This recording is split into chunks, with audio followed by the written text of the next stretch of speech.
Hey everyone, in this video I'm going to show you step by step how to build mobile-friendly WebSocket-based real-time web chat application completely from scratch, and then how to deploy it to AWS so it can be accessed from any place in the world on any device with internet connection. To build the app, we're gonna be using TypeScript, Node.js, AWS DynamoDB, React.js and TailwindCSS, and to deploy it, we're gonna use Serverless Framework to create a Lambda function behind API Gateway WebSockets. Okay, let's get started. So the first step, as usual, I'm gonna talk about the requirements. So what you need is Visual Studio Code IDE, Node.js installed on your machine, AWS account with AWS CLI configured, and a serverless framework installed as a npm global package. This is why we need Node.js, by the way. And installation, setup, and configuration of all of these tools have been already covered by me in my other video. You can find the link to it in the description below. Optionally, one additional requirement is the command line WebSocket client. You can use WebSocket, for example. That's gonna be the one I will use to test my code. Right, now that we know all of the requirements, let's briefly talk about the solution itself. So let's start from the infrastructure. The front-end bit, which is the UI, and the back-end bit, which is gonna be the WebSocket server, are gonna be separated. The front-end is gonna sit on S3 as a static web page, and the backend is going to use API Gateway with a WebSocket events pointed at a single Lambda function that's gonna handle all types of WebSocket events. The database is going to consist of two tables.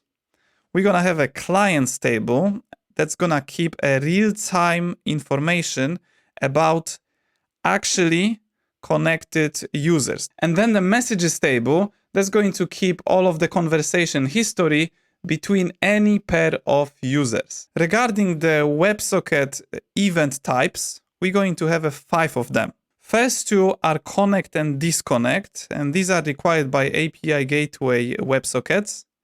Connect happens when a new client connects to the WebSocket server. And this is when we're going to create a new document in the client's table in DynamoDB. And this is to keep a connection ID, something that we're going to get from API Gateway when the new client connects. So we can use that ID later to send a message to that client. And for the disconnect, what we're going to do is to delete that document from a DynamoDB clients table, right? So when the client disconnects, we don't want that client in that table anymore, because we don't also want to display it on the list of all of the connected users to the chat. And that actually leads us to the third type of event, and that's gonna be a custom one, getClients. This is for any client to receive of a list of all of the users actually connected to the chat. And the last two, also custom WebSocket events, are going to be a send message. This is to send a message from one client, one user to another. And get messages. This is to get a whole conversation, right? All of the chat history between two users. And this is how the backend is going to work. Now, just quickly about the frontend. So for the frontend, there's gonna be two views. The first one is when the user opens the chat for the first time. And then we're gonna display an input box with the submit button where the nickname has to be provided. There's not gonna be any password, so no authentication in this video. I might add it in the future. In this chat application, once you set your nickname, right? So once you provide it in the form and click on the submit, that nickname is going to be saved in the local storage of the browser, and it won't be possible to remove it unless you manually go to the local storage and just remove it in the Chrome tools. or Firefox tools or any other browser. And then once the nickname is set, what we're going to show is something like a Facebook Messenger. So on the left, we'll have a list of nicknames, right? All of the users actually connected to the chat. And once you click on any of the users, on the right, you will see the message history. And on the bottom, you will be able to write a message and send it to the user. And that's it's gonna be sent instantly. The same happens when someone else sends a message to you, you will see it on the screen instantly. Okay, so that's the front end. And now, finally, let's move to the implementation. So I'm gonna open Visual Studio Code now. So here I've got it opened. And now we're going to create a new serverless project. In order to do that, I'm gonna go to Terminal, New Terminal. And then here, I'm going to type cd projects to change directory to the one where I keep all of my projects. And in here, I'm going to run a following command, which is serverless create template URL. That's the URL to my GitHub repository with the AWS Node.js TypeScript template for serverless framework. And the path, that is going to be the directory this command is going to create in a projects directory, right? And for me, this is serverless chat, but you can name it however you want. Okay, I'm going to hit enter. And the project is successfully installed. So now I can close this terminal. And let's go to File, Open Folder, and let's find that folder that I've just created with that command. There should be serverless chat. Okay, gonna click on open. And there we go. This project is opened. And now let me just close get started. And I'm going to go to terminal, new terminal again. And here I'm gonna run npm install command to install all of the packages from packages.json, right? That's gonna create a node modules folder. Okay, done. All the dependencies installed. And now in this project, the newly created serverless framework project, we are interested only in two files. The first file is serverless.yml, and the second one is in src, and that is handlers.ts. Okay, let me start from serverless.yml. This is where we keep all of the infrastructure configuration. And here I'm going to first look at functions section where we have defined a default hello handler that points to src handlers. That is the handlers.ts file, and then hello, and that is the name of the function hello over here. But yeah, on its own, it doesn't do anything yet because we don't have any events associated to this hello handler. And what I'm gonna do next is to define all of the WebSocket events. I have some configuration I prepared beforehand, so let me just copy paste and that's gonna be faster. So instead of having this hello handler, we're going to have a WebSocket handler that points to src handler.handle. So we have a handle function now. That means we have to rename that function from hello to handle. Otherwise, this is not gonna work. And then going back to serverless.yml, we have defined events for WebSocket, and we have 5 different routes. We have connect and disconnect. I've already talked about these WebSocket events, right? This is when new client connects to the WebSocket server or disconnects from the WebSocket server. And these 3 are the custom defined getMessages, SendMessages, getClients. As you can see, they are all associated with this handle function. So there is only one function all of these events point to. And this is that function, right? We have some example code here. How will we be able to distinguish it? How will we be able to tell what type of event is this?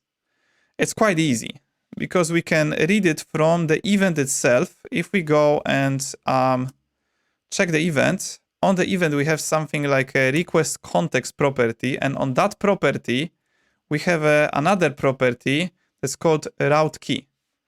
And the route key is going to have a string with the name of that route, right? So if it's connect, we will get basically on the route key, we will get $connect, right? If it's disconnect, $disconnect, get messages, and so on. Okay, so that's how this can be defined. And depending on that, we can have some sort of a switch case statement and then call different functions depending on what the route key is gonna be. And that's how I'm gonna implement it. But before I start the implementation, I'm gonna go back to serverless.yml to define two missing pieces. Resources, which is gonna be DynamoDB tables, clients and conversations, and permissions to these resources, right? Because once we have the tables defined and they're gonna be created basically by this serverless framework, we will need to give permissions for this handler to access these resources, these tables. Okay, let's start from defining tables. So for that, I have some configuration prepared beforehand to speed this up a little bit. So let me copy paste it.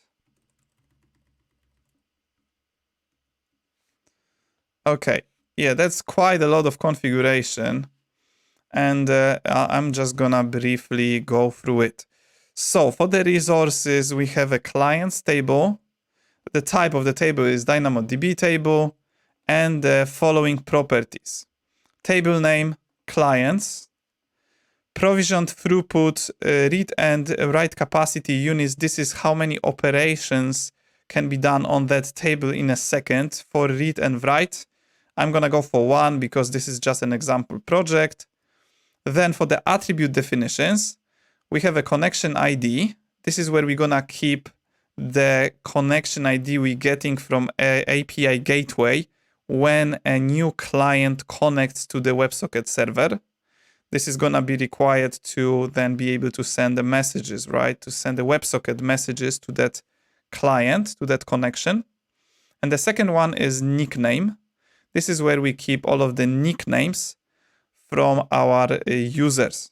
I have defined both because the first one is our partition key.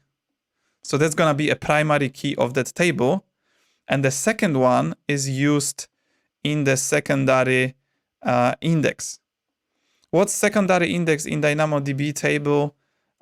Just quickly, let me explain. So with an example of clients table and partition key being connection ID, you can fetch a single document using connection ID only. So only partition key to get a single document in a constant time.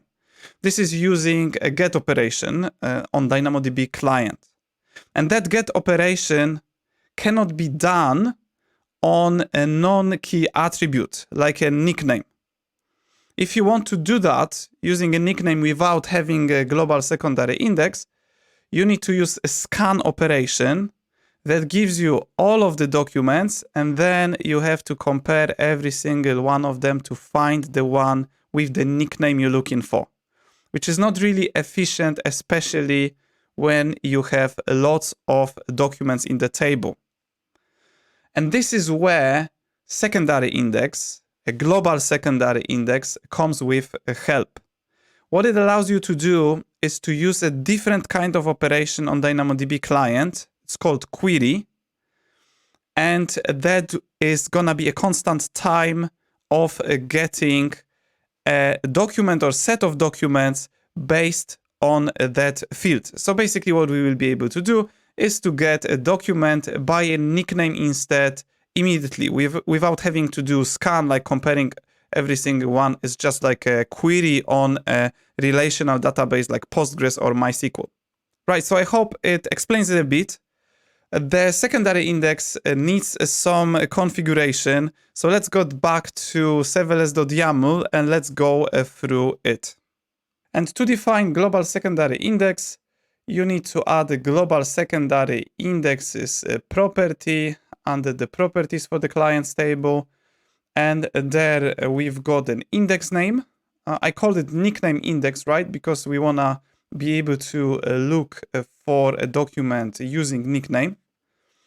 And a key schema is basically, it has to point to the attribute that we want to be able to look by.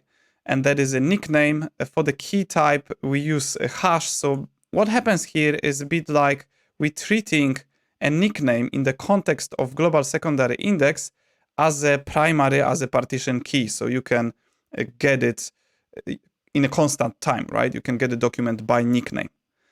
And then we've got the provision throughput as well as on the table. I put the same values, right? So one operation, one write, one read per second. And the last property is projection. And projection type, the one I've got is all. What does it do is basically giving you all of the fields on that document when you use the query and you search for something by the nickname. So all of the documents returned are going to have all of the fields on that document. There are two other options. You can have a keys only, and that would give you only, in our case, we only have a nickname and connection ID. There's not going to be any other fields, but imagine there are two extra fields. So with projection type all, when you query by nickname, you will get a document with all of the fields. So nickname, connection ID, and these two extra fields. If you have a keys only, you will only get the nickname and connection ID. So if you want to get the rest, you need to do additional get operation using connection ID. And there is another option, include, that allows you to specify fields to include in the document. You have to define them. So yeah, again, let's say we have 4 fields, nickname, connection ID, 2 others, and you want to have only one of them along with the nickname and connection ID. You have to specify it in an additional property. For more details, I refer you to documentation. You can find the link in the description below. Okay, so yeah, let's move to the messages table now. And for messages table, the configuration is very similar. So we've got table name, messages, then the provision throughput, one and for read and one for write. And attribute definitions, we've got message ID, createdAt, and nickname to nickname. Message ID is our partition key, right? And createdAt is our sort key. So that is new here. What is sort key? In DynamoDB, it basically sorts all of the documents by the values of that attribute. Because as a default, all of the documents in the DynamoDB table are not sorted. They're not ordered by anything. So if we want to have them ordered, which is the case for the messages table, right? We want them to be ordered by the time of creation. You have to define a sort key. And the key type for sort key is range. So that means basically all of the messages in that table will be sorted again by createdAt, which is a number field by the way. So that's just going to be some sort of a timestamp. And then nickname to nickname. This is the field we have a global secondary index for. And notice also that this global secondary index have createdAt as a range key. This is because, again, as a default, this is not sorted, right? So it's not ordered by anything. The documents in the table in the index. So if you want to be able to get a document or a list of documents, in this case, I'm gonna explain in a second why it's gonna be a list. And you want them to be sorted by something, you have to add a range key to it. But yeah, what is nickname to nickname? So how I would like to keep the messages in the table is to have them between 2 users. So there's gonna be 2 users. Let me give you an example how the value of the nickname to nickname is gonna look like. So let's say we have a Bob and John, and this is how the value is gonna look like for the single message between these two users, Bob and John, right? What is important, I'm gonna restrict a possibility of doing the other way around. So this won't happen, right? I will sort these two nicknames and I make sure there is only one way of storing these values in the table. And basically, all of the Bob John messages with, different values and different message IDs, they will have the same nickname to nickname. So if you want to get a conversation, right, the whole message history for these two users, you just need to provide, for a query operation, you need to provide, Bob hash John, and that global secondary index is gonna make sure that the returned documents is gonna be list of documents, because basically query is not just forgetting a single document. It's because, nickname to nickname is not a unique field as the, message ID or connection ID is in case of a nickname. This is gonna be a list of the messages. So basically that's gonna be the message history. And again, provision throughput 1 and 1 and projection type all, because I don't want to do an extra operation. Okay, yeah, I think this is going to become clear once I move to the code and I start using these operations on a DynamoDB client. Okay, right, so that is the resources definition for the serverless.yml. And we've got one more missing section, actually two more, because there's going to be environment variable I have to define as well. But let's start from the permissions. That should be quick. So let me copy paste it somewhere here. And that should be quicker. So yeah, for the role statements, that is to make sure this Lambda function that is going to be triggered by all of these events will have access to clients table and messages table. So what we do here, we allow for that Lambda function to perform put item, get item, delete item, and scan on clients table. So that basically gives us the unique identifier of clients table, ARN, from AWS. And the same thing happens for the query, but you see the query is a separate effect. This is because for the resource, you need to provide the index so that it doesn't end on the table ARN. You need ARN, but you also need /index and / the index name, or a wildcard symbol, right? The star sign, that means any sort of index. So we can do query on any index. There's only one index, but if I add more, this will be possible for that Lambda function to do a query on. And then for the messages table, it's identical, right? We've got put item, get item, delete item, and scan for messages table, and we have a query for all of the indexes. And the final step is that extra bit of configuration.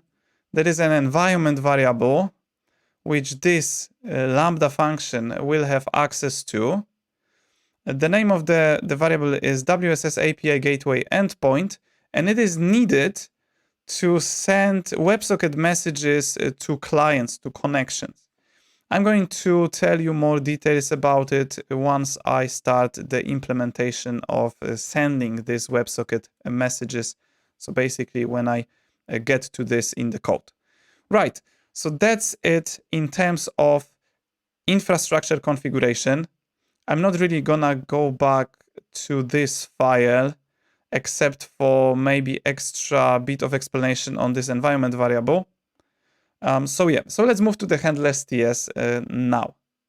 And in the handlers.ts, I'm going to focus first on the route key that can have one of these values from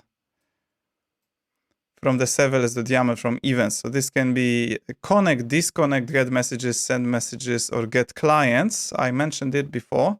And what we want to do first is to handle that value, and depending on that value, do something else, maybe call a function. So I will have a function for every single type of event, and this function will be called depending on what value of the route key is. So first of all, let me define a TypeScript type.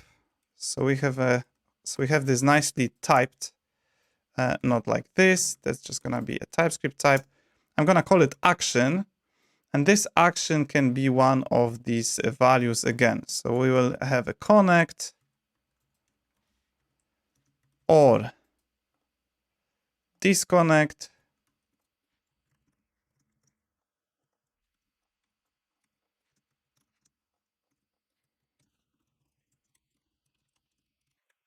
or get messages or send message or get clients. So that's gonna be the action. And for the route key, I'm gonna define a new const var. Let's just call it route key. And that's gonna have assigned this value from the event as action. So when I use that route key, for example, in a switch case statement, it's gonna be easier to handle values. So when I have a case and I try to open a double quote, as you can see, IntelliSense tells me what kind of values this can be. So let me handle all of those.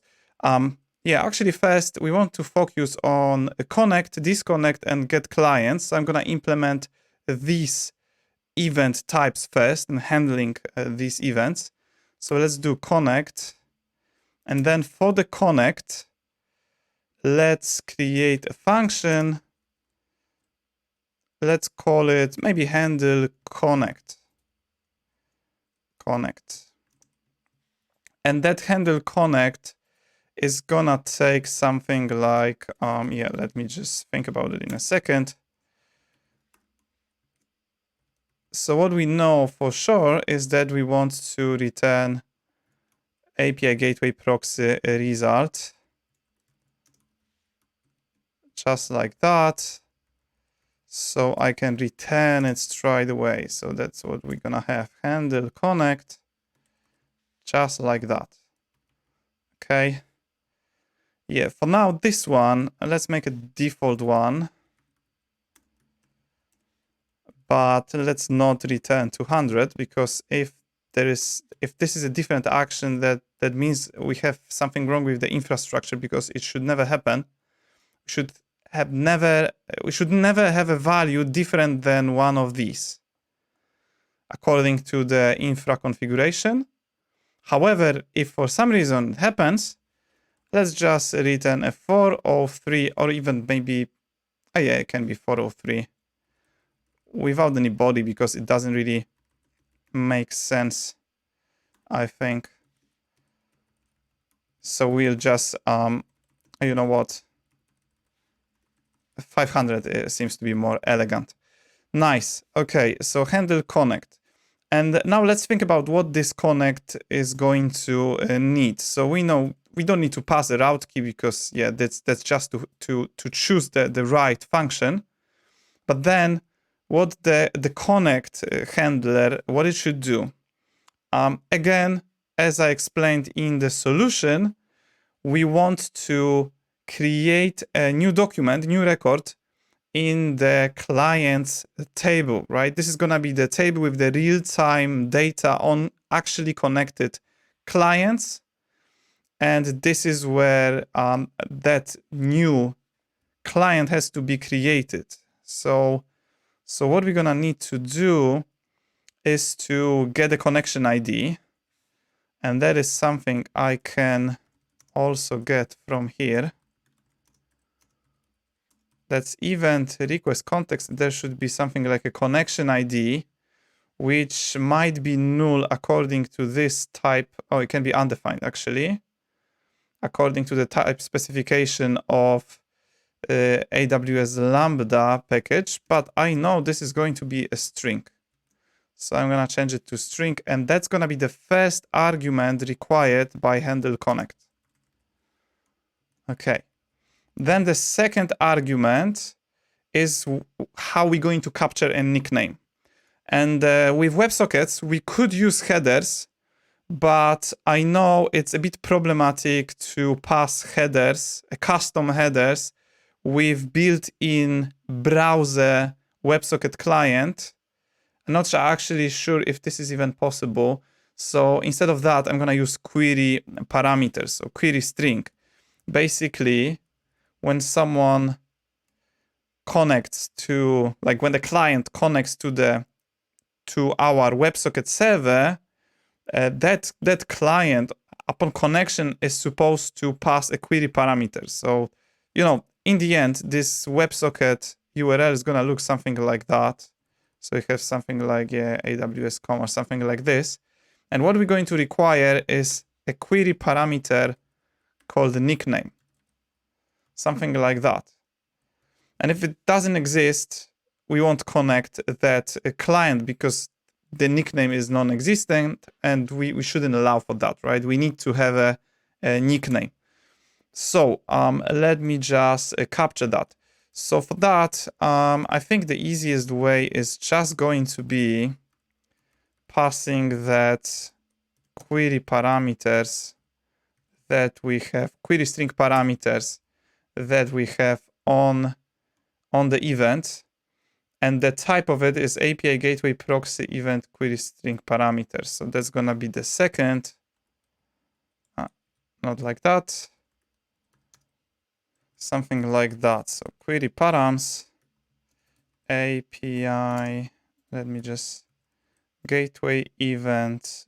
Do we have anything here? Not yet. So API Gateway. Maybe we've got something like a query. There we go. Okay. But this can be null, I think, as well. Yeah, this could be null for some reason. I guess, you know, when no parameters have been provided. So yeah, so basically these two are what we require. And then in the handleConnect, first instruction that we want to do is a check on if these parameters exist, because if they don't, or if these query params don't have a nickname, this is where we want to just return a status code. And this time, this is going to be 403. So we won't allow this client to connect to our WebSocket server. Otherwise, if we have that nickname, then we can establish the connection. But before I establish the connection, which is very simple, you just need to return a status code of 200 and empty body. And then, you know, that's just going to establish the connection. The API gateway is going to handle that for us. But what I would like to do is to capture connection ID. This is going to be required to be able to send a WebSocket message later on, like, you know, when the clients exchange messages or the client asks for the client's list or things like that. We need to have that connection ID to be able to send that data to that client. And this is the purpose actually of this clients table. So let me create a, I need to import AWS SDK first. AWS from AWS SDK. And this is where we need to initialize DynamoDB document client. So I'm going to create something like a doc client instance, which is going to be a new AWS. I think it is DynamoDB and document client. Exactly. You don't need to pass any parameters, just document client instance creation. And then on this doc client, this is where I'm going to use await though, because that's going to be asynchronous operation. docClient put. This is the method, a put item that creates a new document, a new record in DynamoDB table. It requires some parameters. One of them is table name, which is clients. You probably remember from here. Table name clients, that's what I'm gonna use. And then what we need to provide, I think it is an item. Yeah, so this is the item, the actual document that we want to create. And this is going to contain a connection ID, something that we already have. Let me check if this is aligned with, yeah, connection ID. And the second one is a nickname. So that's just gonna be something like nickname. And that is a query params nickname. So yes, that should do it. But let's not forget about promise method. This is an AWS method, by the way. This is the way of turning this callback approach, which is a default approach, is a callback approach for the put method. You need to provide a callback here that is going to be called once the operation is done. But you can turn this operation into a promise by using a promise method, what I've done. And that's why I've got await in front of docClient put, because this whole expression now is a promise. So it's basically more convenient for me to handle that instead of, you know, having callback and then probably another callback if I have more operations there. Okay, anyway, so that creates a new client. And once this is done, so I'm gonna assume this is all fine, and I will return a status code of 200 and empty body. So the handleConnect is finished. If that fails for some reason, then the status is gonna be 500 and the client won't connect. And then the log message is going to appear in a CloudWatch. Nice. Okay, so that's the handleConnect. Let's do a disconnect now. And for the disconnect, the code is going to be similar, except for the case where instead of creating a new item, a new document, I'm going to remove it, right? This is supposed to be a real-time data, so real-time clients. So for that, I am going to create a handleDisconnect first. You know what? To speed this up, I can copy this and paste, and then just change this to disconnect, just like that. But we don't need query params. There's no need for nickname because the client already exists. We just need connection ID. And then the docClient is gonna be doing delete on a client's table, and there is no item there. In the options, there is a key instead. And that key takes an object that requires a partition key, which is a connection ID. So that's how we're going to delete that client. After that, yeah, again, status code 200 and body, that is empty. And yeah, this is essentially it. This is how to delete it and yeah, perform the disconnect. One more thing, actually two more things. The first thing is to add handleDisconnect, where we just pass the connection ID. And the second thing is the duplication that we've got in here, don't we? So we return exactly the same message, same object, right? The API Gateway Proxy result.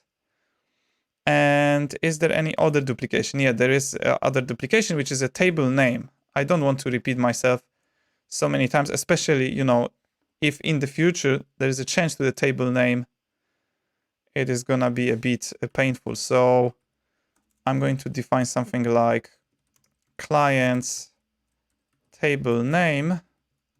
Let's make it looking like a constant, like an actual constant. And this is gonna be what I'm gonna use instead of clients value here and there. Then for the OK response, let's create something like a response OK.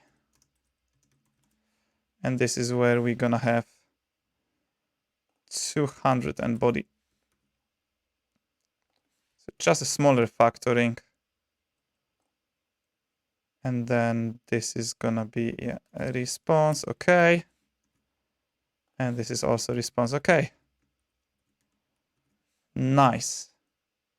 Okay, so we have a connect and disconnect. Let's do getClients now. Remember, there is still one more functionality that needs to be added to connect and disconnect. I mentioned it before. Basically, when a client connects, we want to notify all of the clients already connected about this new connection, this new client connected. Same happens for disconnect, but I'm going to do it right after I do getClients because these are very related. It's basically the same thing, but instead of sending all the clients to one connection, we need to send it to all of the connections, all of the clients. Let's do the get messages first. So yeah, let me just start from case get clients. And again, what we want to do is to create a new handle function, handle get clients. And that is going to take a connection ID as well. And yeah, that's actually gonna be like that. Right. Nice. Okay. So why do we need connection ID? Connection ID is needed to send a message back to that client that's asking for the client's list. Okay. But yeah, first, before we do that, let's do the DynamoDB operation. So this is where I am gonna use scan. So let's do something like clients equals await doc client and scan, which is going to happen on a client's table name. Remember to change that to promise. And yeah, this is actually not going to be clients, but output. It's not that simple. And then once we have output from the resolved promise, we will get it as items. Okay, so let's do items or an empty array. Why I'm doing this is basically because items might be undefined for some reason. I guess this might happen if there are no items in the table. So just to be on the safe side, because you know this type indicates that there might be undefined value. So if there might be undefined, let's handle it by setting clients to an empty array, because you know if items are undefined, I'm just gonna treat it as an empty clients list. And having those clients, this is where what I need to do, what this function needs to do, is to send this data back to the connection that is asking for it. Or a client, right? You see, these are used as equivalent of each other, right? Connection and client really are the same thing here. So to send something back to connection, we need another class, an instance of object called API Gateway Management API. But you know what? Let's just call it API GW. And this is AWS.API Gateway. I think it's, yeah, API Gateway Management API. But this one contrary to document client, requires us to provide an endpoint. And what is an endpoint? Endpoint is what I have defined in serverless.yml. I told you I'm going to talk about this and explain. So this is our WSS API gateway endpoint. And that's essentially URL to our API gateway. But since it's not created yet, I haven't deployed anything, we don't know under what URL this API gateway is going to be, this WebSocket API gateway basically. And how can we get that value is by using this sort of syntax with ref, and that you just need to provide WebSockets API. So that's gonna give you this unique hash, and then .execute API .region. That really depends on what sort of region you set in your configuration. As a default is US East 1, and then Amazon AWS.com and stage, which is as a default is dev. What stage is? Stage basically allows us to have different environments like dev, staging, production, and so on. But yeah, with this sort of syntax, join, basically, let me explain. So join here is really joining all of these values into one string by an empty string. So this is just, concatenating it. And what we're gonna get in the end is just a URL to API gateway. And that is going to be an environment variable. So in here, I can just use process.env and just pass that value over there. And that's it. That's how you configure that management API to send something to that connection to that client. So yeah, having this set up, I can now go to there and use that, which is going to be post to connection method. And this method requires connection ID, something we already have. And the second parameter is a data. And what we want to post is just the clients. Right. You know what? Let me just confirm if this can, because this is an array of objects. Let me just confirm what is the data type of data.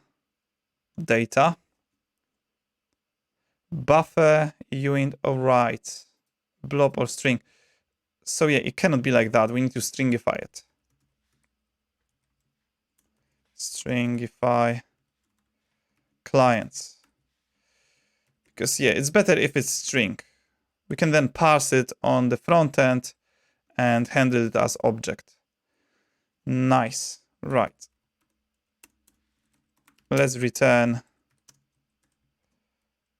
a response OK. And that's how getClients is going to work. Handle getClients connection ID. Good. Some error handling to be added there though. So one thing that is important about posting to connection is the fact that we may have a stale connection in our table. There might be the case where the client connects and it doesn't really disconnect. It just stops responding without properly disconnecting from the WebSocket server. And in that case, this method is going to throw an error, which is a very specific error with 410 status code. I think it's called stale connection or something like that. I'm going to find out in a second. And because this might happen, what we want to do is to handle that error without throwing another error, like rethrowing this error. We just want to stop that from failing and removing that connection, because since that connection is stale, we cannot send anything to it anymore. We just want to remove it from our real-time client. So I need to add a try catch statement, basically wrap this statement into it. And then let me check what sort of error this is going to be. I've got documentation here. Oh, okay, this is just going to be status code 410. So really what I need to do is to check if E as AWS error has a status code, not a stack, status code of 410. And if this is the case, what we want to do is to use a doc client again.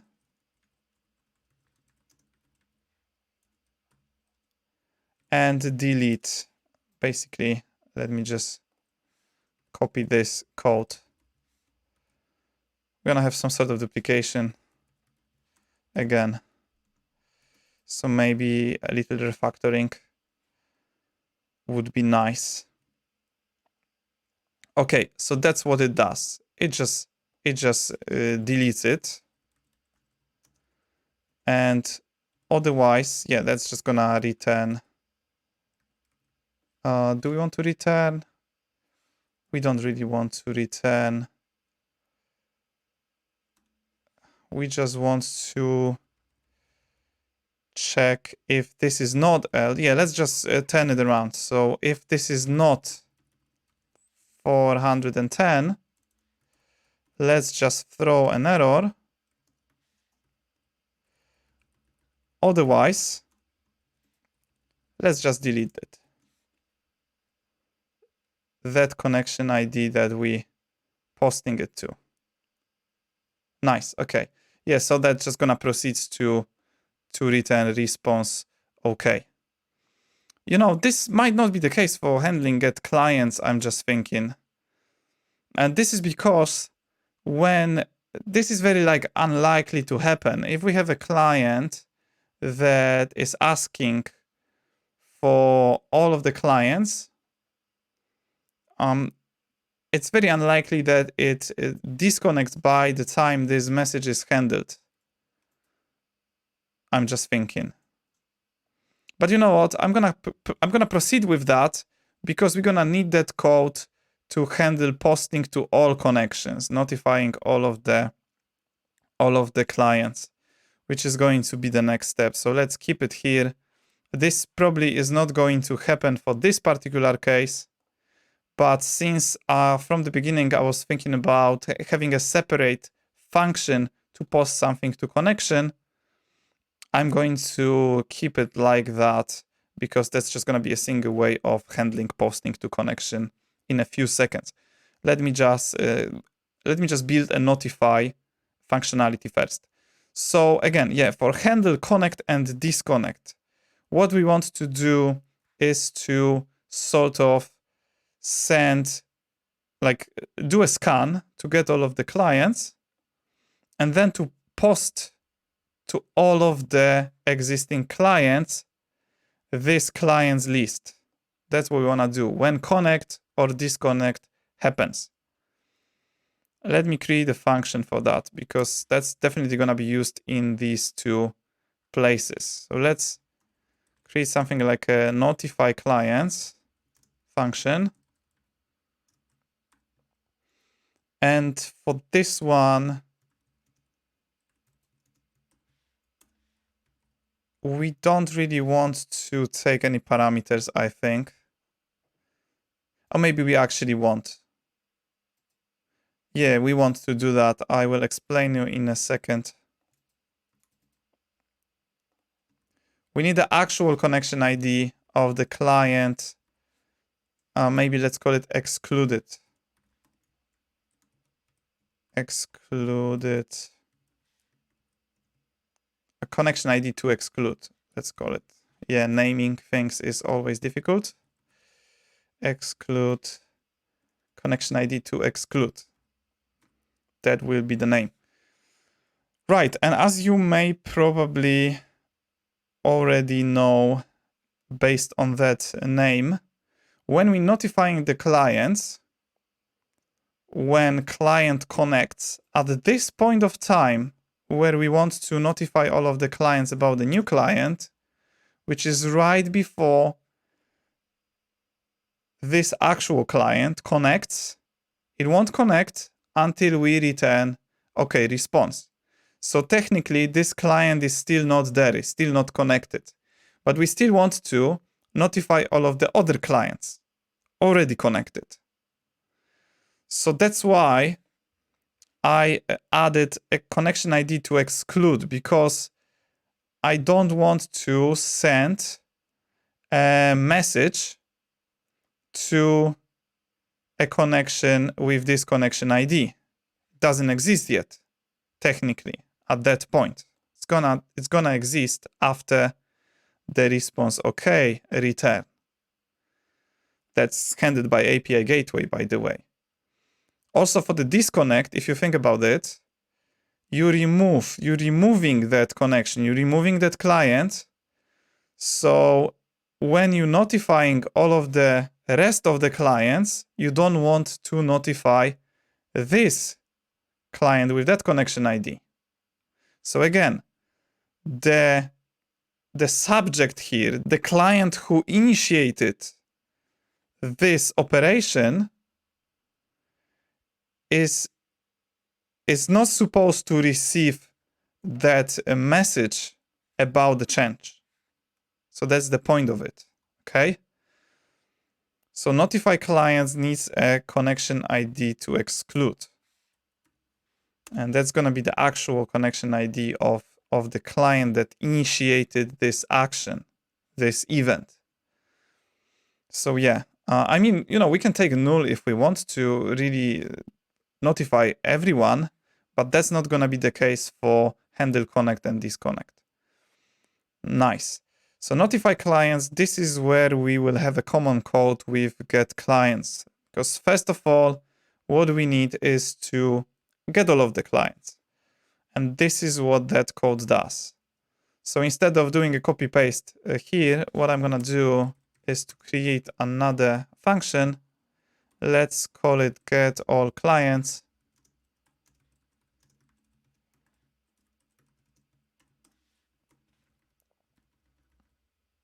And let's just do something like that. Yeah. Then return. Easy. We don't need deadline. And this will just become await get all clients. Nice. So we can reuse that.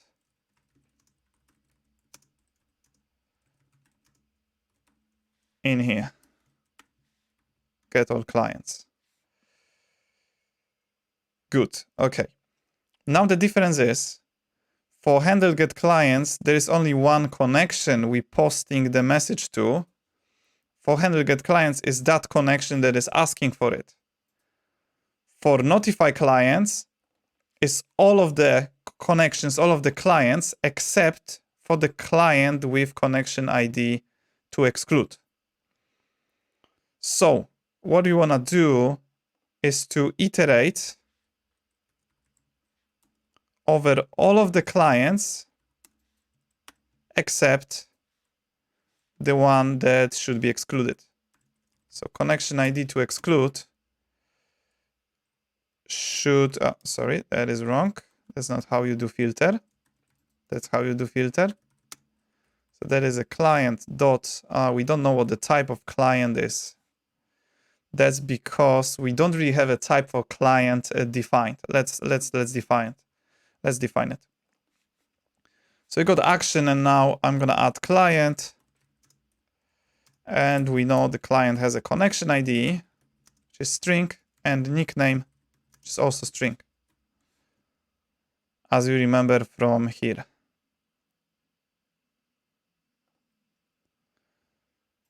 So get all clients is just returning a promise of client array that needs to be cast to it. Some issue with that though. And it's not assignable to type client. You know what? I think the issue here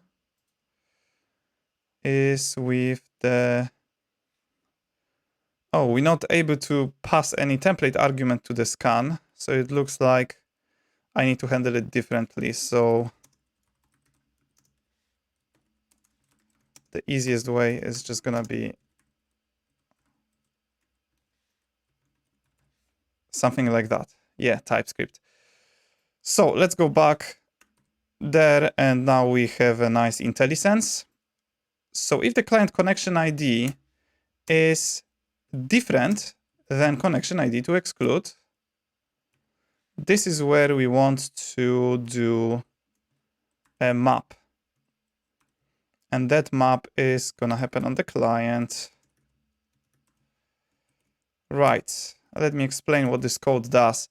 So this filters all of the clients from the clients array that have connection ID to exclude, which is gonna be one client. So basically, after executing this expression, we will get an array of the clients without client with a connection ID to exclude. And then map is just gonna run a function on every single client. And what we wanna do for the map is what happens in here. So that's this whole logic. And yeah, again, I don't want to duplicate myself, so I'm going to extract it out to a separate function. That was my plan from the beginning, by the way. Post to connection, that's how I'm gonna call it. Asynchronous function. So some changes needs to be done to the map. And what does it need? That needs a connection ID. And that is a string, and it needs data. Let's call it data, and let's require a string. So this bit is just gonna be a data, and I will move it to there. So this will be removed, and instead of that, I will do await post to connection, then connection ID, and data is just the message that we want to send. So that's how post to connection is going to look like. Nice. Okay. Okay, and now going back to notify clients. Don't worry, I will go through that code in a second, step by step again, so everyone can catch up on this. Okay, I need to turn it into asynchronous function for the map, and that changes the whole table, that is the whole array, sorry, the whole array that's gonna be returned from the map to array of promises. And because it's an array of promises, to await for the results, I need to wrap it all into promise all and await for the promise all. Not sure if you're familiar with this trick, but essentially that's gonna run all of these functions for every single client sort of in parallel. They're not really in parallel, because the Node.js event loop doesn't really do parallelization, but they will go in the random order basically. So yeah, async client, and that client is going to be, yeah, this is where we're going to do post to connection. And what we want to post is client connection ID. That's the first argument required, and the data is JSON, stringify, and this is where we're going to pass all of the clients. So yeah, that's what happens, essentially. So that's how notify clients work. Yep. If you are a bit confused about this syntax, you can do equivalent of it with just the for on the clients. So we can do something like a client, const client of clients. And then if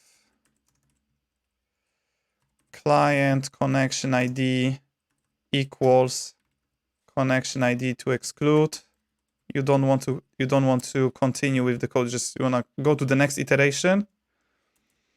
Otherwise, you just want to do await, and this is really what you want to do. So that is the imperative approach to that code. That does exactly the same thing as this one, but they not like in parallel. This is gonna be just sequentially waiting for every single post to connection. So yeah, this is more parallel basically, and I'm gonna go with this option. Okay, let's add this function execution to handleConnect. So this is where we do notify clients connection ID to exclude. Let's await for it. And we want to do the same thing in disconnect. So await notify clients and connection ID. Cool. Yeah, okay. I think at this point, I'm going to go through the code step by step so everyone can catch up on what's going on here. Then I will do a simple test. So I'm going to deploy it, do a simple test with the CLI, with the command line WebSocket client, and then we're going to proceed to sending the messages and getting the message history. So let's start from the beginning. And the beginning is the handle function, because this is the starting point. This is what API gateway is going to execute. And now, when we have a client on the front end, the client, which is going to be the browser, and that client connects to WebSocket server, this function will be called with an event that has a request context connection ID as $connect. And when this happens, handleConnect is going to be called with connection ID and query string parameters. In the connection ID, we're checking for the query params. These are the query string parameters. This is because we require a nickname, something that our client has to send from the browser as a query param called nickname. If that param doesn't exist, we want to return 403 status code forbidden. We don't allow this client to connect because nickname is required. Then, otherwise, if the nickname has been provided, what we want to do is to create a new document in the clients table with the connection ID from that client that is trying to connect and the nickname captured from the query params from the URL to the WebSocket server that this client provided and trying to connect to again. And once this record is created in the table, we notify all of the other clients, so not that client that is trying to connect, other already connected clients, if there are any, about that change. And this is because because we've just created this new client in the client table, it will be included in the clients list. This is what the get all clients does.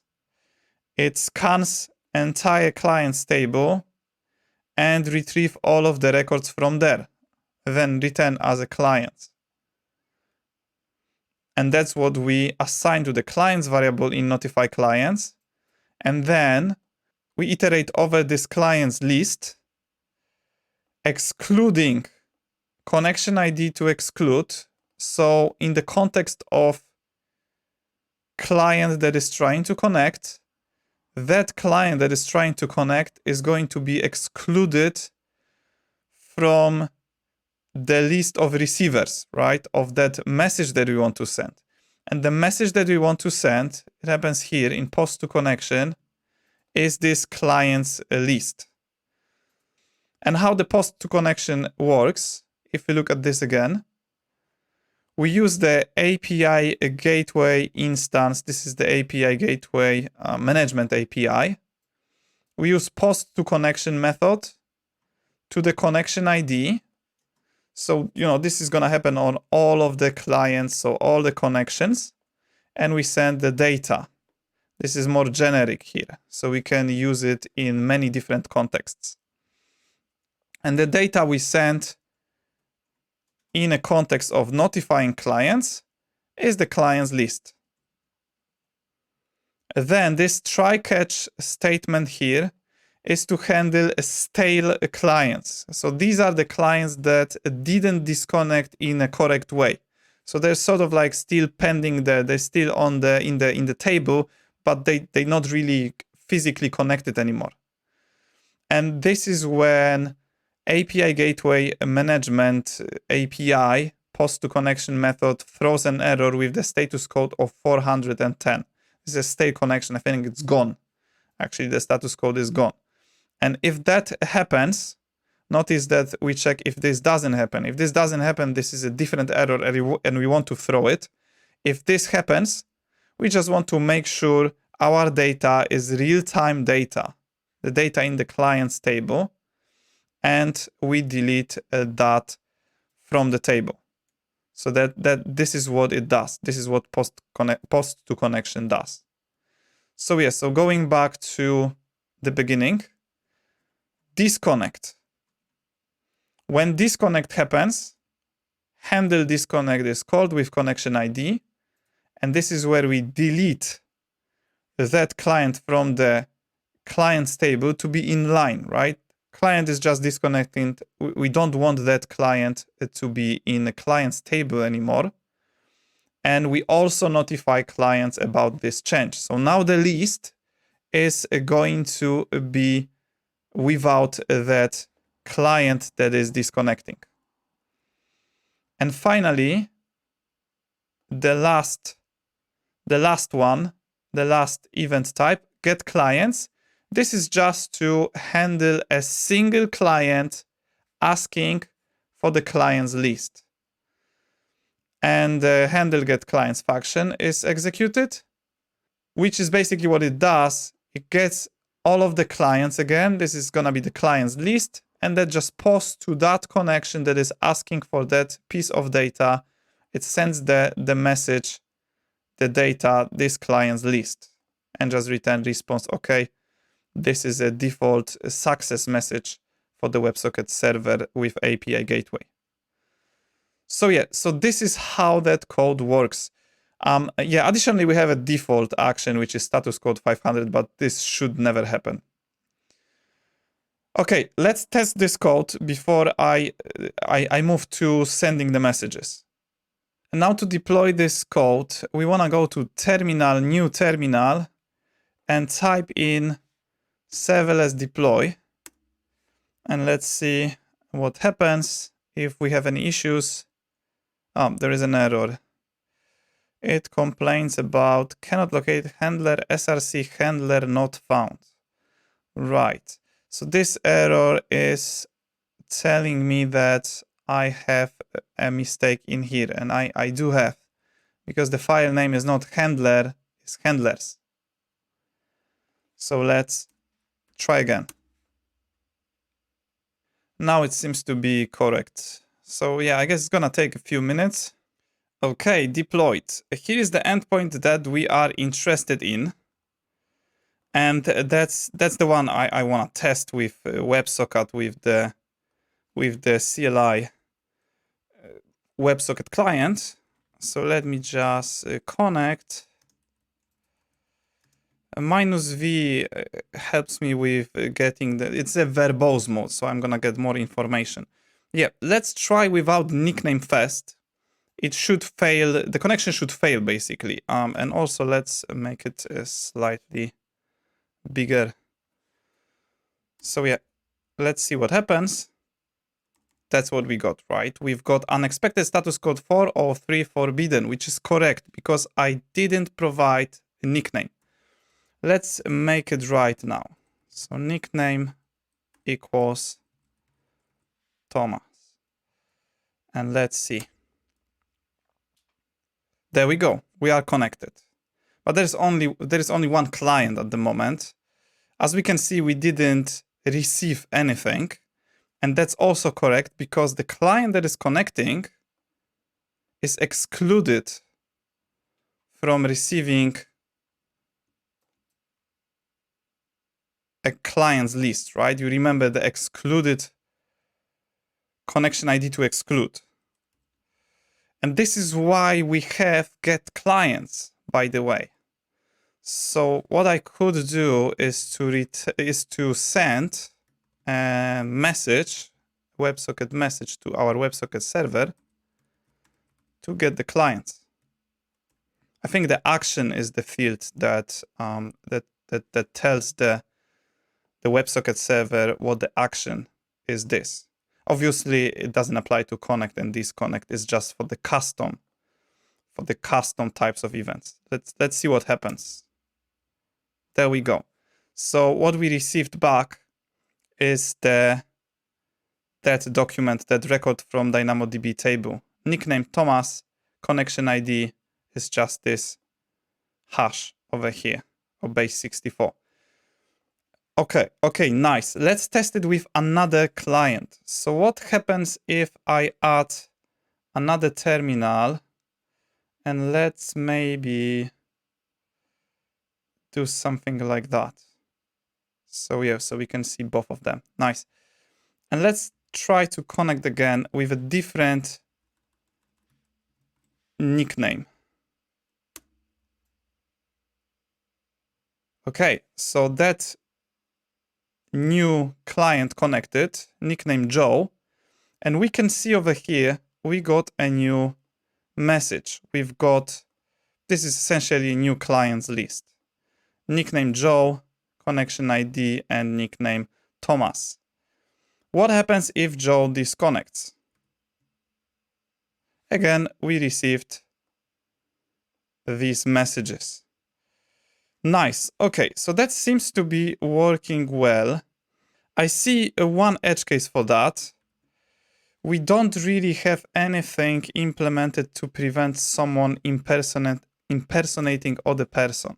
So imagine there is someone with one nickname connected, and then someone else tries the same nickname. We should prevent this sort of situation. So what I wanna do, maybe first of all, let's test what happens actually if I do that. So if I do this and connect as Thomas, and I try to connect as Thomas again, then we basically have like two, yes, we have two connections, but the same nickname. This may cause some issues when sending the messages. We don't really want to have multiple connections, I think. Yeah, this is probably unnecessary complication at this point. I mean, it is possible, like if you think about Messenger, the Facebook Messenger, you can have Messenger running on multiple devices or in multiple browser windows. And you still sort of like, okay, you can receive all the messages and send all the messages. But that introduces slightly more complication to the project because now I'm dealing with the list of connections instead of one connection. So for this particular project, for now, I'm going to restrict that. So I won't allow for someone to connect on two devices, okay? So let me just add a code for that. So I'm going to disconnect. And before I close the command line, I see there is one more thing that could be improved. And that is the message itself. At the moment, it just gives us a list of messages. It doesn't tell us what type of message is this. That would be nice for our client on the front end to be able to tell what type of message is this. So two improvements to be done. One is to handle this edge case where there is someone with the same nickname, or the same person trying to open the chat with the same nickname in a second browser or second browser Windows second tab, something like that. So let's handle that first.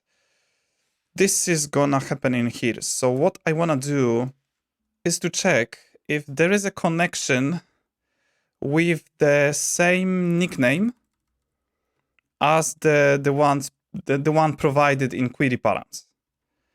Okay, and in order to do that, I'm gonna have to, oh yeah, that's gonna be slightly different, because what I have to do, let me just show you. So I will have to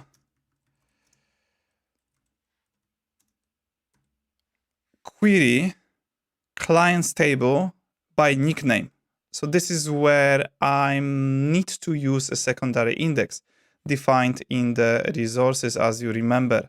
That is because instead of getting a client by connection ID, I want to do it by nickname, which is not possible. Like I said before, it's not possible to do it with a get operation, because nickname is not a primary, is not a partition key. But since we have that defined as a global secondary index, what I can do is to run query. And for the query, again, what I have to specify is the table name and then some extra properties. And these properties are index name, that is exactly the same as the one defined in serverless.yml. Then we need key condition expression. This is the expression for the comparison. So it looks more like that. So you're supposed to provide the field name. In our case, this is a nickname with a hash at the beginning. And then the value, that is a nickname with a colon at the beginning. You can put anything in here if you use hash, and anything in here if you use a colon. This is because this syntax allows you to swap that values with whatever you want. Let me just show you. These are just placeholders, basically. But yeah, 1 second. Let me just define both of properties. And this is gonna be our query params nickname. And that has to be promise. Okay, I think this is it. Yeah, so this is essentially recommended syntax from AWS documentation. This is recommended because sometimes the name that you use for the field is somehow restricted by AWS, and it's not allowed. So you cannot do something like nickname straight away. And instead of that, they recommend to use placeholders. So this hash nickname is just placeholder. I could call it N, for example, and then as long as I have this in line with the expression attribute names, that's just gonna be fine, because what's gonna happen, it's going to swap that hash N with that value. And the same applies for colon nickname. This could be anything again, and this is essentially swapped with value of this expression attribute values. Okay, I think this is clear enough. So we're swapping that into that, and we're swapping that with that, which is the value for the nickname. Okay, and then for the output, what we're going to receive, let's actually see what we're going to receive. I'm not sure what is there. Okay, it's items. So yeah, It's multiple items because there might be multiple connections, multiple clients with the same nickname, might be according to the types, but we don't want that. That's why I'm gonna check it. So let's just do something like that. Maybe if output items and output items length. Maybe actually have something better. Do we? Okay, this is just based on count. So if count is greater than 0, something, oh, it's possible undefined. So if it exists first and is greater than 0, that means there is already a connection for that nickname. What we want to do then, we have a few options if you think about it, but the option we want to go for, so yeah, one option is to disconnect existing client, connect the new one. That's not what I want to go for. The second option would be, yeah, I think the ideal option is to verify if that nickname is actually connected. So you can send some sort of a ping to that client. And if that client is really connected, then we're dealing with impersonator. And for that impersonator, we just want to return forbidden. So if the count is greater than 0, that means we will get a client on the output items 0. I think if I just go with sort of, oh yeah, I need to deal with that. So let's just do something like this.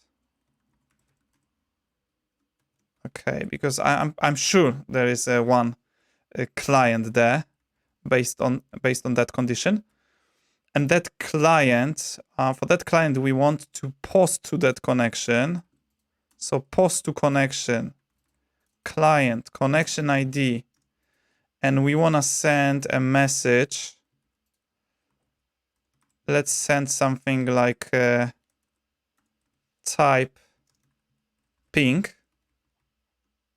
And if this is fine, then we won't actually get anything. I'm just thinking because that handles the stale connections.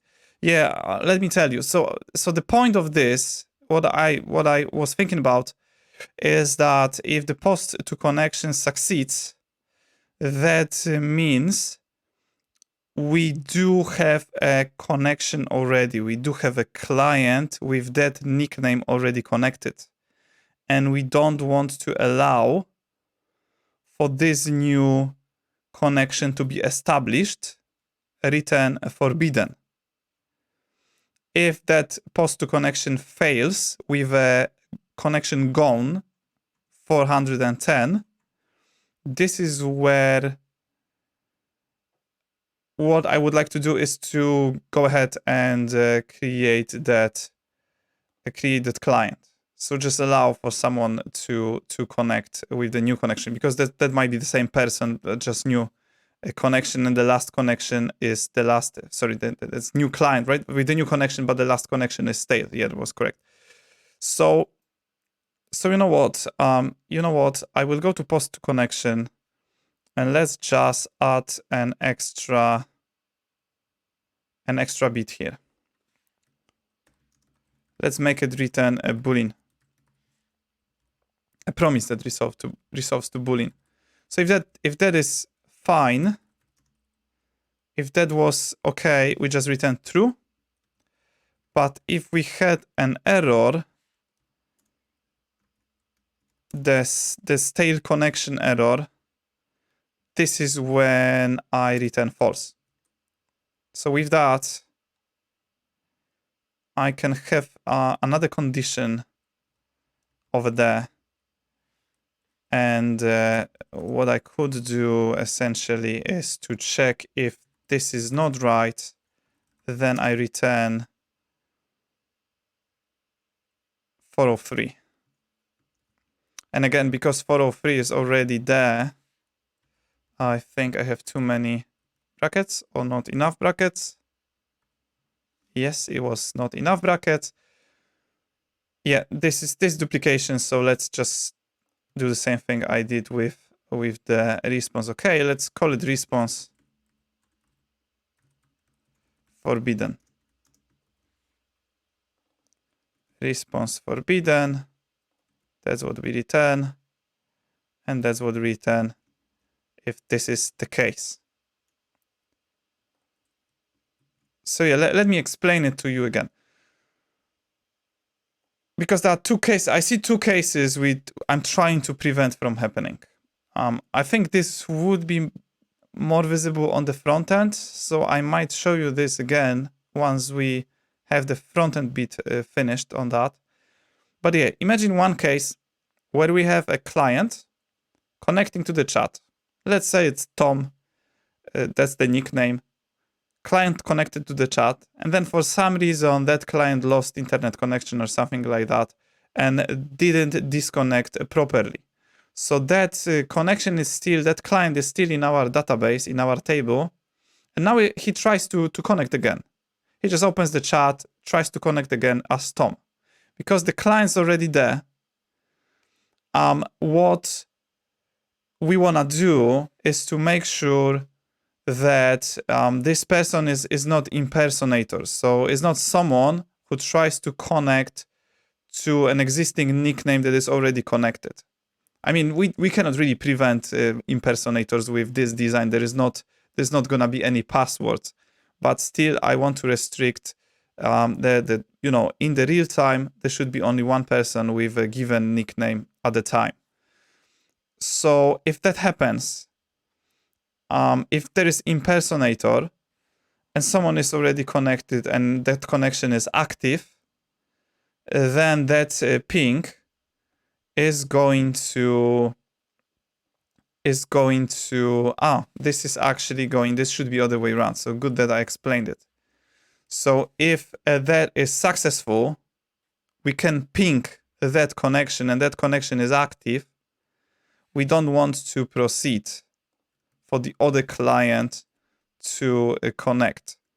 And then for the case where we have Tom trying to connect again after being disconnected, not in the correct way, this is when the ping is going to fail. And because ping is going to fail, there is no active connection at the moment, we're going to allow for that to happen and that client is going to connect. Cool. So that is one thing that I improved, an edge case that I handled. And the second improvement is gonna be on the message itself for getAllClients. That is on the handle getClients and notifyClients. So post to connection, that's not what we wanna do. We wanna do something like that. So let's say this is a type clients. Let's just call it clients because we're getting the clients. And the second attribute, maybe let's use something like that. So we will always have a message having a type property and a value. I think that makes sense. And let's wrap it into another object. So yeah, that is gonna be the format of of getting that. You know what? Because this is going to be the same for going through, so this is the same for notifyClients. We also want to send the same type of message. Let's create a function to, maybe let's have something like createdClients.message. And that's going to take a client, and it will return a string. So that essentially is going to handle that bit with JSON stringify. So we have that in one place. Create a client message, and let's just pass the clients in there. And that's just gonna return this JSON stringify. Yeah. So easier to handle those, because that is exactly what we have to do in the notify clients as well. Yeah. So now we should have a better format for our client's message.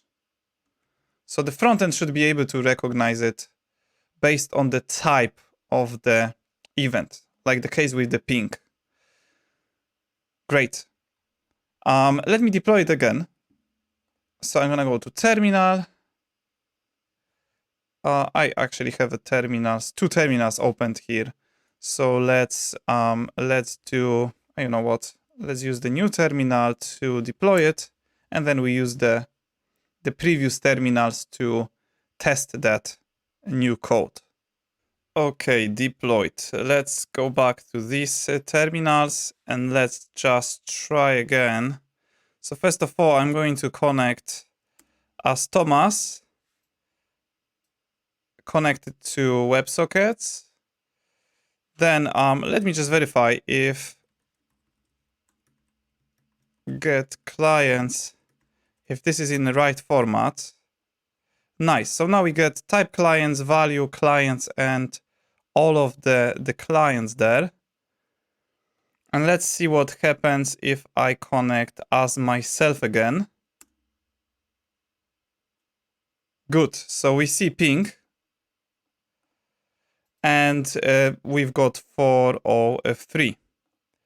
I'm not sure how could I simulate not disconnecting properly. I think I would have to wait 15 minutes for the API gateway WebSockets to kick me out. I think that's what happens, and then like this is what happens after 15 minutes as a default. It kicks me out, and then I'm not really disconnected. So that would be one option, but I might not do it on this video. But you know what? Let's just see if the other message format is correct. So let me connect as Joe. So that's what we're gonna do instead. All right. Yeah, we see there is a Joe here. And now instead of disconnecting Joe, I'm gonna disconnect Thomas. And I have here a new list just with the Joe. So yeah, that works well. Let me disconnect now.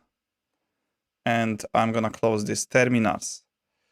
Nice. So we have the basic functionality for connecting, disconnecting, getting clients list, and notifying all of the clients about the change, about a new client or a client that's just left. So that is done. Now sending the messages and getting the message history, this shouldn't be more complicated than what we already have implemented. But yeah, let's see. Cool. Let's add another handle function. So I'm gonna start from case. And let's think about it. Which one is better to have first? I think send message is better. Yeah, send message seems to be better at the beginning. Always like creating a new things, new documents, records in the table. Let's create a handle function. So let's have something like handle send message.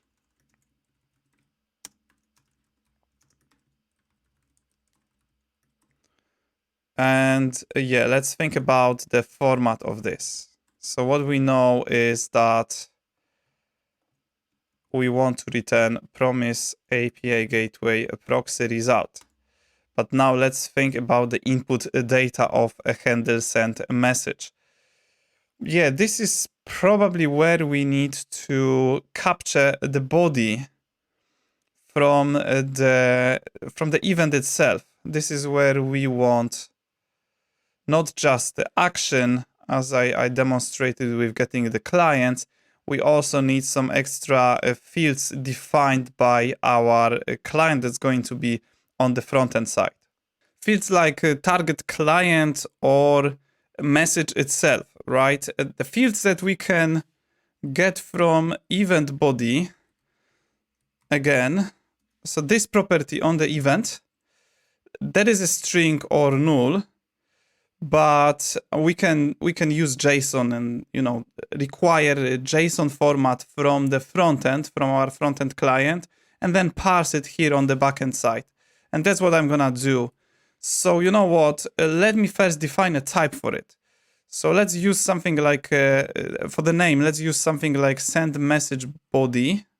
I think that's a good idea. So let's do something like sendMessageBody. And let's add 2 properties there. So one property is definitely a message itself. That's gonna be string. And then the second one, let's add recipient nickname. We could potentially use the connection ID, but I think nickname is better in this case, because connection ID is something that is temporary, if you think about it, right? Connection ID is created when new client connects, then we add it to the clients table, but it can simply disappear when client disconnects. And when that client with the same nickname connects again, he or she is given a new connection ID. So you see that connection ID changes. So I wouldn't rely on a connection ID. Let's rely on the nickname instead. And that's also something that we're using in the message history. In the messages table, we have a nickname to nickname field, because connection IDs are not stable. Basically, they ephemeral, right? They just appear and disappear, and they just temporary. So yeah, so sendMessageBody, I think with recipient nickname is better. Right, let's validate that now. So maybe over there, I'm just going to create something, a function. Let's call it a parse sendMessageBody. And that is gonna take a body, which is a type of string, or a null, I think. It's either null or undefined.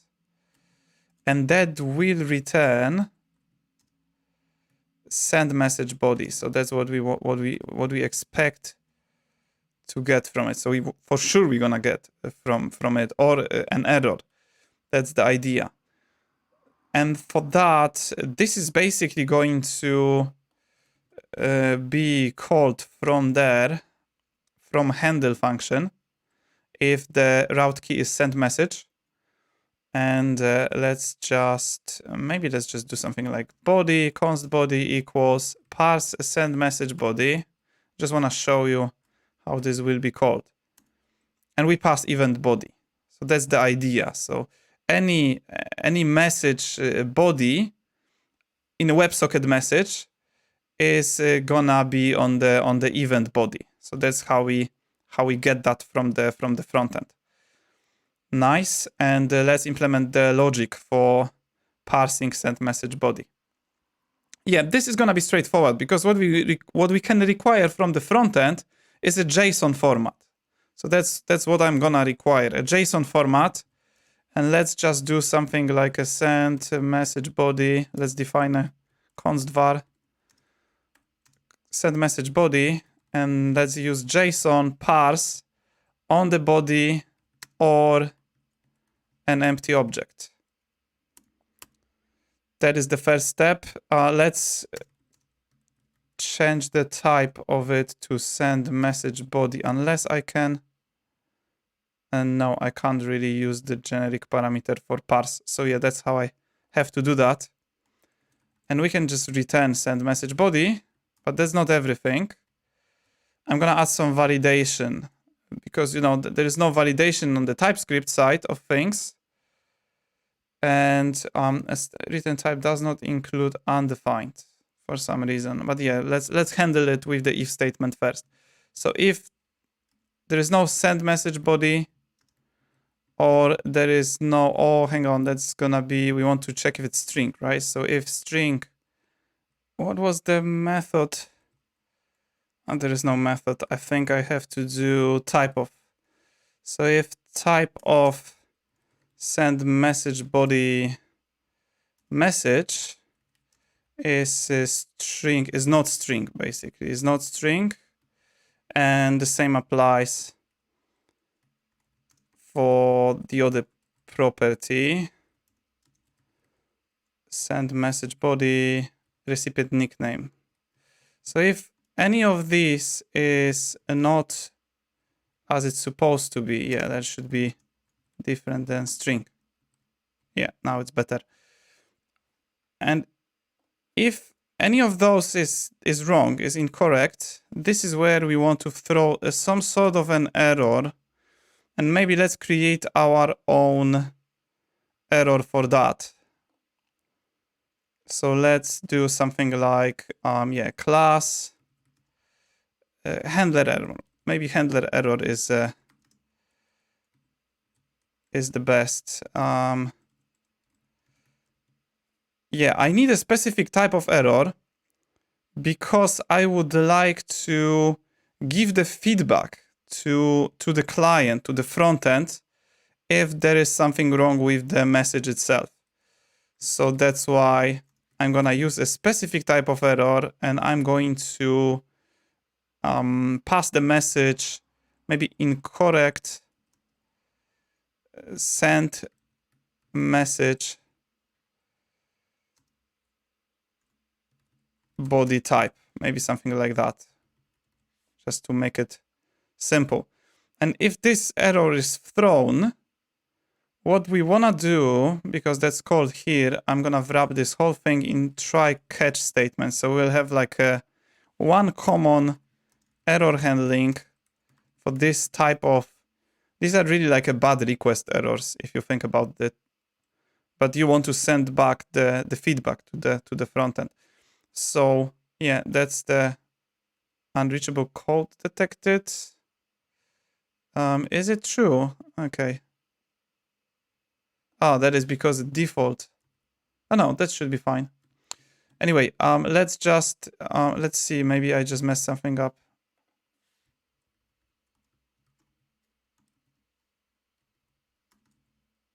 Yeah, now it's correct. And let's check if the E is instance of, and that's gonna be handler error. And if this is the case, I just want to post to connection. That's the name of the post to connection. And I'm just gonna use that connection ID. So the sender, that's gonna be the sender in case of send message. It's gonna be the sender connection ID. So we're just sending back the message of the error. I think that's what I wanna do. And that's it. Then let's just do return maybe. Do I need to, oh yeah, I need to return. Oh, that's gonna be response. Okay, in this case, because we just want to post something back. And in case it's something else, let's just throw that error. So then it's just gonna, yeah, that's just gonna probably disconnect from that WebSocket server, I guess. Okay. So yeah, so in case anything is incorrect with that message, we're just going to handle it nicely. We're just gonna tell the front end, hey, this is something wrong with the send message body type or format. Maybe that's what I say. Nice. Okay, so we get this body, and that body is going to be required in handleSendMessage. So let's require a connection ID. Maybe let's call it sender connection ID. And then a body, which is a get a message. Sorry, that's not get message. It's a send message. Send message body. Nice. Handle send message. And that's really what we want to do. Just return handle send message. Then the first one, sender connection ID. So that's the connection ID. And the body is this body. But we don't really need to use that const var anymore. We can just do something like that straight away. We just pass the parsed send message body, so we make sure that this is a correct format. This is really aligned with the type we say the body is. Good. Handle send message. So yeah, now what we want to do is to perform, I think it's going to be 2 operations really. Maybe 3 because we need to get some extra data from the database, from the tables first. But yeah, the general idea for sending the message is 1, to create a message in the messages table. That's for the message history. And 2 is to send that message to the recipient connection ID straight away. That should be real time. So these 2 operations is something we want to do. Let's start from creating the message history entry. So that's gonna be what we need for that is yeah, maybe I just do something like that. Const. I don't think the output is needed though. So yeah, it's just gonna be await docClients, and we wanna do put, and then what we're gonna have is a table name, and that table name is the same table as the one defined there. So that's messages. Then apart from table, we will have an item. And that item has several properties. We've got message ID, createdAt, and nickname to nickname. Let's start from message ID. Message ID, this should be something random. We're just adding a new message. We won't get, it's not like the case with the connection ID where we getting connection ID as some random hash. Here we have to generate that random hash. So let's use some sort of library to do that, to have a really unique value. So yeah, I just opened the terminal. So terminal, new terminal, and let's install it. So I'm just gonna do npm install, and that is gonna be UUID. That's the library I'm usually using for that. That should automatically add an entry to packages.json. Okay, installed. Let's just confirm it is there. Yes, there it is. So we've got that. I can close the terminal now. And let's just start typing v4. v4, can we get it? No. Okay, I need to manually import it. So let's just do, is it because I don't have the types? This is because I don't have the types, of course. I need to open a terminal again. I have actually too many terminals. Yeah, that's the latest one. And I need to install another package, which is a types for UUID. This one requires a separate package with types for TypeScript. Okay. So let's have a look at the packages JSON now. And as we can see, yes, we've got types for UUID. And that should allow for the IntelliSense to use v4. When I start typing v4, I get v4 straight away. I press enter. This is a function that just gives us a random hash in UUID v4 format. And as you can see, that's been auto-imported by my Visual Studio Code. So yeah, so that's the message ID. Now the second one, which is createdAt, and that's just a timestamp really. So I can do new date and get milliseconds. I think that's what I want to get. Yeah, get milliseconds. Then nickname to nickname is the one that we are interested in, and there is one more, which is the message itself, if you think about it. Nickname to nickname. So for this one, we want to have these two nicknames, the sender nickname and the recipient nickname. How can we get the sender nickname? We've got the sender connection ID. So I could do something like that.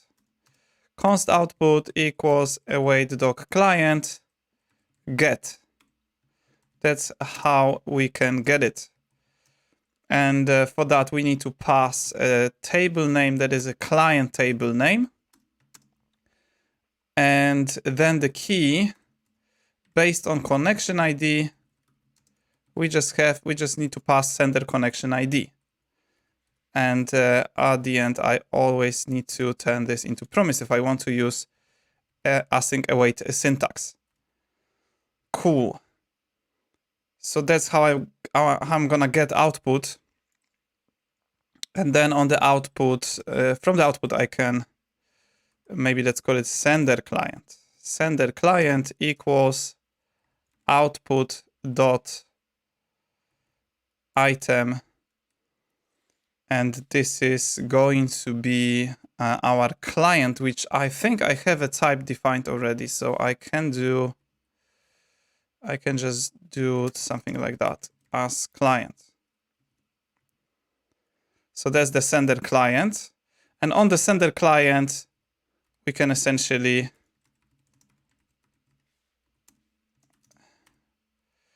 I'm going to explain in a second why I use array, but yeah, we can access a nickname property on that client. Then the recipient nickname is on the body. We've got recipient nickname. So these both,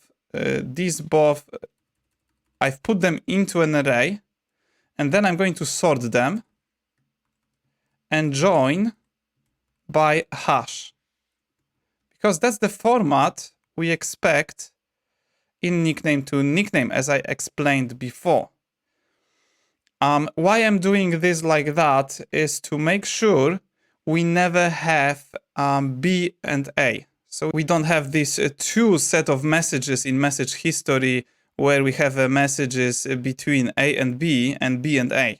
With this one, I make sure there is always A and B. So if there are two users involved, all of the conversations, all of the messages between them, they always gonna be under the same nickname to nickname. So this is what that code and that design of a table makes sure it is gonna be, yeah. So yeah, maybe let me explain it better. So on an example. Again, so if we have a John and Bob, this code over here makes sure this is sorted by name, by the nickname. So Bob is gonna go first, then John, and they will be joined with the hash as a string. And then if we have a situation like the other way around, let's say the sender client is now Bob and the recipient client nickname is John, then again, this is going to be sorted, but because it's already in the right sort, in the right order, the Bob is first because B, right? Alphabetical order. J is after B. So that's how it's going to be. It's always going to be the same, right? Regardless of who is the sender and who is the recipient.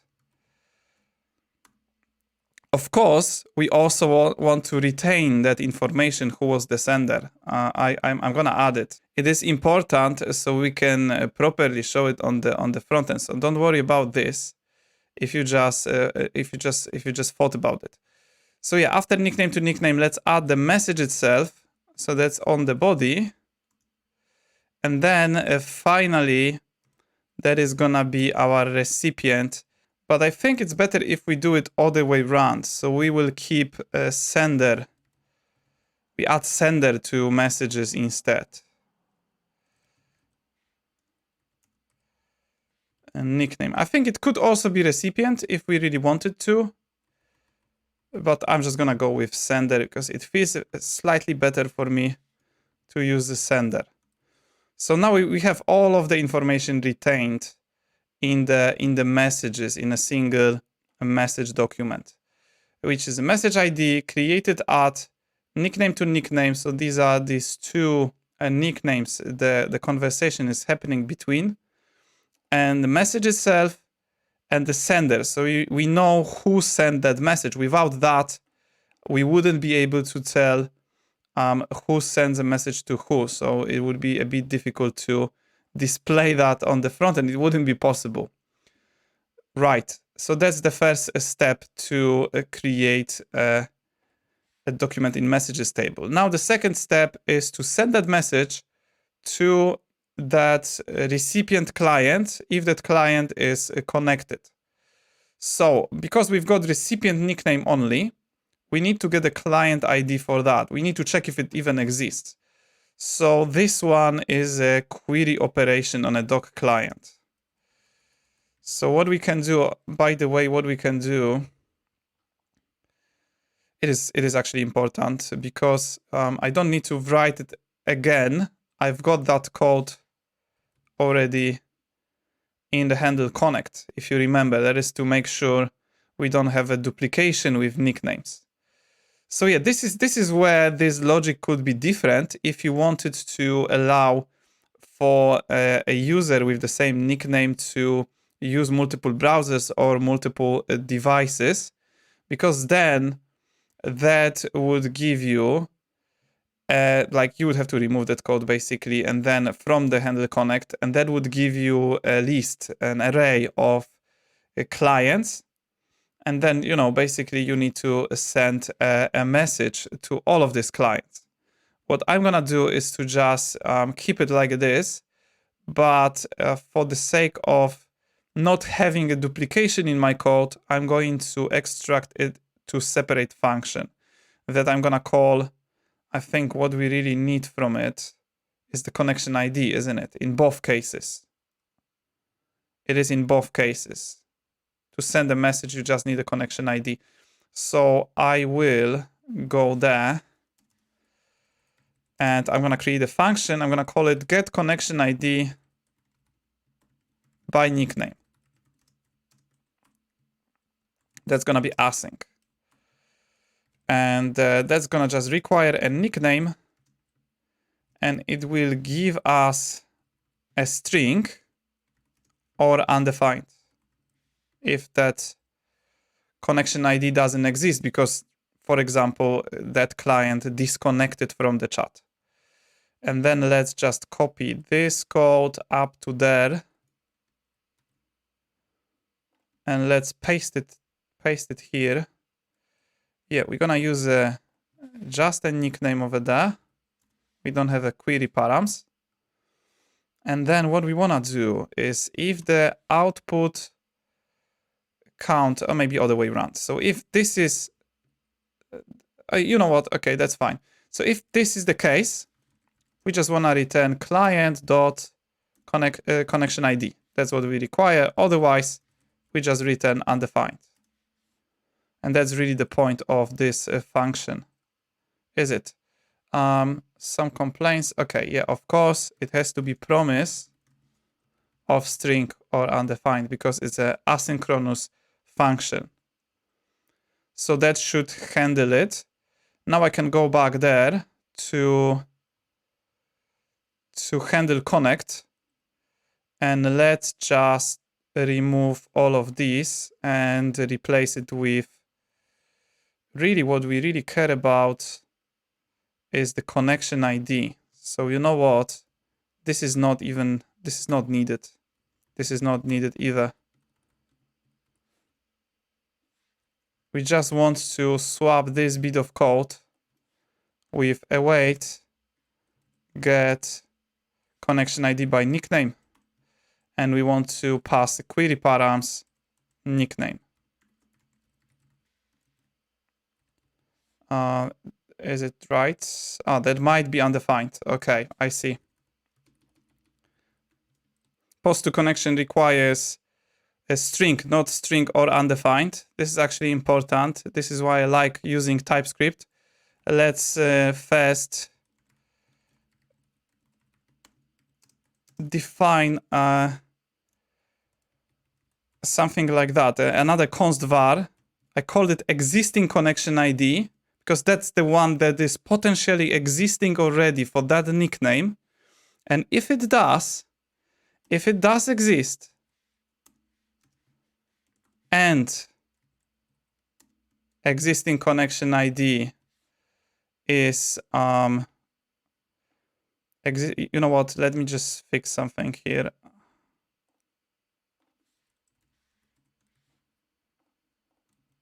Yeah, that's gonna be better now.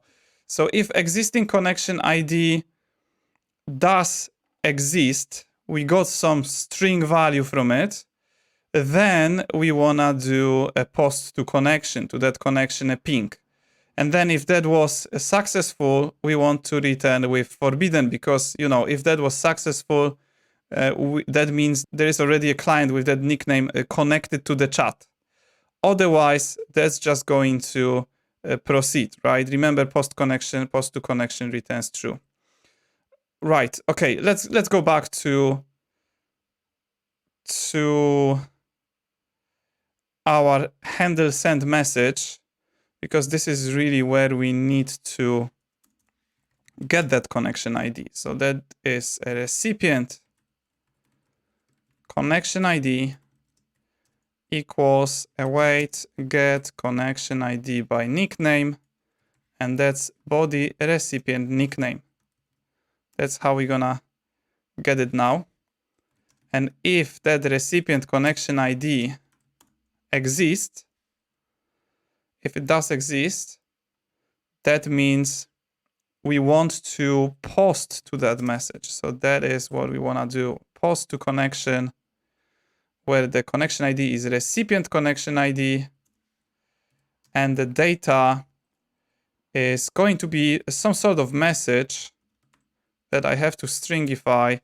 And let's maybe call it just a message where the value is an object where we pass the sender.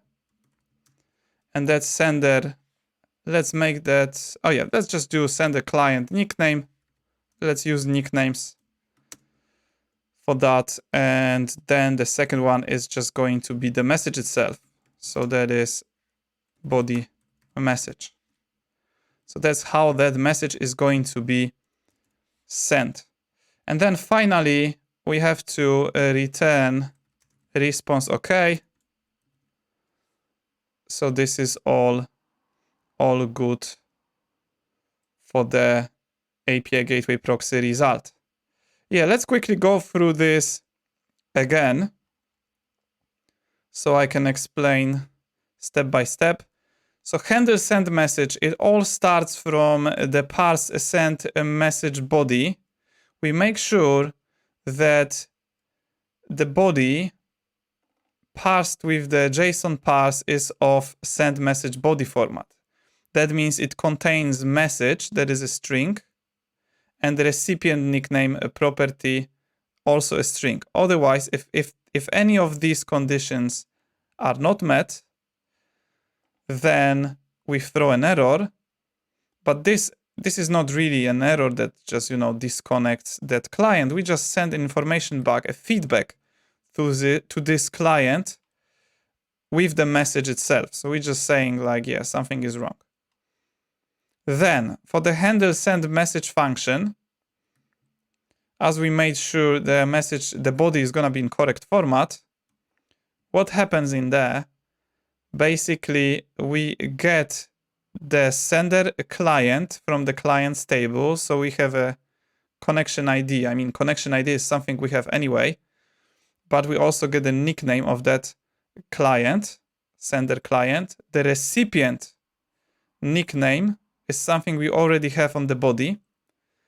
And here we prepare nickname to nickname, which is a specific property we've got on the message document that is needed to recognize, this is the message sent between these two users.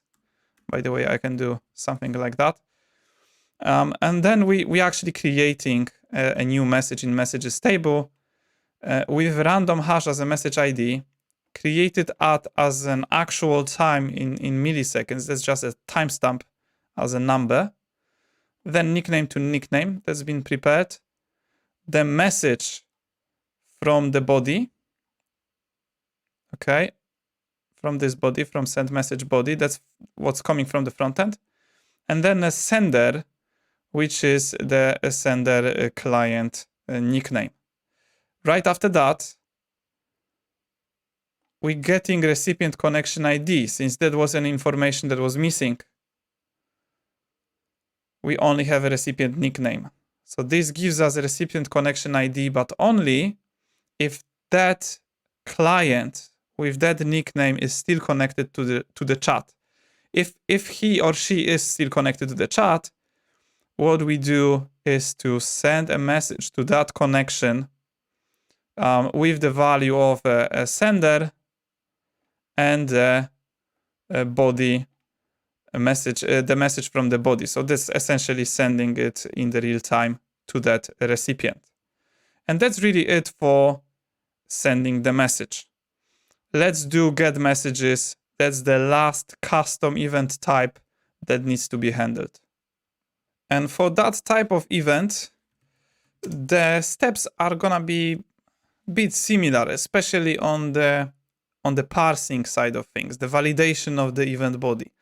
So yeah, let's just handle getMessages and let's add a function to parse it. So parse get messages body, where we get body string or null, and we return get messages body as a result. Yeah, that is a type I don't have defined yet. So let's go back to the top of this handlers.ts file and let's define that type.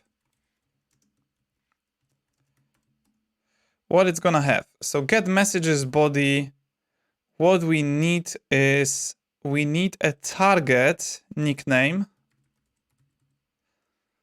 isn't it? So like if I'm Thomas and I want to get messages between me and Joe, I need to send that nickname, the Joe nickname. So that is the first property. And then I'm gonna add 2 extra properties for pagination, but I'm not sure if I'm gonna handle pagination on the front end side. It might be a bit complicated. But since the query action on a document client, DynamoDB document client, supports pagination in a really nice way, let's make it. Let's make the WebSocket server pagination ready. So let's add limit, which is gonna be a number, and there is this specific property we can use with the query.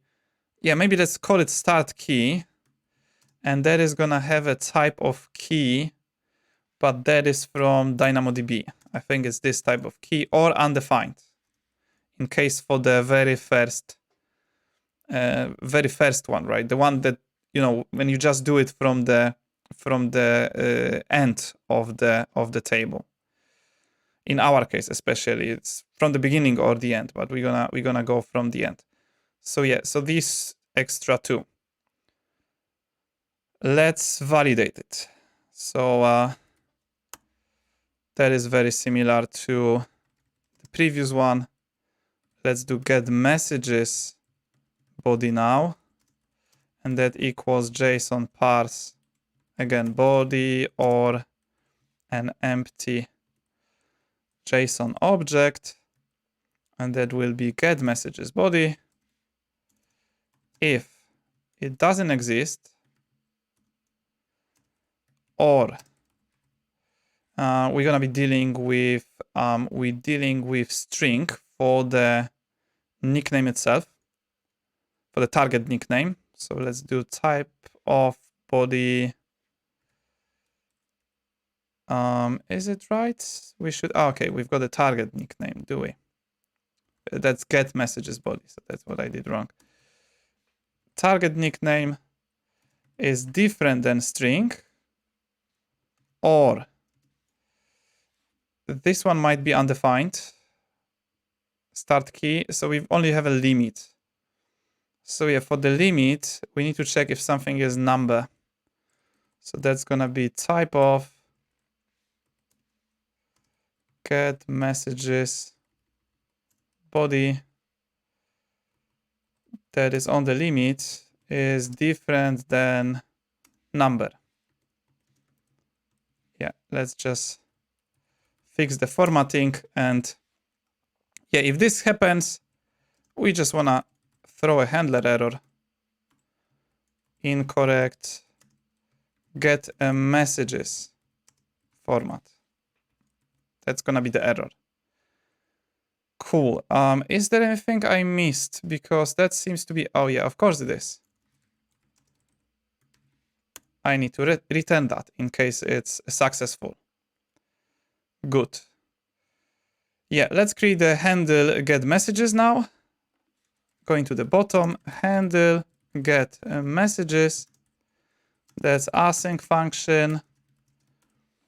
And that is going to require, what is going to require? I think it's very similar to send messages. So yeah, we need to pass handleGetMessages. Let's just do it like that. So connection ID and parse getMessages body event.body. Yeah, now let's fix the argument types. Yep.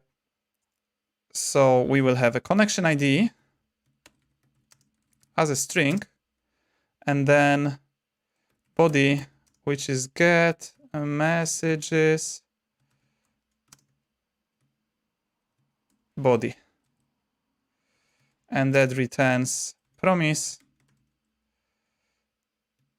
API gateway proxy result. Cool. Yeah, handleGetMessages.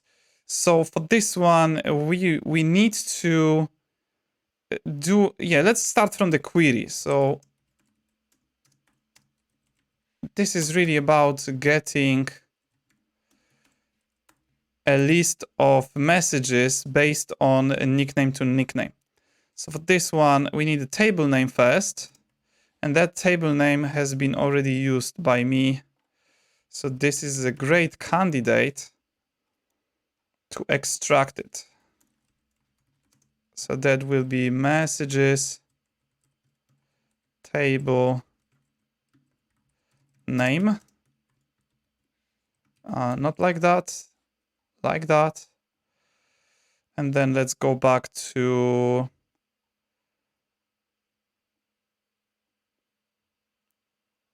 there. It's gonna be messages table name. Let's use messages table name. Index name. Yeah, for the index name, we've got it defined in serverless.yml, and that is nickname to nickname index. And you know, by the way, I'm pretty sure this could be passed to the handlers.ts as an environment variable. I think the same case is for table names. So that is an area of improvement. I'm not gonna do it in this video, but I'm just saying you could do it in very similar way to what I've done with WSS API Gateway Endpoint. You see, what could be done is just you can just add a new environment and then use these sort of functions on CloudFormation to. That's hang on. That gets ARN though. So yeah, so probably something else. Yeah, I'm not gonna try to figure it out. But yeah, something for you to try to improve if you would like to experiment. Yeah, let's continue on this one. So let's have a look at different query operation that I already got for the clients table. So that's gonna make it slightly easier. I'm just gonna copy the condition expression, attributes names and attributes values, because this is required. And I'm gonna change that because what we're using for the messages is nickname to nickname. Nickname. Like that. Like that. Remember, these are just placeholders, so they will be they will be replaced. This is an attribute name placeholder, so I defined it here again, and this will be replaced with nickname to nickname, and then the value placeholder is going to be replaced. Yeah, this is important because we want to replace it with a nickname to nickname, and this is where we need this. We need two nicknames. We've got one on the body, which is the target nickname, but we don't have the sender nickname, right? That client that is asking for the messages, we don't have a nickname of that client. So what I need to do is to use that connection ID to get that client, something I've already done.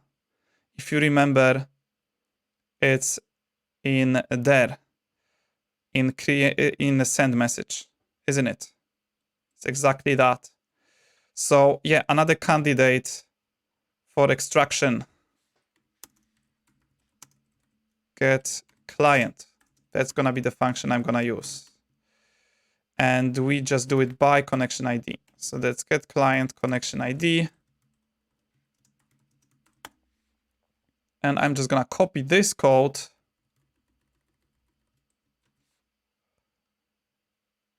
over there. And I think I can just do that. Yeah, but there is no sender connection ID. There is just connection ID now. So that's how we do get client. So first of all, let's go back to send message, where I needed a client, a sender client. Instead of using that, now I can do await, get client, and just pass a sender connection ID, which is gonna handle getting the client in handleSendMessage now. That's gonna be simpler.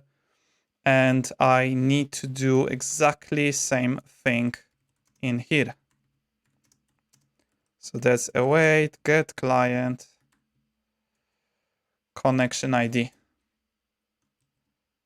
Perfect. Okay. So I've got client, the one that is asking, right? Sender.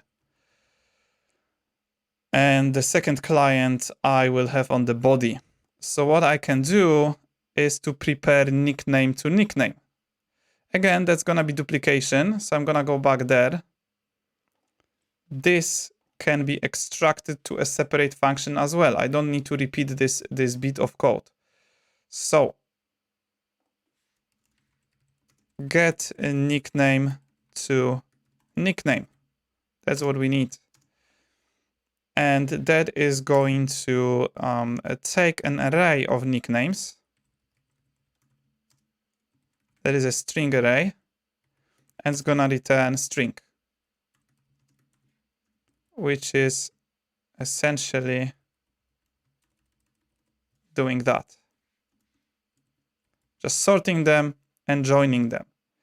Yeah, this is by the way prepared for multiple user conversation. If you look at this, there might be more nicknames, 3 or 4 or 10.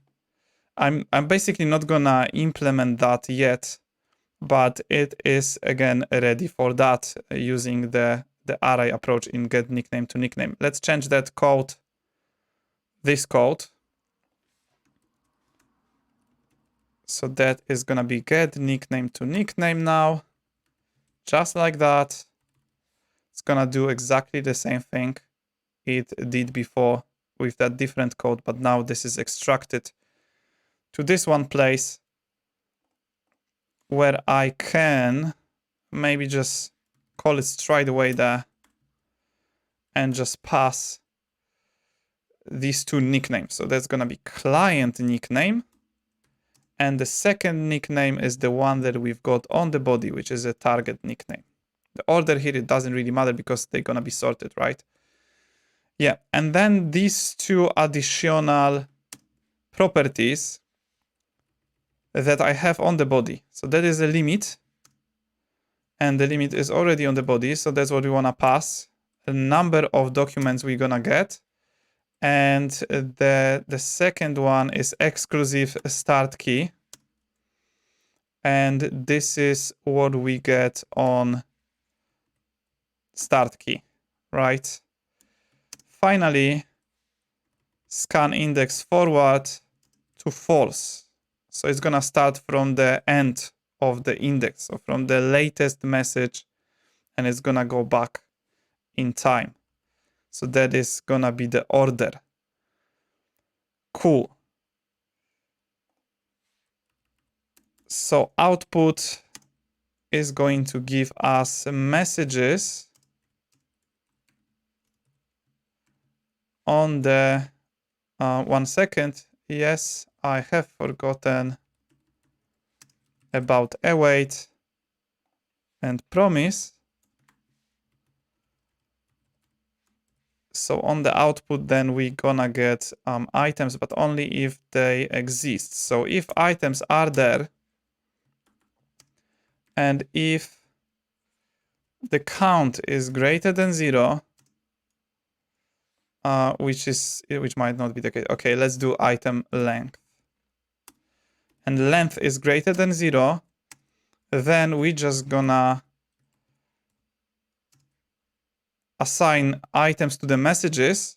Otherwise, that's just gonna be an empty array. This is to handle it in a nice way. Basically, if these items are not there, there are no messages for this pair of users, we're just gonna, return an empty array. So we're still gonna return a message to that front-end client. Okay, and finally, send, is it send message? Post message to connection, right? Post to connection. And post to connection, that's gonna be the connection ID from the one that we received in this handle function. Data, that's another type of message, isn't it? Let's call it messages. Messages make sense. Value, which is just gonna be messages. Perfect. And finally, last step is to return response OK to the API gateway, like with API gateway proxy result. And that is getMessages function. Yeah, there is one additional step that I could do to slightly refactor it. I see this duplication. So we got the client. Really, what we require in the getMessages is client. And the same thing applies to a send message, if you look at this, right? So it's not really sender connection ID, I think, which is not really used anywhere else. And it's not really used anywhere else. I think it's not used anywhere else. Oh, it is. Okay, it is used there. Okay, so maybe you know what? I am not going to refactor it. Let's just keep it as it is. Great. Yeah, I think this concludes implementation of the backend. Hopefully this code works. I'm gonna give it a quick test in a second. Let's just go through getMessages again, so we all understand and can catch up on what's going on.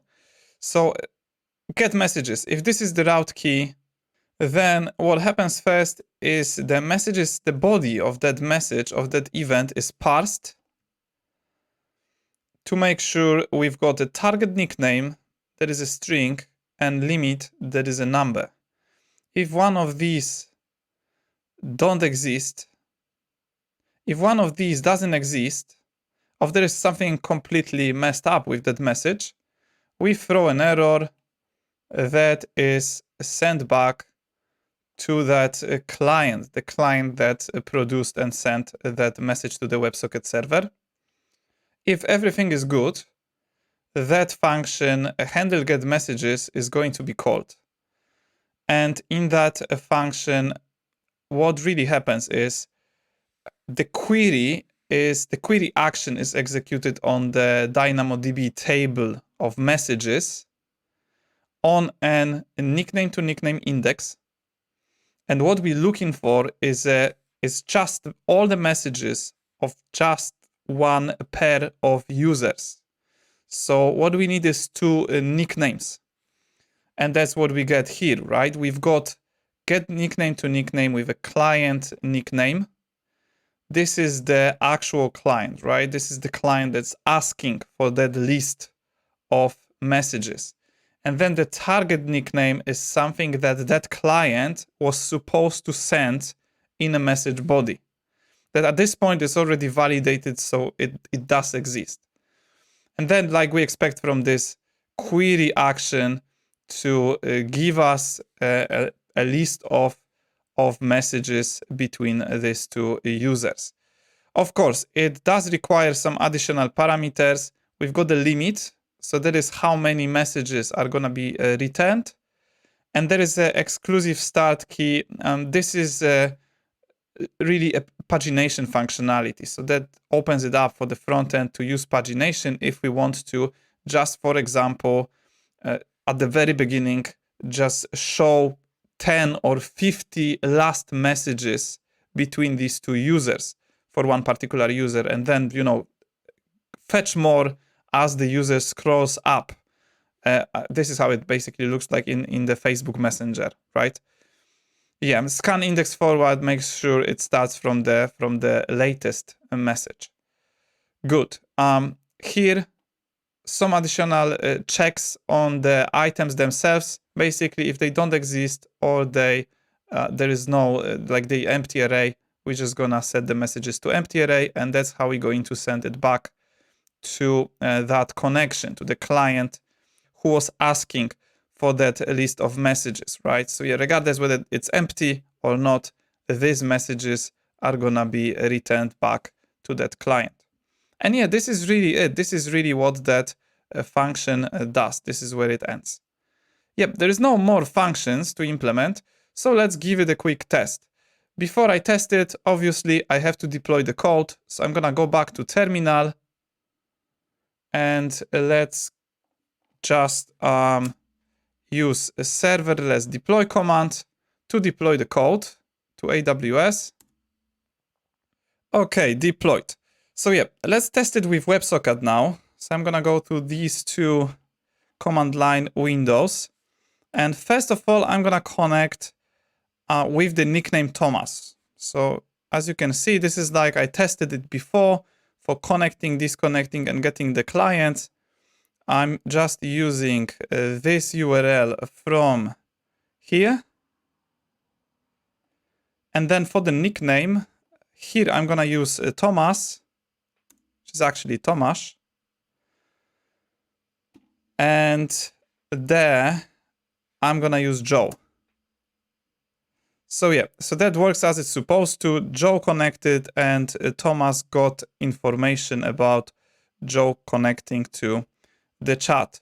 And now let's try to, let's start from incorrect message. So I'm gonna send something like send message, but no additional properties. Okay, that's what we got. Incorrect, send message body format. Something to improve on, I've just realized, because that just gives us the message itself. So I forgot to wrap this into something like that. Type should be error, and message should be message. That's how we want to send the error type. instead of this. So that is one thing to fix. Okay, let's continue. So let's add one property. Maybe let's do send message, but this time let's add maybe the recipient. I think the recipient is the first to be verified. Oh, that's a message. So yeah, let's send a message as a number. That's just one additional check. Again, we got incorrect send a message body format. Obviously, this could be improved. We could tell the client what error is this. Like, yeah, the message is in incorrect format, right? It should be string. But yeah, I leave it up to you if you want to improve that. And yeah, finally, let's just send an actual message and let's test it if that message is gonna be sent to Joe. So let's send a message, hello, and the recipient nickname is just going to be Joe. So that should be the right format. Yes, that worked, right? We can see Joe received that message straight away. So that was real time. Yeah, now let's try Joe. Let's send a message from Joe.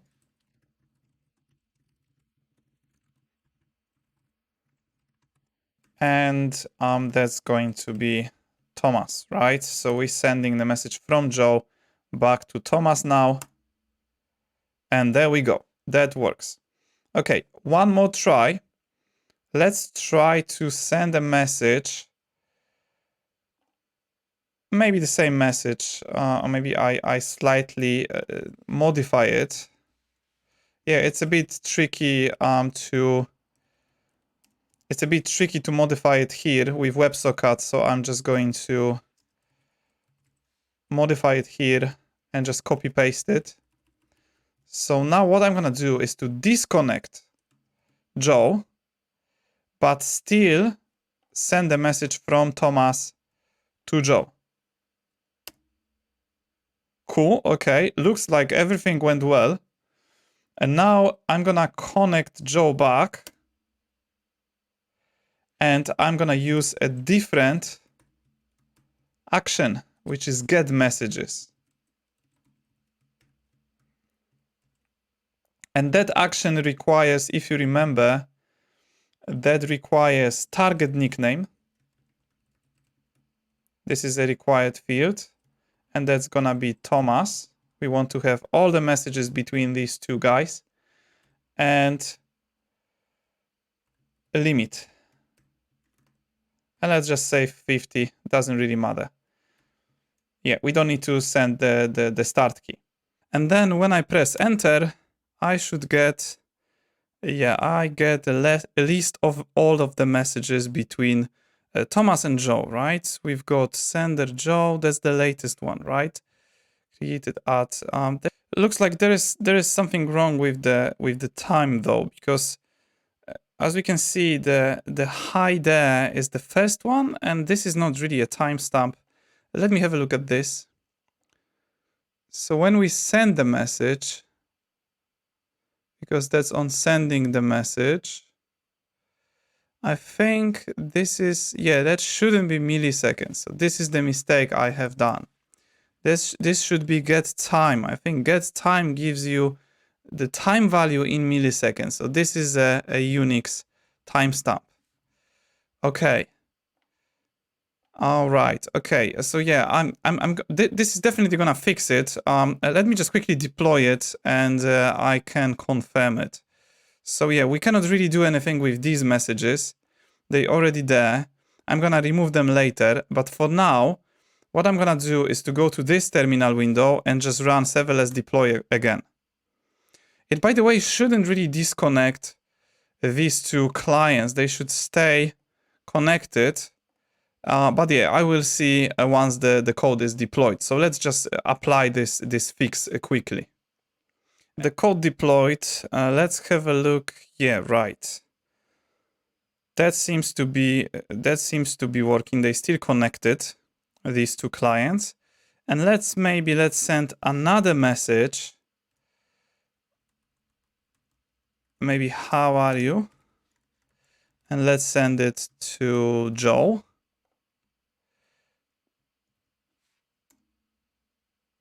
Okay, yeah, we received that straight away. So that should be added to the history. And let's try to, now maybe I disconnect Thomas and I send that message from Joe. So he's gonna say I'm good. And he's going to send that message. That should be created in the history. So now I'm gonna connect back. That's correct. I'm connected. And now let's do action get messages and target nickname is Joe. Limit. And let's use the limit properly now. So we added 2 messages. So maybe let's start from 2 messages. Let's do 2 messages. There were only 2 messages, so we should get only... Okay, and now they are in correct order, as you can see. So we've got a message, I'm good. This is the last message sent from Joe to Thomas when Thomas was disconnected. And how are you was from Thomas. So this is the right order now. If I repeat that, but add more messages, like higher limit, we should see all of the messages. But yeah, the previous messages are not in the correct order because of the issue with the timestamp we've createdAt, as you can see. Anyway, I can go to DynamoDB and remove them manually. That seems to be working well. We can get messages, send messages between 2 clients. So yeah, I'm gonna do some additional testing of the camera, and now we will move to the front-end part. So I'm just gonna remove that, and let's create a new project. Let's do it in a separate Visual Studio Code window, in a separate folder. So I'm gonna go to File, a new window, and then this is a bit similar, but different commands are gonna be executed in the terminal. So let's open a new terminal. And now in the terminal, again, I'm gonna go to CD projects. And then in the projects directory, what we need to do is to run a following command that can be found on this website, which is TailwindCSS. I'm gonna use Tailwind, just want to make it faster with all of the CSS. So that is really the command with a small modification. So I'm gonna copy this, go back to Visual Studio Code, paste it in, and let's rename that to serverless chat UI. Exactly. That's gonna be the name of the front-end part. And the template is gonna be TypeScript. So this is the difference to the original command from TailwindCSS. And now once I execute this command, this folder, serverless chat UI, should be automatically created. So let's just hit enter. And there we go. Yeah, that is created. So let's open this project now with Visual Studio Code. So I'm gonna go to open. And then from my projects directory, I should be able to find a serverless chat UI. That's the one I'm interested in. So let's open it. Nice. Okay, so that is a create React app project from the TypeScript template. Now I'm gonna go back to my browser, and there are 2 additional steps, or actually more additional steps. It's like 6 of them. So yeah, let's go to step number 2. What we need to install is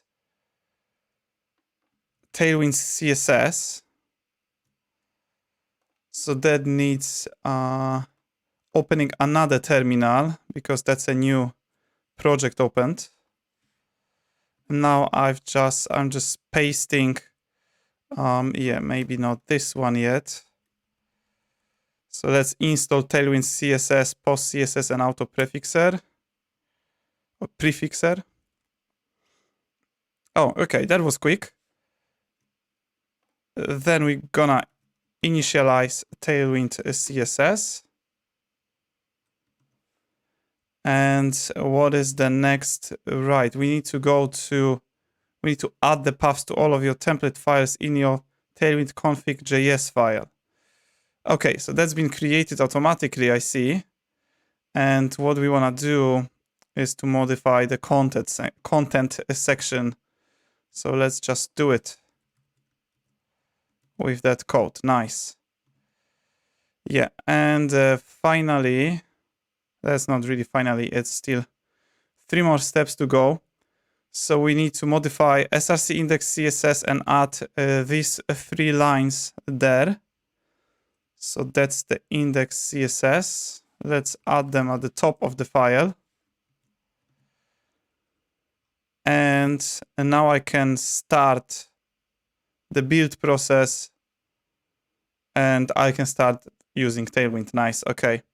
So that's essentially is going to be the last step for me. Let's open app.tsx and let's run npm run start.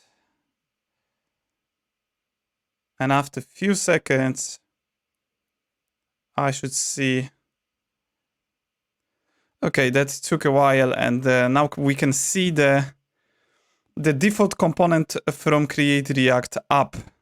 Okay, that's the default one, and as a first step, usually what I do with the UIs is to try to find something open source already built by someone else on the internet, and then either slightly change it or adapt to my solution.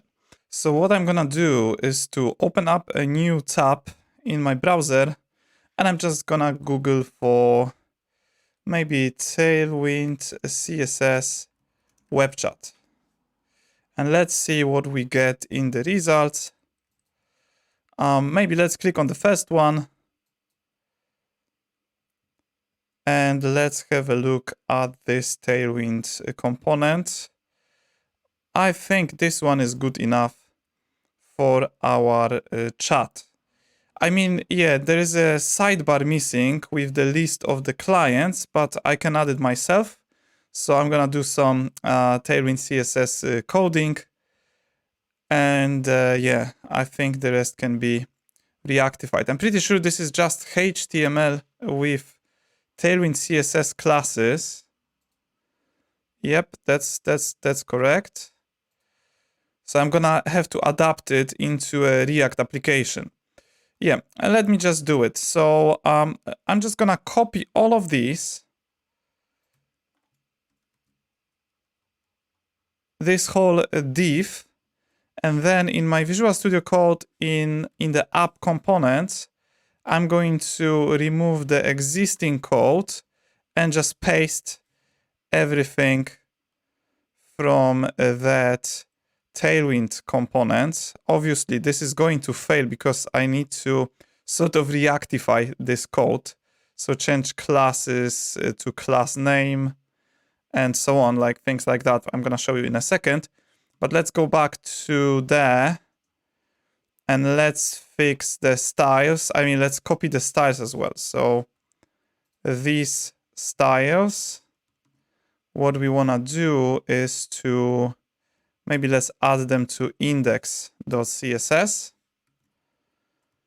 That's going to be the fastest. And there is some element, get element by ID. Right, okay, that's just scrolling to the top. So I'm going to handle it myself. So I don't need to copy this code. Cool. Okay, so now I can close that. Or maybe we keep it. but let's go to app component and let's fix all of the class attributes first. They should be called class name. So I'm just gonna quickly do it.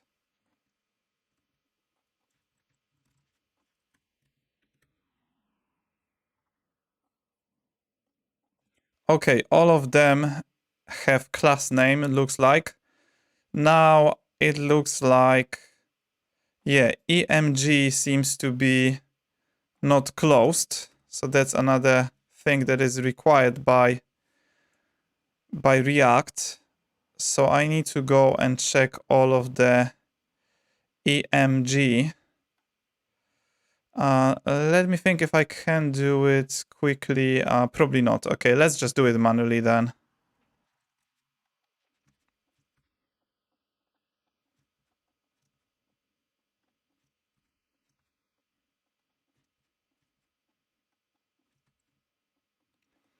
Yeah, that seems to be a final one.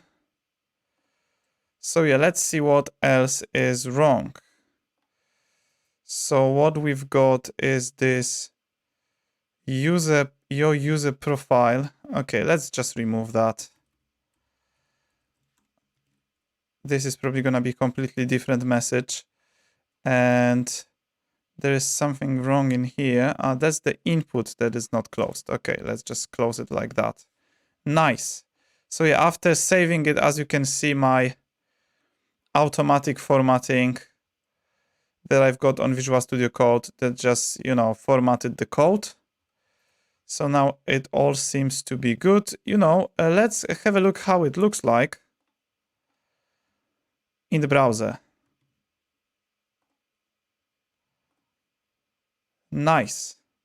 So yeah, that's exactly what we had in the components. Right. One more thing. There is this screen that I want to show at the very beginning, because yeah, this is the chat functionality, but at the very beginning we want to just show a simple input box with the nickname, right? Nickname label. So the user can provide a nickname and then proceed.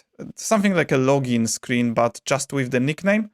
And for that, I'm gonna also reuse a component from Tailwind. So let's look for login. And let's pick one of these components. Maybe this one. Yeah, this one looks nice.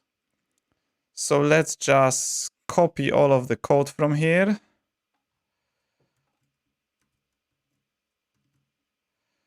And then what I want to do is to create a separate component for that. Let's call it welcome, as a welcome screen, something like this. And yeah, let's call it welcome.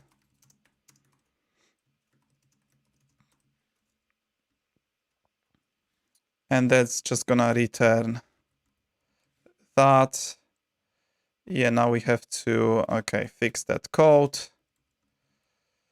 So again, it's a class change mainly. Yeah, that's the class change. So let's do it.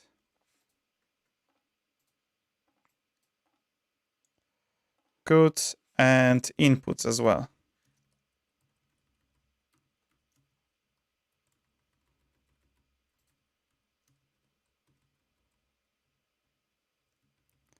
We don't need a for attribute. This is probably not gonna be even required. Nice. Yeah, let's export it. And I think what else I have to do is to import React. Just like that. Nice. Export default. That's what I want to do. Good. Let's go back to app.tsx, and in the app.tsx, what we want to do first is let's define a state for the nickname, because that's the first logic that we really want to implement in our app component. So a nickname set nickname equals use state, and this is just going to be an empty string. And then if, let's just do it in the imperative way. So if the nickname is empty, let's just do something like that. Then we want to return something else instead, and that will be the welcome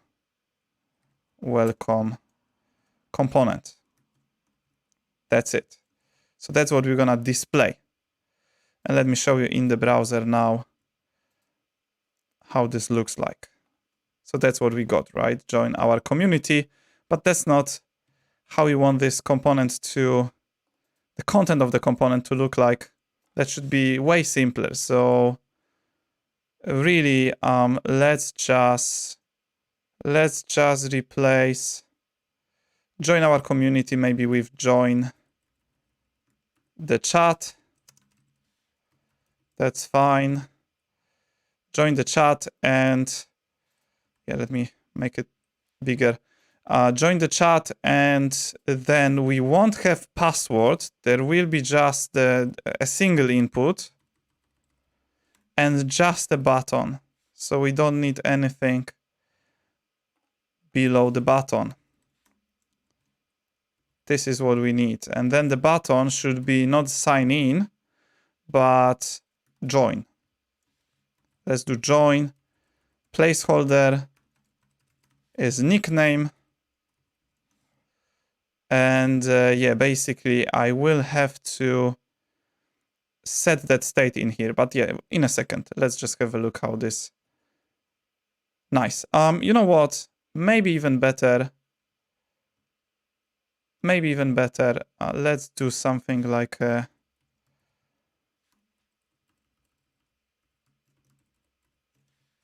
web chat and join. That's it. Simplicity, right? Nickname and join. Good. Now we're going back to app.tsx. I'm just thinking, let me make my browser window visible all the time. Okay, I think it's better now. We can see the browser window all the time. So yeah, and yeah, by the way, I think I can close this tab and this tab, so we only have our React app. Cool. Let's handle this logic to set the nickname, right? What I want to do is to set that nickname from the welcome component, and when the nickname is set, we want to display the chat itself. So let's handle that.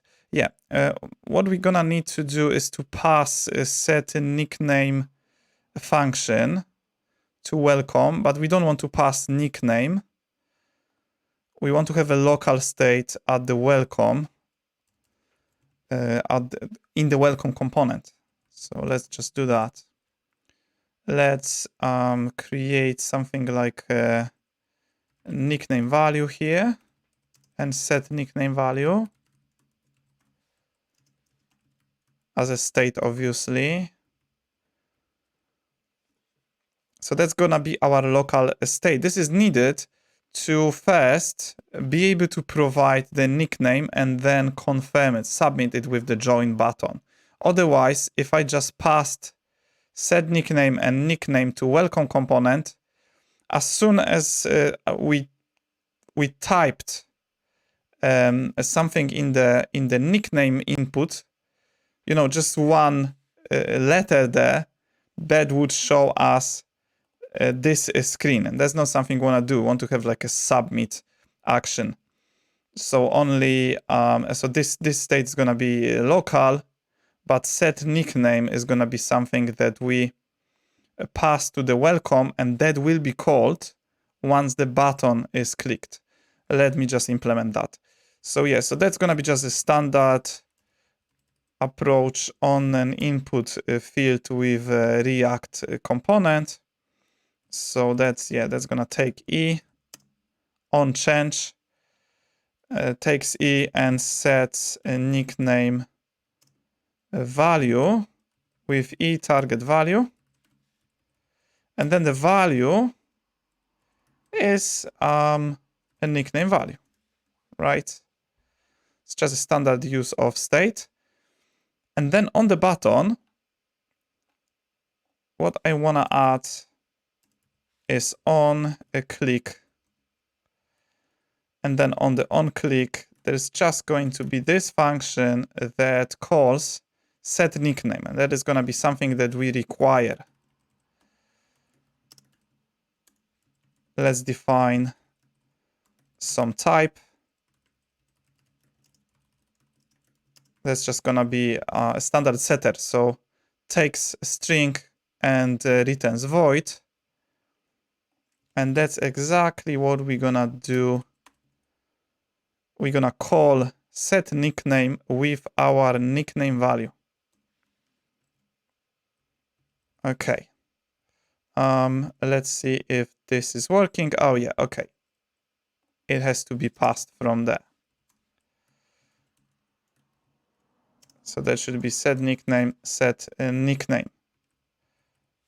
as a state setter. Nice. Let's try to type something in and click on join. There we go, right? That works. If I refresh, I get back this screen. Good. There is one case that we also want to handle. If someone just clicks on join, we won't see anything, but let's just display some sort of an error message. And in order to do that, let's just add some span. Yeah, before I add that span, I need a state for an error. So let's create it. Error message, set error message, use a state. And that's just going to be an empty string again. And let's do something like that maybe. So let's check if error message is different than empty string. And if it is, we want to add something like a span. Otherwise, there's going to be just nothing. Let's just do something like that. And then for the span, we want something like a class name and error itself. So that will be error message. Here we want to have a border different on the input. Oh, maybe I get back to it in a second. Let me finish the span class name for the error message itself. So we want to have for sure a color of the text should be red. Let's do maybe not this kind of red. There should be this one. And let's implement that logic so we can see how the error looks like, because at the moment I don't even set the error message if something wrong happens. So that would be in the on click. So what we want to do is to check if the nickname value is empty. And if it is empty, we just set some sort of error message. Otherwise, we set nickname to nickname value. And that error message is going to be something like a nickname cannot be empty. So that's how it's going to look like. There's a simple check on a nickname value when someone clicks on the button and the error message is set to this value. Let's see. Yeah, nickname cannot be empty. So that's what we see if there is some issue. One more thing I can try to do is to change the size of the font. So it will look like this. And let's add some, oh yeah, I think what else I can do. Yeah, that's how I make it smaller. So yeah, font medium is just the weight of the font, right? So this is bolder now, and then the size is text XS. As you can see, font size is 12 pixels. For font medium, we've got font weight of 500. Nice. I think this is enough. So if there is no nickname, that's what we're gonna display. If there is a nickname, then we just show the chat window. Great. Okay, I think that's the welcome functionality. I mean, in terms of how it looks like and how it works in terms of state in the welcome component itself. One more thing I'm going to add to app.tsx is adding this to a local storage. If you remember at the very beginning, I said that once you set the nickname, the functionality is supposed to remember the nickname and won't make it possible to change it unless you go to the local storage of the browser and you remove it manually from there. So to prevent, the nickname impersonation, I mean, it would still be possible, but just to make use of local storage and show how to remember something, I'm gonna do it. So for the nickname itself, as an initial value, what we wanna pass is an attempt of getting a nickname from a local storage. And I'm gonna do something like that. So when the app loads for the first time, the initial value for the nickname is going to be nickname. If it does exist, if it returns a string. If it doesn't, then it's going to be an empty string. And I'm gonna use a use effect to store the nickname when it changes. So this is where I'm gonna do a set item, a nickname, and the value itself is just a nickname. Okay, maybe I add the window just to be on the safe side to the local storage here as well. Good. Okay, let's quickly test that functionality. So we have a web chat. I'm going to provide a nickname, a Bob, and we can see the chat. If I refresh, yeah, I see the chat opened. I don't see the welcome screen anymore. And if I go to inspect, then application and the local storage, you can see there is a nickname in the local storage. If I remove it manually, just right click and delete, I close it and refresh, that welcome screen is displayed again. So yeah, that basically remembers me. Once I join, it remembers my nickname. So that functionality is done. Nice. Next functionality. Let's implement the WebSockets now, because that's the core. The core functionality of this chat application is really using the WebSocket client and communicating with our WebSocket server. So what we want to do is that when the nickname is set, so that's here, we sure the nickname is set, we want to establish a connection with our WebSocket server. And to use WebSockets in React, it is a bit tricky, because like that two options essentially. I've seen a library where you can use the WebSockets as hooks, but it is a bit complicated.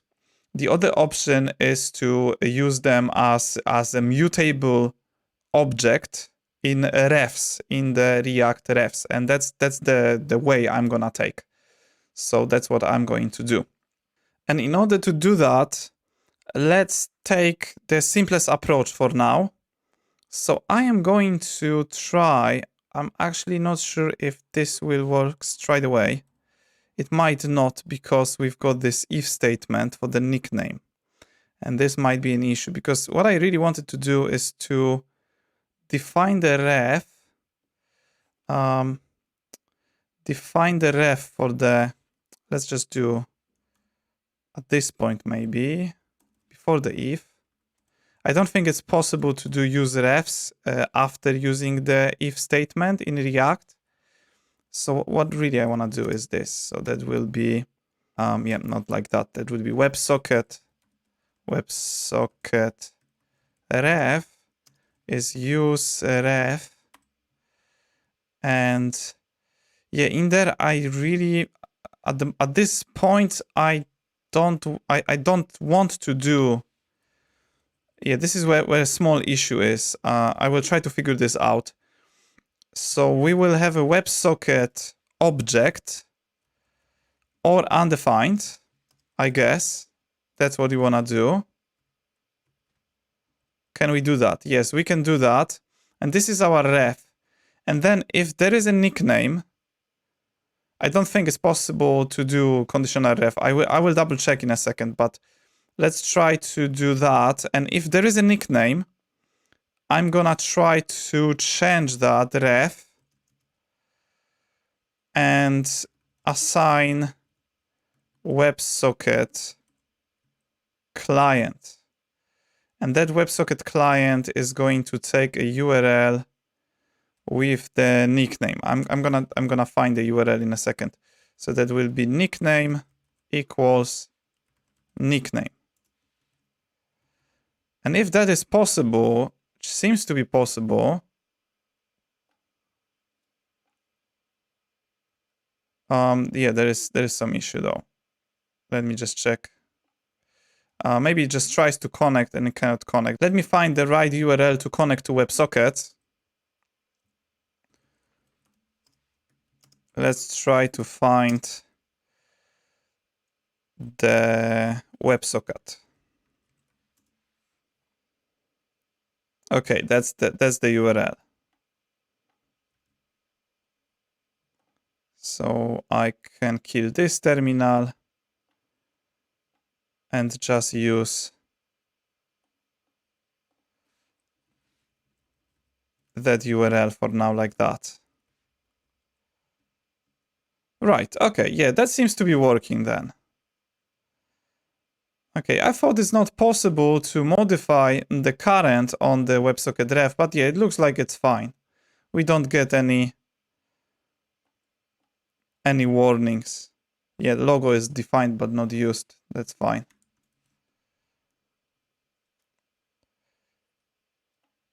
Let's do a small test though. So I'm gonna go back to inspect, because that's not what I'm sure. This is something I'm not sure about.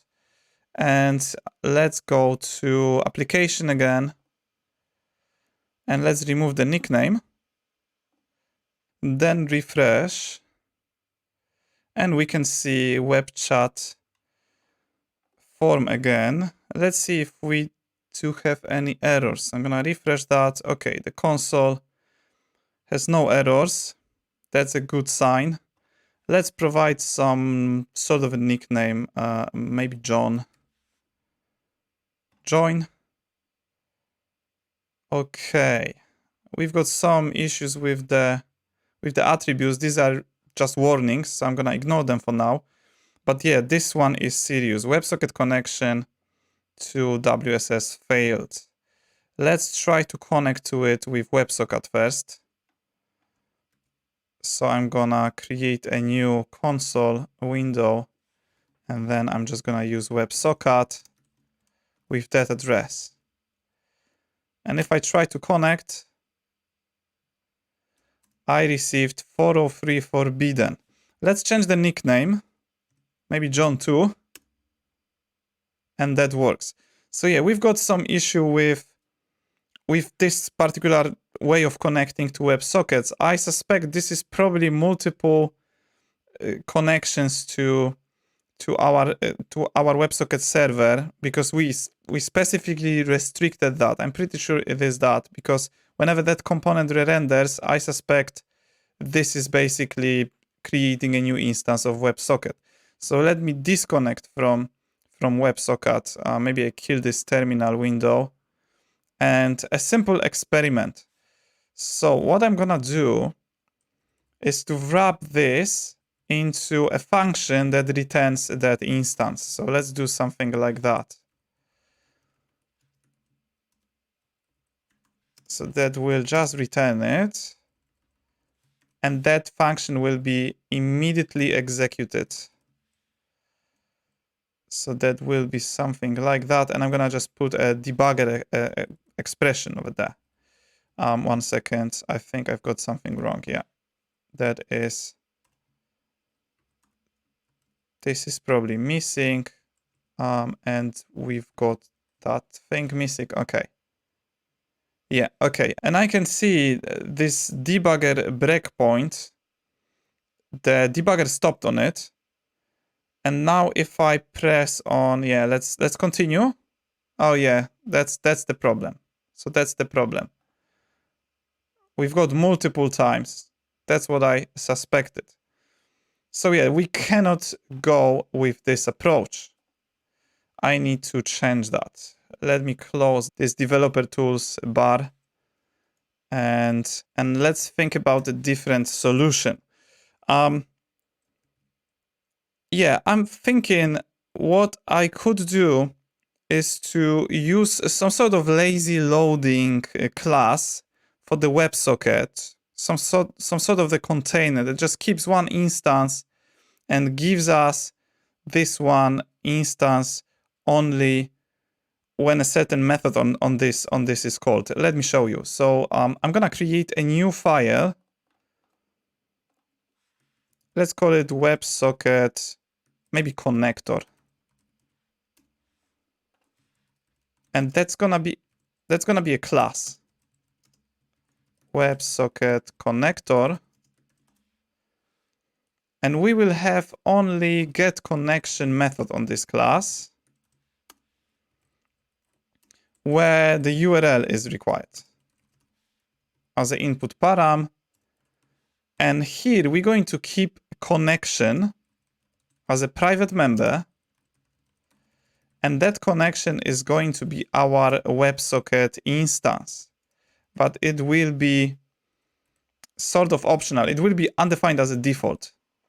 And then in the getConnection, if that connection doesn't exist yet, because initially it is going to be undefined, we will create it by calling WebSocket, new WebSocket basically, but with URL. And then just return this connection as WebSocket, because we've made sure this is a type of WebSocket. There will always be WebSocket returned from a getConnection method. So yeah, that will make sure there is only one instance of WebSocket.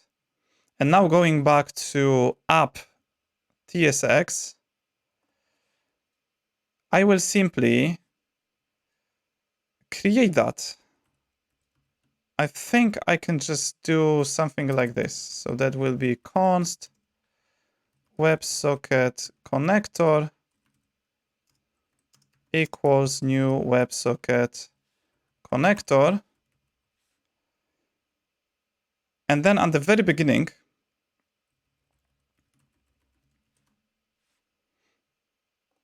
I mean, not very beginning, but at the point where the ref is created, what we can do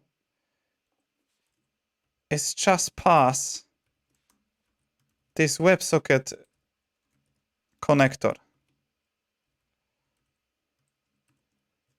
And that's really it. So I don't need to set anything on the current, because our current is going to be a WebSocket connector itself on the ref. Maybe let's rename it to WebSocket connector ref. So we know this is a different type. And now with the WebSocket connector ref, at this point where we are sure the nickname is set, we can just prepare that URL as a simple variable. And this is where we can use our WebSocket connection. So I will do WebSocket connector ref current and get connection with that URL. And we can essentially use another variable over there that will also make, like, this will all make sure what we're getting is just the same instance every single time. And now on the WebSocket, WS is essentially is going to be a WebSocket already connected. So on the WebSocket itself, we can define these functions like on close, on message, on open, and then interact with our React application and, you know, set some sort of states depending on what we receive from our WebSocket server. And you know what? The first handler, I think these are called handlers. The first handler we are interested in is on open. This is when the connection is established. So if I do something like WS on open, and I think this is how it's done. So you just assign a function to it, and that function will be executed when the on open happens, when the socket is open. And now, you know, once it is open, this is executed, and there is one limitation. If you remember, let me just go back to the backend code. Let me show you this limitation that we're going to handle right now in on open handler. So here I've got it, handlers.ts, and that limitation is on the connect event type.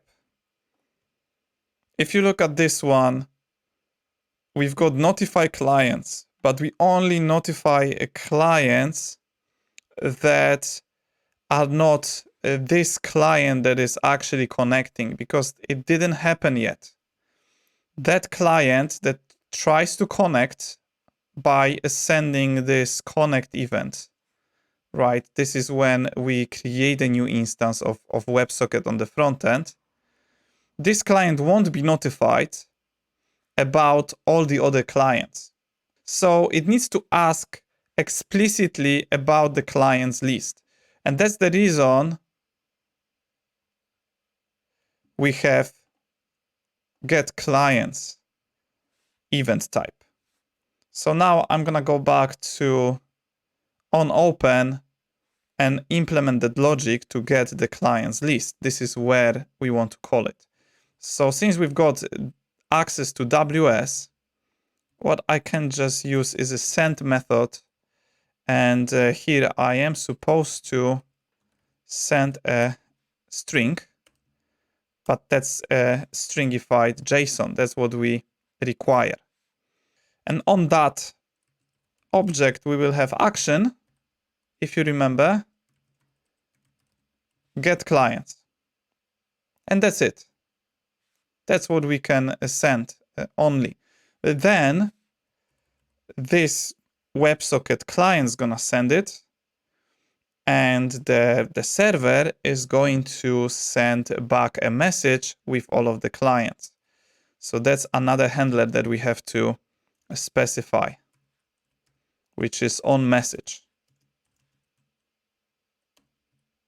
And on message is slightly different to on open, because there we're really interested about the data that we receive from the WebSocket server.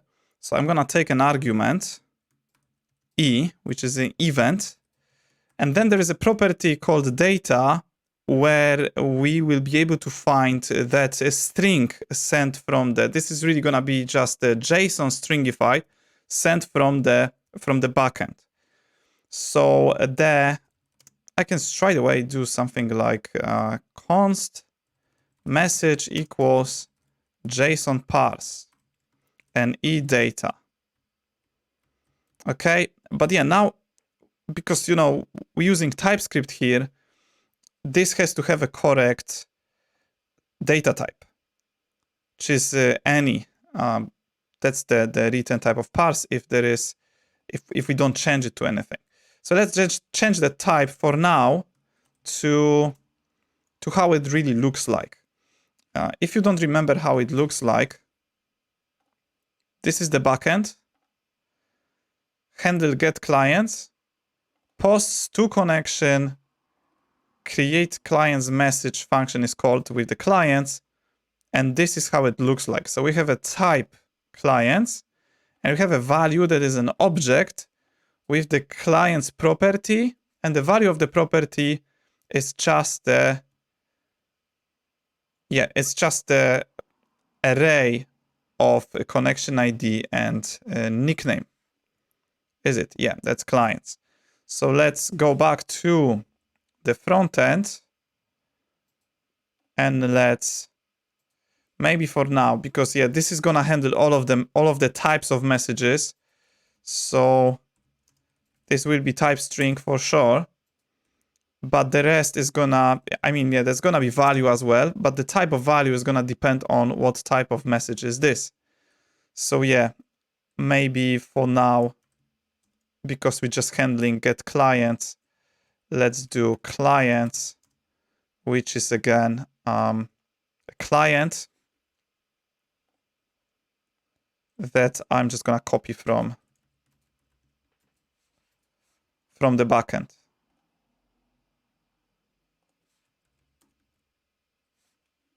So that will be client array. Yeah, this has to be changed. Remember that. So this is our message. And you know what? Maybe let's just console log this message value, just to make sure this is work as it's supposed to. Do I have any errors? There is some issue. Yeah, I just had to restart it. The npm run start for some reason, probably something with the import. But yeah, now seems to be good, and it's not complaining about the on message. But yeah, that was really because it couldn't import a WebSocket connector for some reason. So yeah, I just restarted it, and now it works. Let's have a look at the console. If we get anything from the server, and this is what we get. We've got the nickname John. Yeah, that's the only one that is connected at the moment. But if I copy this localhost 3000 URL and I open a new incognito window, and then in this new incognito window, I open another chat, provide nickname Tom, for example, and join, then what we get is a new message with two clients now. We have Tom and John. And it was the same case really for this one. If we refresh, then we have two clients. And here the disconnect happened, and then connect of that Tom client again. So as you can see, this is working nicely. It is connected to our WebSocket server, to API gateway WebSockets, and we can exchange some messages. But yeah, let's now implement it in the front end. So it's better, right? We don't really want to use console log. We want to see a list of the clients on the screen. So let's do that. Let's just do that. Yeah, that is that bit that is missing, unfortunately. And we're gonna need to implement, I'm gonna need to implement myself a sidebar that will be located somewhere on the left. And then on the right, we will have that conversation. But yeah, that conversation has to be different depending on what client I click on. So let's do that now. Yeah, first of all, let's move all of these to a separate component. So this shouldn't be in the app. I'm gonna just go and move this entire code to, hang on.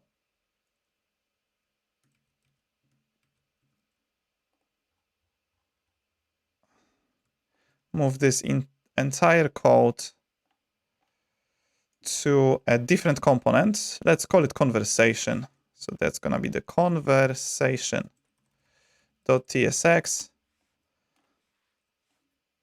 And in the conversation, that's just gonna be, yeah, conversation equals this, and that's what we're going to return. Obviously, I have to import React at the top to make all of this working. And then let's just conversation. I think I forgot to export it.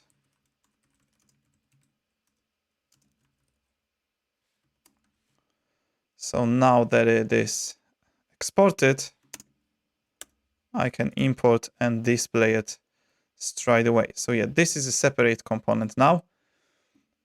Another component, that's the new one I was talking about, is going to be a sidebar.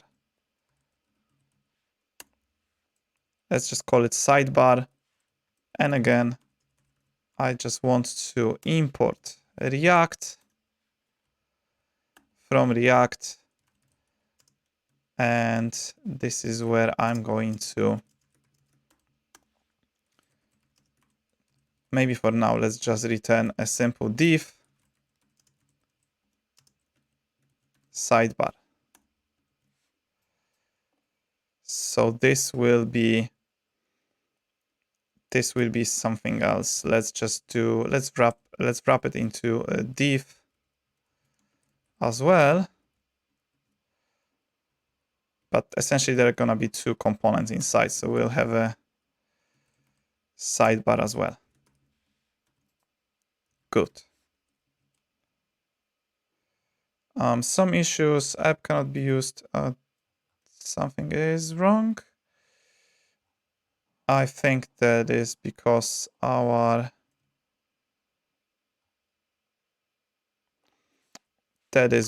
that should be like that.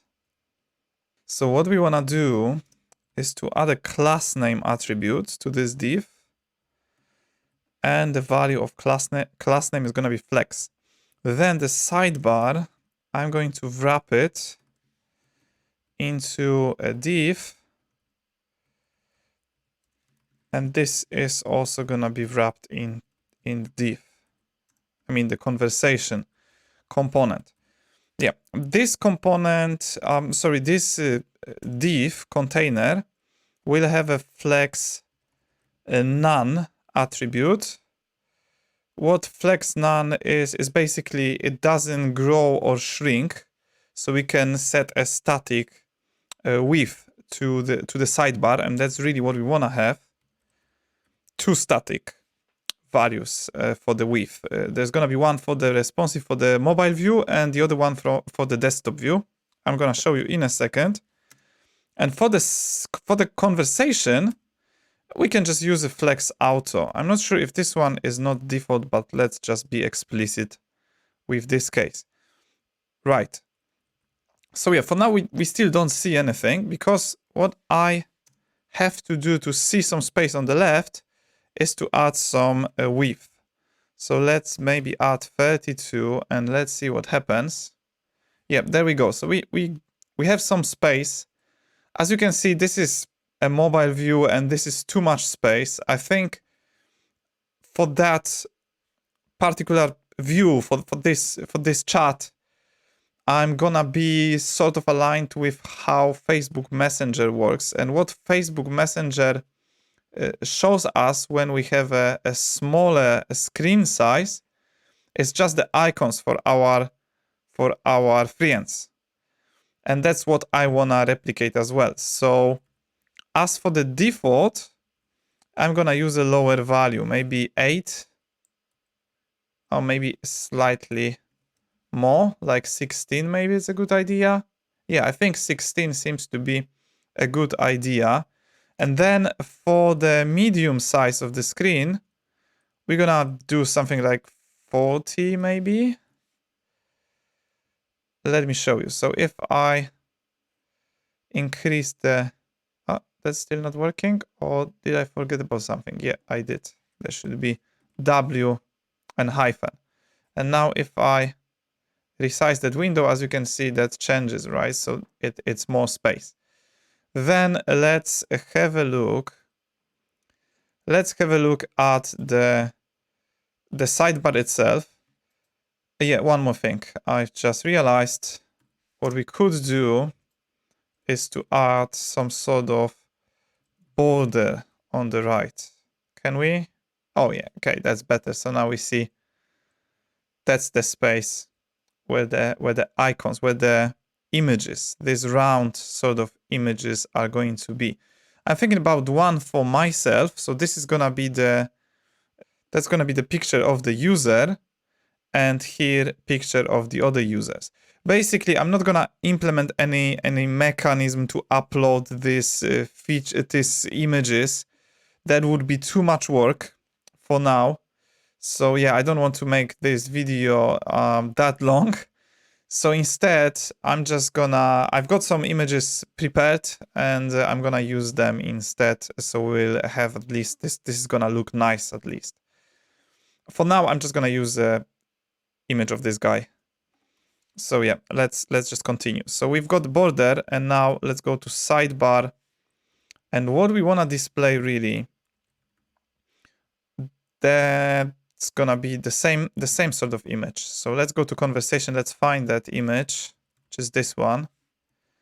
And if I just put it in the sidebar somewhere here, then it's going to display. It's gonna be displayed like that. And I'm gonna change something for it. So rounded full is fine. I want to have the same size for mobile view and the desktop view, but maybe we just make it smaller. Maybe something like that. And I want that to be in the center. So let's just turn this div into another flex box. Display flex, and I think if I just do something like justify center, then we can see it is right in the center. That's what we want to have. And this is for the mobile view. Maybe some simple margin. Nice. Okay, you know what? Maybe slightly higher. Yeah, okay. Now it's the problem is we want to have a margin top. 7 seems to be slightly better. I just want this to be aligned with the other one, with the one here. Cool. Okay. Great. And on the bottom, so let's wrap this into another flex box. Class name flex. And this time this flex box is to place to place 2 sections over there. So that's just gonna be flex column. And that's the first one, the top, but we also have the bottom. This is gonna be our list. And this is really another flex. That's a flex column. And this is where I'm going to add all of the images.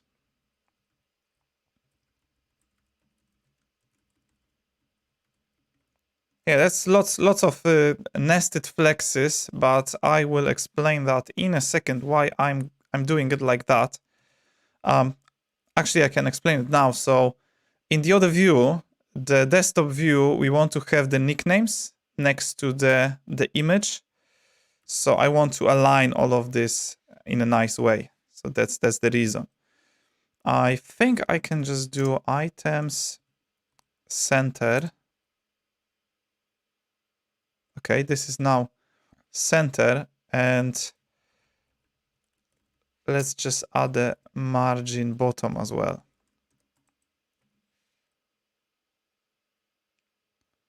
So there is some space in between. Let's make these images smaller. Oh, you know, actually this can be other way around. So this will be smaller because that's just my image. Although, again, I have to move it a little bit, maybe like that. Okay, let's align this one with that line over there. And this is really how it's gonna look like. Oh yeah, these are too close to each other. So let's just add some margin again. Maybe 4. 3. Yeah, 3 seems to be better. So this is how it's going to look like. This is how it's going to look like in the mobile view. Yeah, and we can basically add more of them. But this will depend on the number of the clients, okay? So let me just keep for now 2 for the sake of demonstration how this is going to look like with the actual clients connected to the chat. And let's modify that code to handle this view as well. Because on this view, I want to have, maybe here, we'll have chats, a title chats, and here next to every single image, we'll have the nickname. So let's just do that. In order to do that, maybe I can actually just move that window slightly. So yeah, so we can actively see the changes. Nice. So here I want to have a span with chats.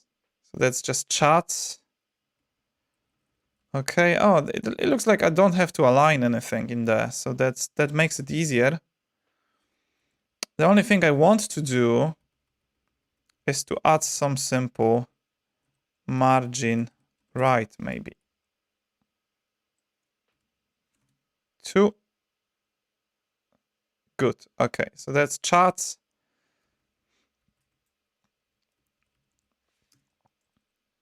Maybe bolder. I'm not sure. I can't remember now what was the font weight. So let me check on Tailwind.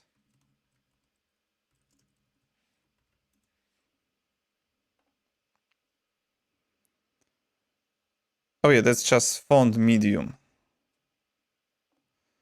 So let's use font medium for chats. Class name font medium. Better. And then that's gonna be a very similar case for these ones. Okay, you see this is slightly different now, how it looks like. I basically don't want it to look like that. Also, this might be slightly smaller, so that will be a size, I think that's what we're looking for. No, that is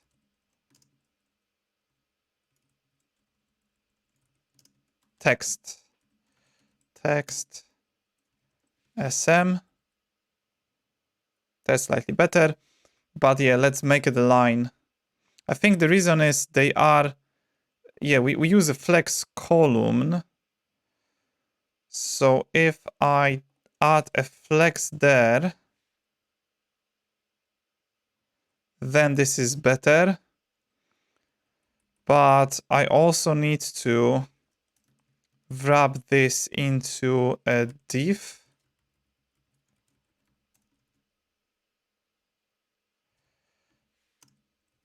I think that's what I have to do. So let me just see.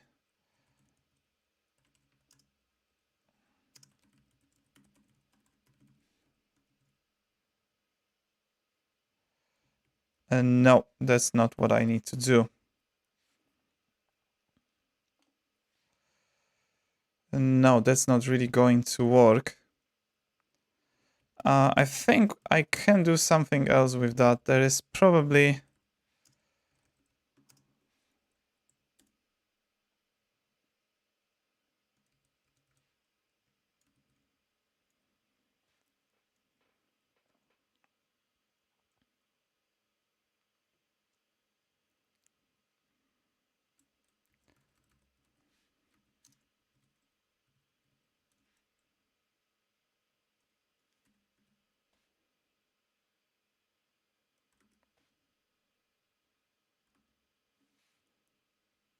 a different option I can use. Yeah, that's the leading. So that works. So this is the line height. So if it's a line with class name with the width of the image and height, basically the height is automatic there. So if we have, let's just do height 8 as well. So this should be aligned with height, and then we can see this is fine. There has to be a small space in between. So maybe let's add some simple margin. Maybe not that big. Can I do 1.5? I can do 1.5. Beautiful. Okay, and you know what? Let's just copy paste this entire thing so we will see how it looks like if we have multiple of them.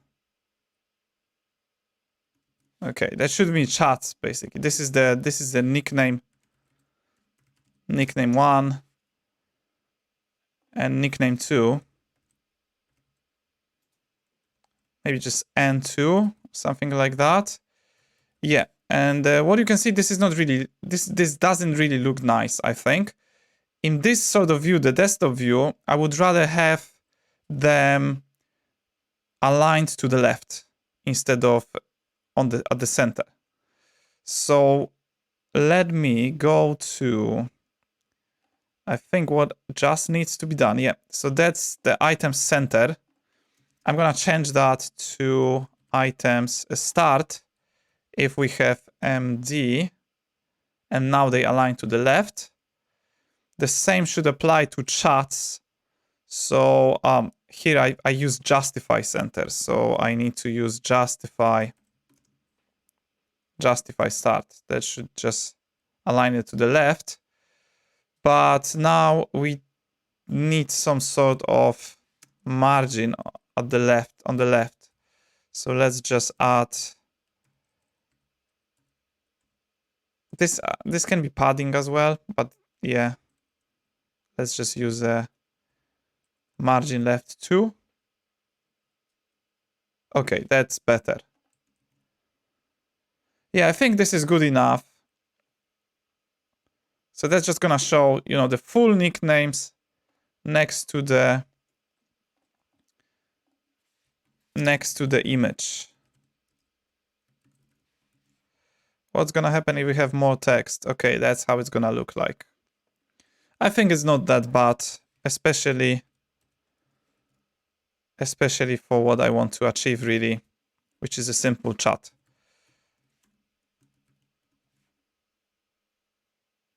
Okay, good.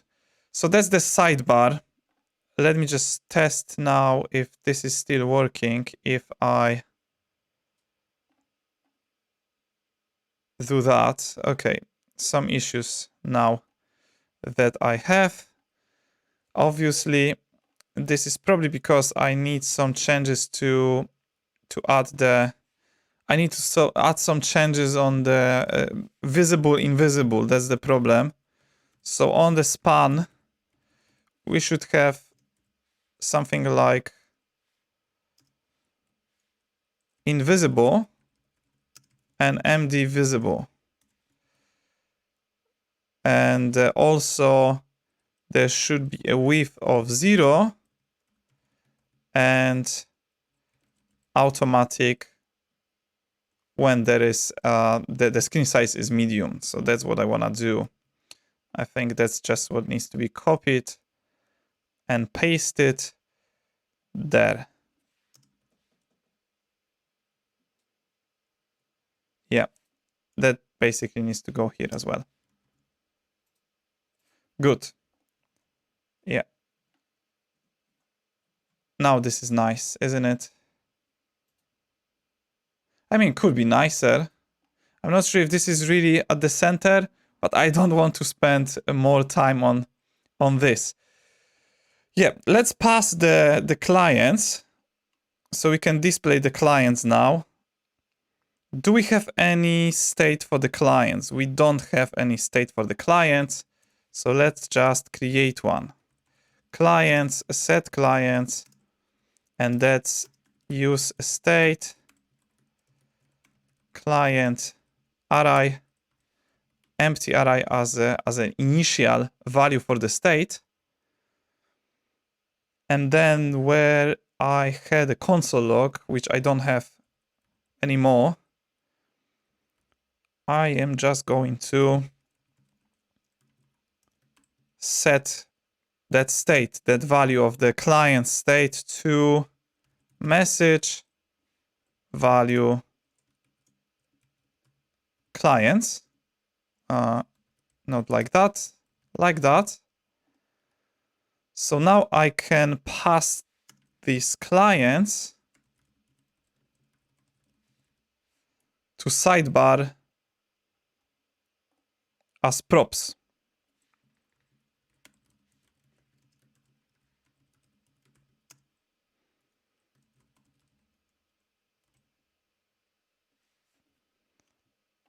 That has to be exported types, so it can be used in the other component. Not like this. That's the right approach. And finally, we can reactify this code. And what do I mean by that is just run the map on clients.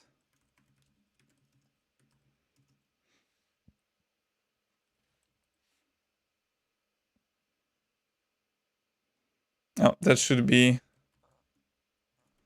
inside this div container. And this is really what we want to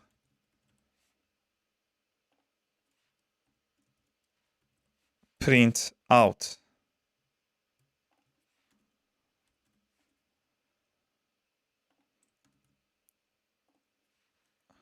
That should be client.nickname.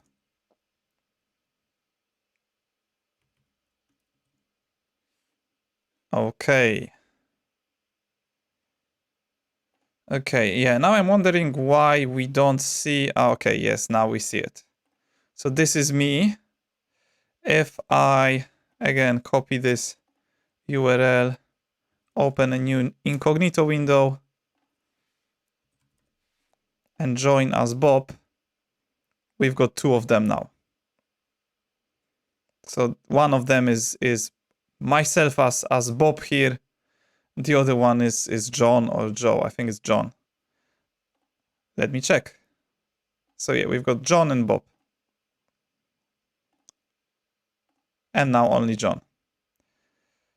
Nice. Yeah, we cannot click on it.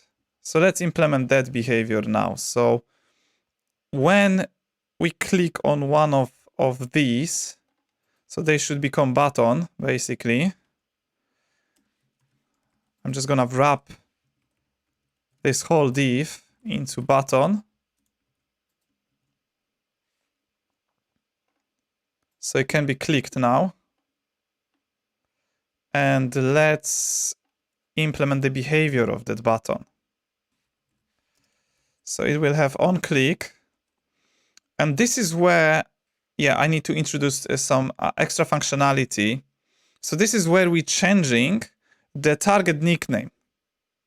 This is where we're changing the target nickname. Like, let's say I want to see the conversation with person A. I just click on person A, and that changes the target nickname. So what should happen from the front end? We are supposed to send a message to the WebSocket server that now we want to display, we want to receive, we want to get the conversation between myself and that person A. When I click on person B, same thing should happen for person B. So this is where I'm gonna send the getMessages event to the backend. So let's just do that. Yep. This I think that the best approach for that is to create another state for the target nickname. So I'm gonna create a target nickname and set target nickname.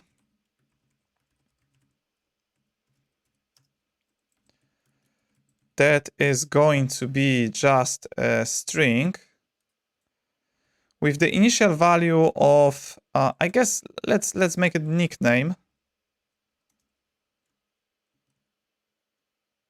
Or maybe not. Maybe let's just use an empty string. I was thinking like the very default one could be myself when I just log in for the first time, but I will figure this out later.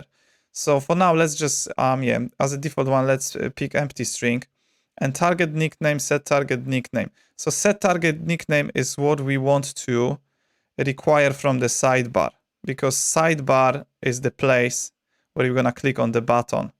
So let's require that additional prop, set target nickname, which is a function that just doesn't return anything because it only sets a value. That function is going to be called in the onClick.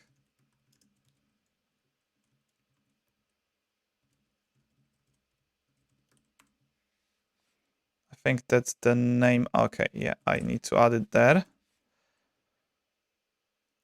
So set target nickname, and that nickname is a client nickname. So for every single client, we're just going to set a target nickname depending on which client has been clicked on. Then in the app.ts, we want to pass set target nickname.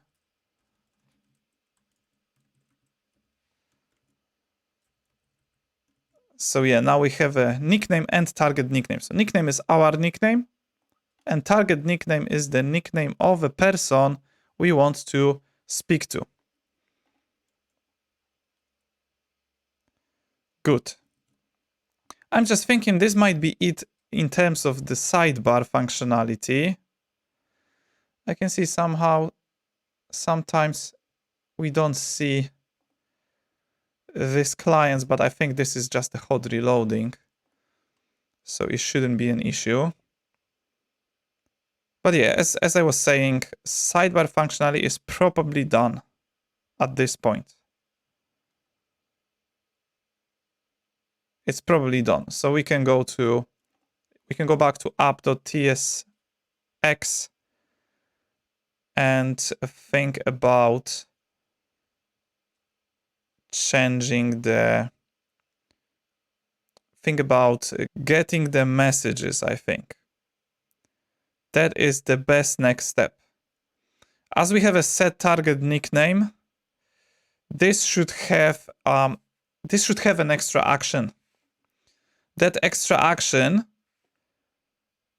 would be to send a message to WebSocket server to get the messages between myself and the other user, the target nickname. So you know what? Let's create a function for it.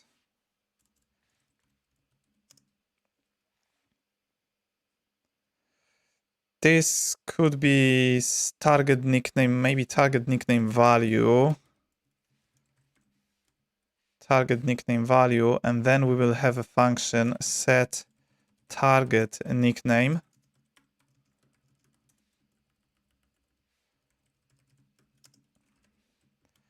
And this is where there are gonna be two steps. So one step is setting the nickname, setting the target nickname value.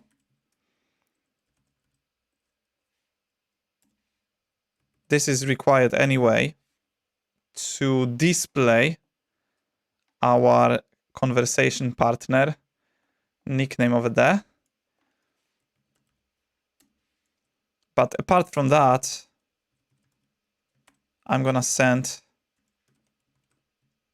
a message to the backend.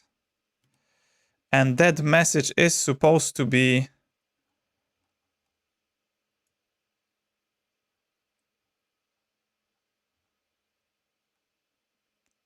getMessages body. So we have a target nickname, limit, and start key. We're not gonna use start key for now. Limit is required though. So let's just use some default value for limit, like 100 maybe. And yeah, the target nickname is something we have at that point in the backend. So really, that's just gonna be action get messages, then target nickname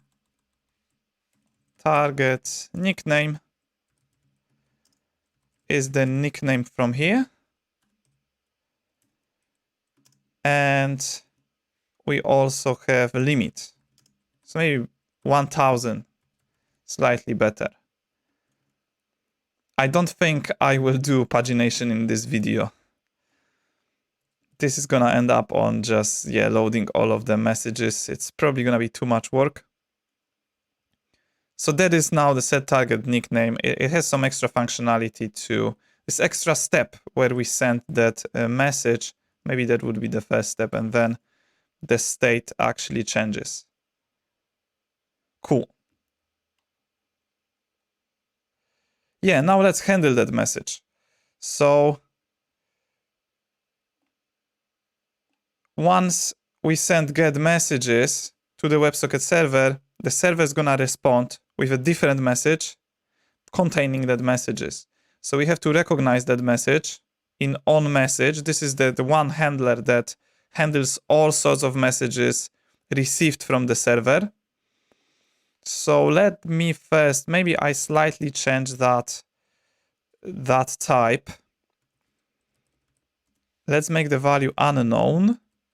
And then based on the type, message type equals, the first one was getClients, I think. Or just clients. Let me quickly confirm.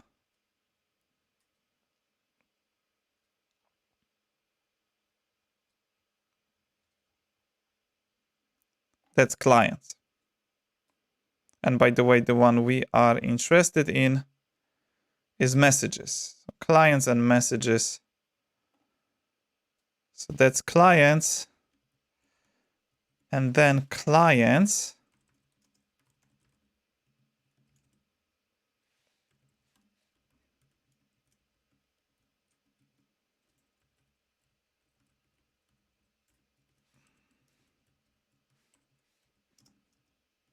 Let's take a small shortcut. So we're going to change the value now to clients, like that. So you can set it straight away. If the message type is clients. If the message type is messages, then the format's gonna be slightly different. But yeah, this is again where I have to introduce another state 4 messages, and these messages are going to be passed to conversation. This is where we're going to display them. So let's create another one with messages.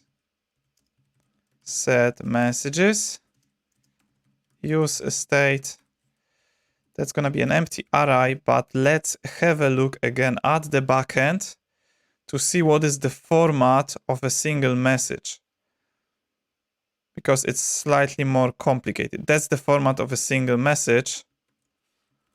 So let's define that as a type on the front end.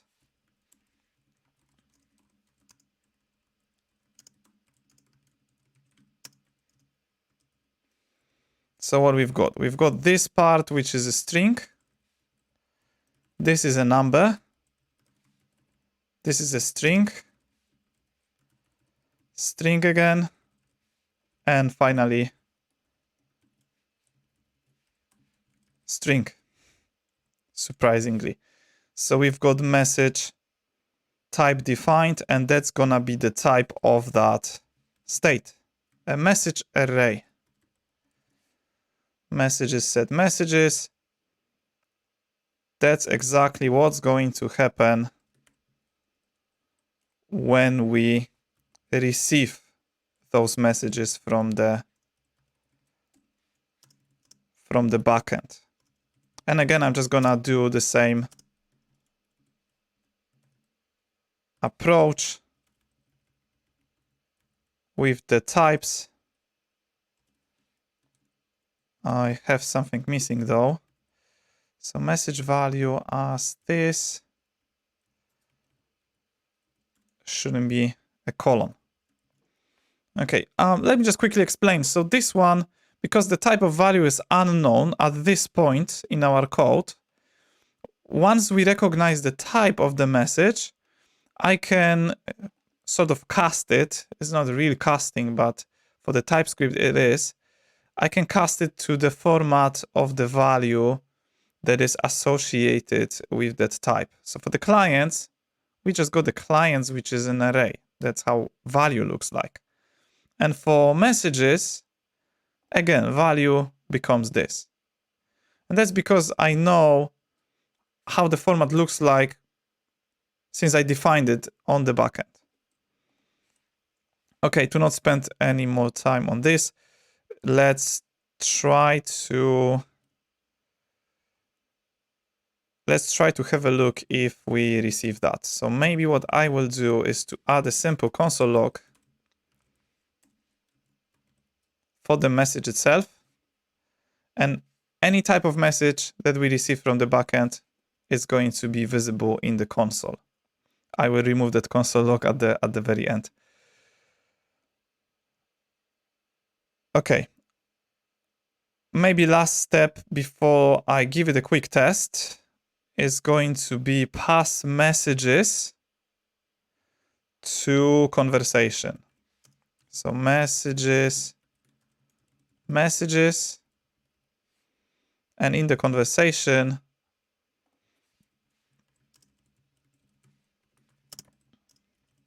messages, a message, something like that. Yeah, that has to be imported from the app.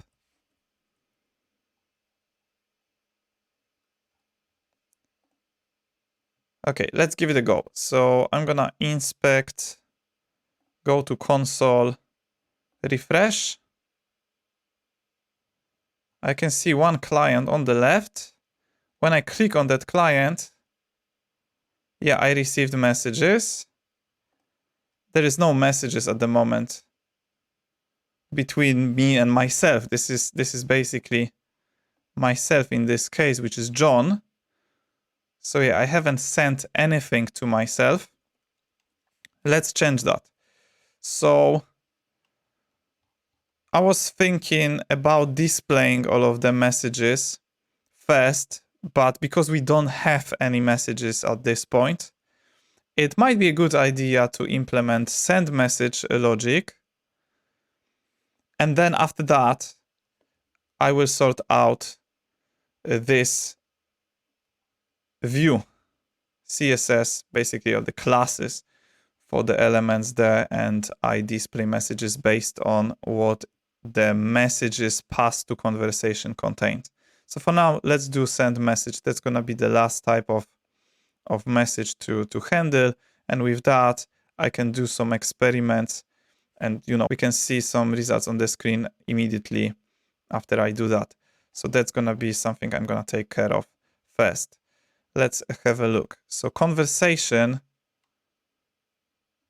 definitely conversation is going to need to take a function prop, and that's going to be our send message. So maybe that's what we will define first. So messages is one prop. Another one is going to be send message, which is going to be a function. And that function, for now, let's just take a message itself and void as a return type. Let's make it simple. Then let's define that function. Send a message string. Let's make it empty for now, and let's pass it to conversation. Send message.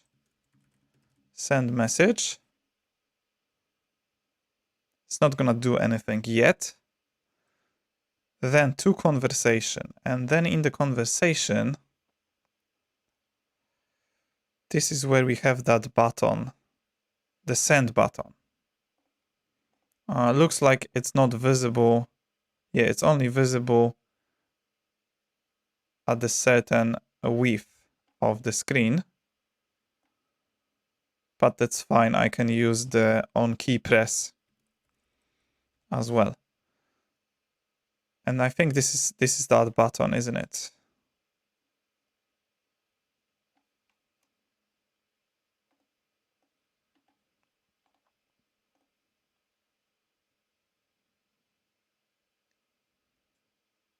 Yeah, that's send.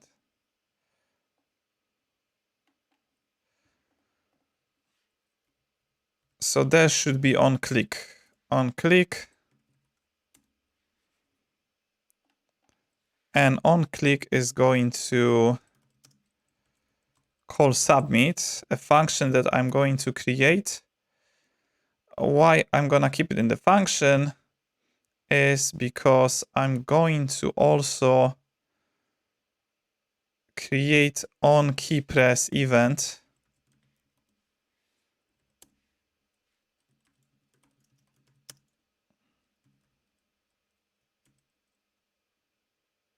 I think that's how this is done. If it's enter, then we also want to submit. Otherwise, nothing should happen. And let's define that function submit.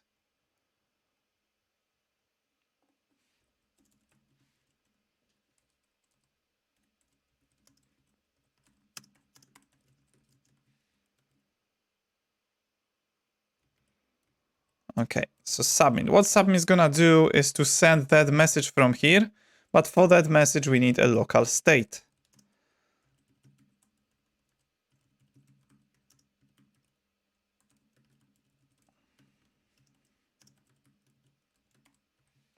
Empty string as a default, and then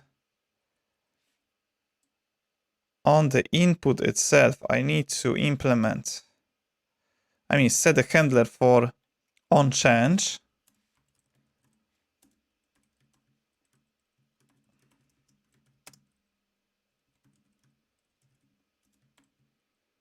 And there's gonna be eTarget.value.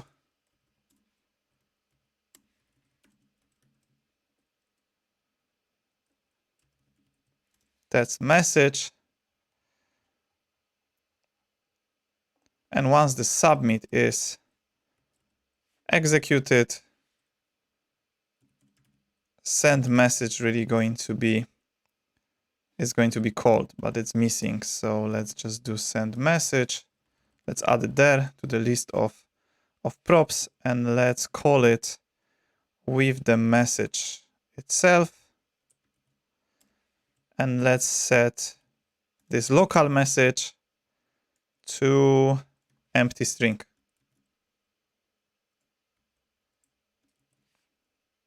Okay, so that should send that message now in both cases. So when we click on the button, which is only visible in the desktop mode, and like on the desktop screen, right? And enter on mobile. Let's go back to app.tsx and let's implement the functionality of send message. So yeah, let's see if we need any extra parameters. So we've got message and we've got target nickname value. That's something that has to be set beforehand. Just clicked on the icon. There is still this extra step I'm gonna have to do, because at the moment, at the very beginning, there is no target nickname value. So we need to have some sort of like proper default value. But yeah, let's just do it in a second. For sending the message, that's very similar to setting the target nickname, but a different action, which is send message. And what send message requires, let's have a look.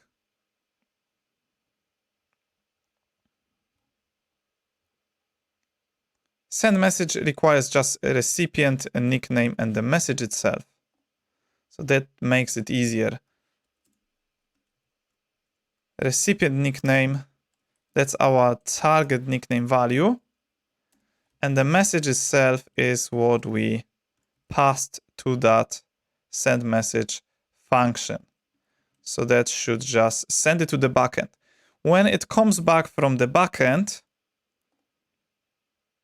which is going to happen only for that user we're sending the message to, right? So we won't get anything from the backend. We could add some sort of information that the backend sends to confirm that the message has been sent successfully. But again, this is extra work. Yeah, encourage you to experiment. Again, I might do it myself, but off the camera. This is, again, extra work to be done. Now I just trust the backend server to do it for me. I shouldn't though, but yeah, let's continue. So that's message type equals message. This is when we receive the message. So this is going to happen on the other computer, right? In the other window in my case when I'm going to be testing it. And what should happen for this one is basically setting the messages with the actual value of messages, like all of the messages that we already have there, but we're going to merge that array with that new value we've just received. And that new value that we just received has to contain all of these fields. I'm not sure if this is all sent from the backend, so we may have to fill the gaps. Let's have a look. So when the message is sent to someone, okay, I think that message has everything that we need. Yes, that message has everything that we need. So this makes it way simpler. We can just do message dot value, and that's going to be dot message. But again, I have to do the trick with as message is message. And that should basically be just a message. Which is incorrect. I'm just looking at it. And hang on, that's the messages. That's our message. Okay. Sorry, it was my mistake. So yeah, this is the message that we're receiving. Yeah, it is different. We only have a sender and the message itself. So let's fill the gaps. So we only have message as a message, and we have sender as a string. So that has to be different. Let's just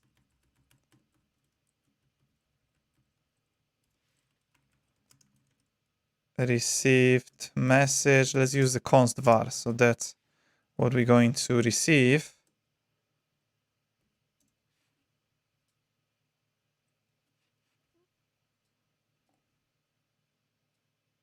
Yeah, that's sender and message on the value. So that's our received message. And what we need is the message itself. That's something we do have. So received message, that's fine. Then we have sender.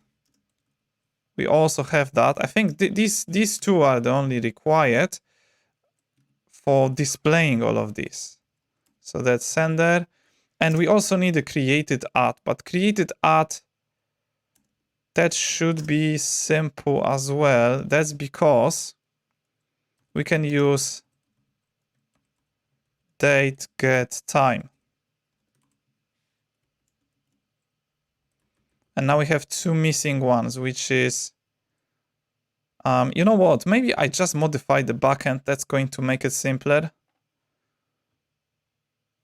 Can I do it though? So what I'm getting when I do handleSendMessage, yeah, we have access to all of the information from the backend. We have message ID, createdAt, like all of this can be just sent as a message. So I think, yeah, let's improve it slightly. So I'm gonna go back to the code I had before, because it's simply less work if I just modify it on the backend.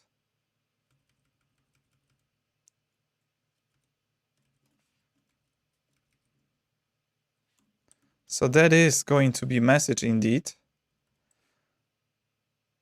but I need to modify the backend. That's pretty straightforward. What I have to do on the backend side, that's handlers.ts line 245,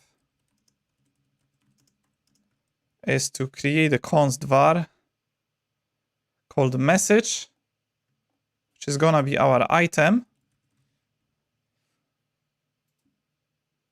that we put, right? We insert to the messages table. And then when we post it,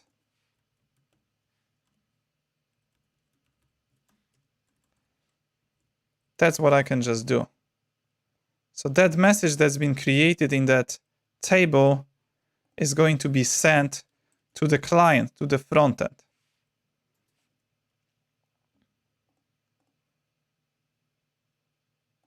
Let's deploy it. Okay, deployed. Let's have a look at the front end now. And let's give it a quick test. So what I'm gonna do is to open inspect, because at the moment this is the only place we can see the message received from the backend. I'm going to refresh it. I'm in the chat. Click on myself to change the target. That's important. If I don't do that, it might fail. And then I'm gonna type something like hello and press enter. And yeah, there we go. We got a message. And that message is hello, right? That's John to John. So I send it to myself. What happens if a new person, new user, joins the chat? Maybe Tom. So now we have two of them. Let's see who is who. Okay, so let's send a message to John. So I click on the John. Yeah, by the way, that should change to John. I will sort it out. And let's send a message. Let's send hi. And yeah, we can see hi. I'm pretty sure that's the hi message, which it is. Okay, so sending the messages works.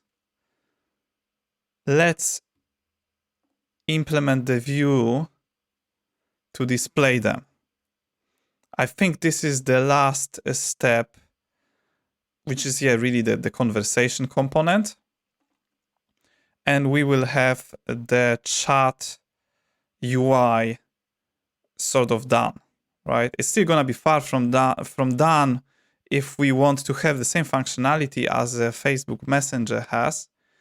But for the simple chat, the goal of this video, we're gonna have it done. And then the only thing I'm gonna have to do is to deploy this front end to S3, to AWS S3, and we should see it working on the internet in the browser, not just locally.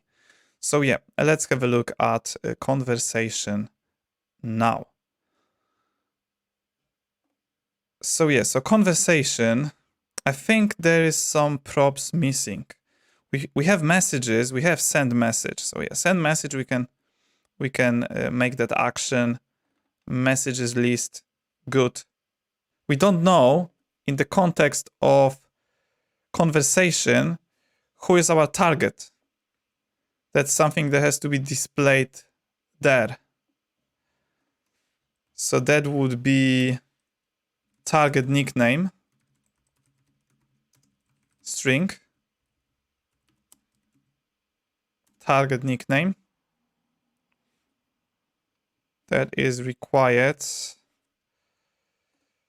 Let's pass the target nickname here.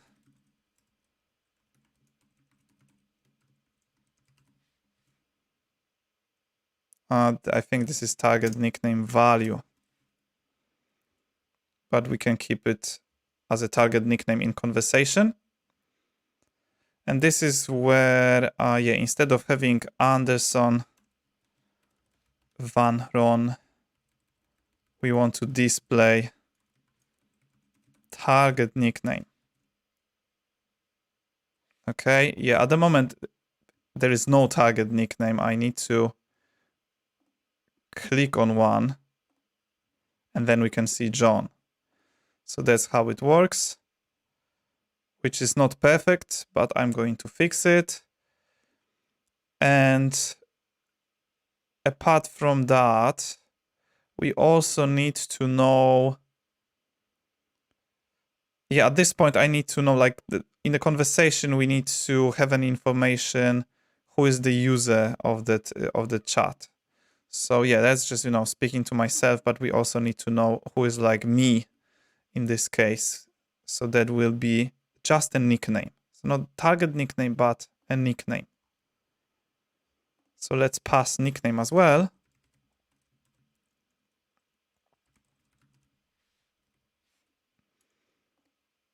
And let's require that nickname. Let's string.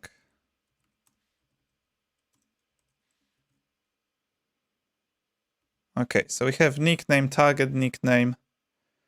We might not need one of them, but yeah, I will see. I think I need to do the comparison because for displaying these, like myself, the user on the left, the other user on the, the user on the right, the other user on the left, we need to have that information in the component.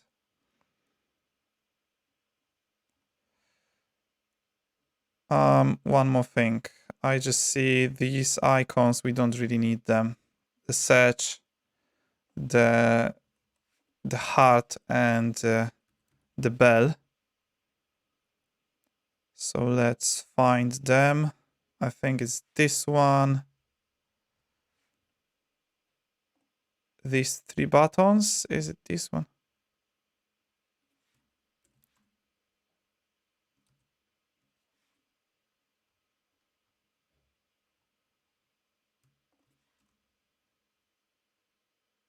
Yes, okay, that's correct.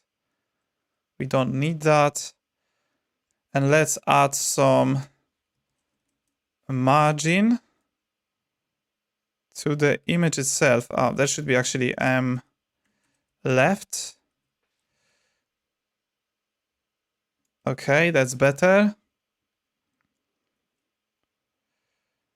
Yeah, this is status icon. That is something I'm going to remove because we also don't have that functionality implemented. We don't know who is active and who is not active. Real time. We don't have that real time information. It's another feature that could be implemented, by the way. And finally is to display all of these messages. Yeah, with these messages, it is a bit tricky because as you can see, they sort of grouped in this design, and this is how the Facebook Messenger works as well. So if one person sent two messages, there is one under the next one. So they like sort of grouped. So we can have like a group with just one message by one user. But we also can have a group of 4 messages by the same user.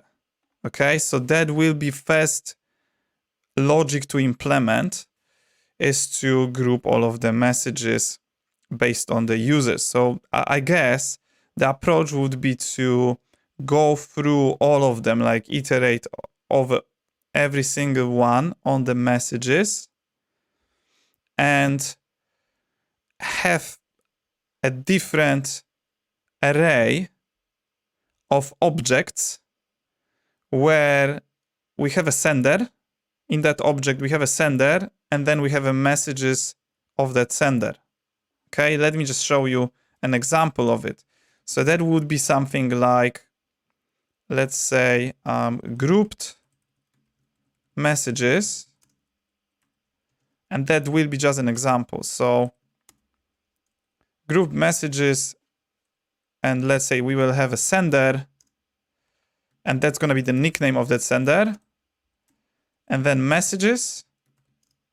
And this is where we just going to have, like hello, hi, just the content of the messages. Can be just one message, can be multiple. And then, next one again is going to be sender, maybe John, and so on and so forth. So that's the idea of it. And that's how I need to group the messages I have here, right? Received in the prop called messages. With TypeScript, it's gonna be pretty straightforward because we already have the type on the messages. And I think what I could just do is to try a reduce function. So this is where we have this function that gets the accumulator and then the current, that would be the current message in the context of messages. Here we pass the initial value. So that's going to be array of this grouped messages object. And what's going to happen at every single iteration step is to check the previous grouped message. You know what? I'm just going to explain it slightly better with an example. So let's say we've got these grouped messages. I mean, that's the goal. It's a grouped messages. So that's how it's going to look like at the very beginning. It's an empty array. And then, for example, let's have a messages table, a messages array. And then in the messages array, there's going to be like a sender. There's going to be message itself. there is also like a message ID and all sorts of other options, but we don't really care about them. We know they are ordered by createdAt. That's the backend doing it for us. So I think this is just these two pieces of information that we need. Maybe a third one, which is the target nickname. So we know the target nickname is not the like if the target nickname is the sender, that means we want to display it on the left. Otherwise, we want to display it on the right. But that's gonna be for the here in the HTML that we display. It's going to be making the decision. But yeah, let me just add another sender. Let's say it's again Tom, and the message is hello. Yeah, for the sake of simplicity, I'm not gonna use the double quotes. And then another one, but this time the sender is John. A message is like hi there. Okay, and then what we wanna do is to, from this array, build array with two objects. The first object is just gonna be a sender Tom with messages hi and hello. And then there's gonna be John. There's gonna be another object with sender John, an array of messages with just hi there. So that's the point of it. And in order to be able to do that with reduce, we're gonna need to check the previous record on that array, right? I mean, it's not gonna be really a previous one because we just want to check the current one on the accumulator, I think. That's what we wanna do. So you want to compare if the current, the last item in the accumulator array, this one, has the same sender as the current, which is the current message.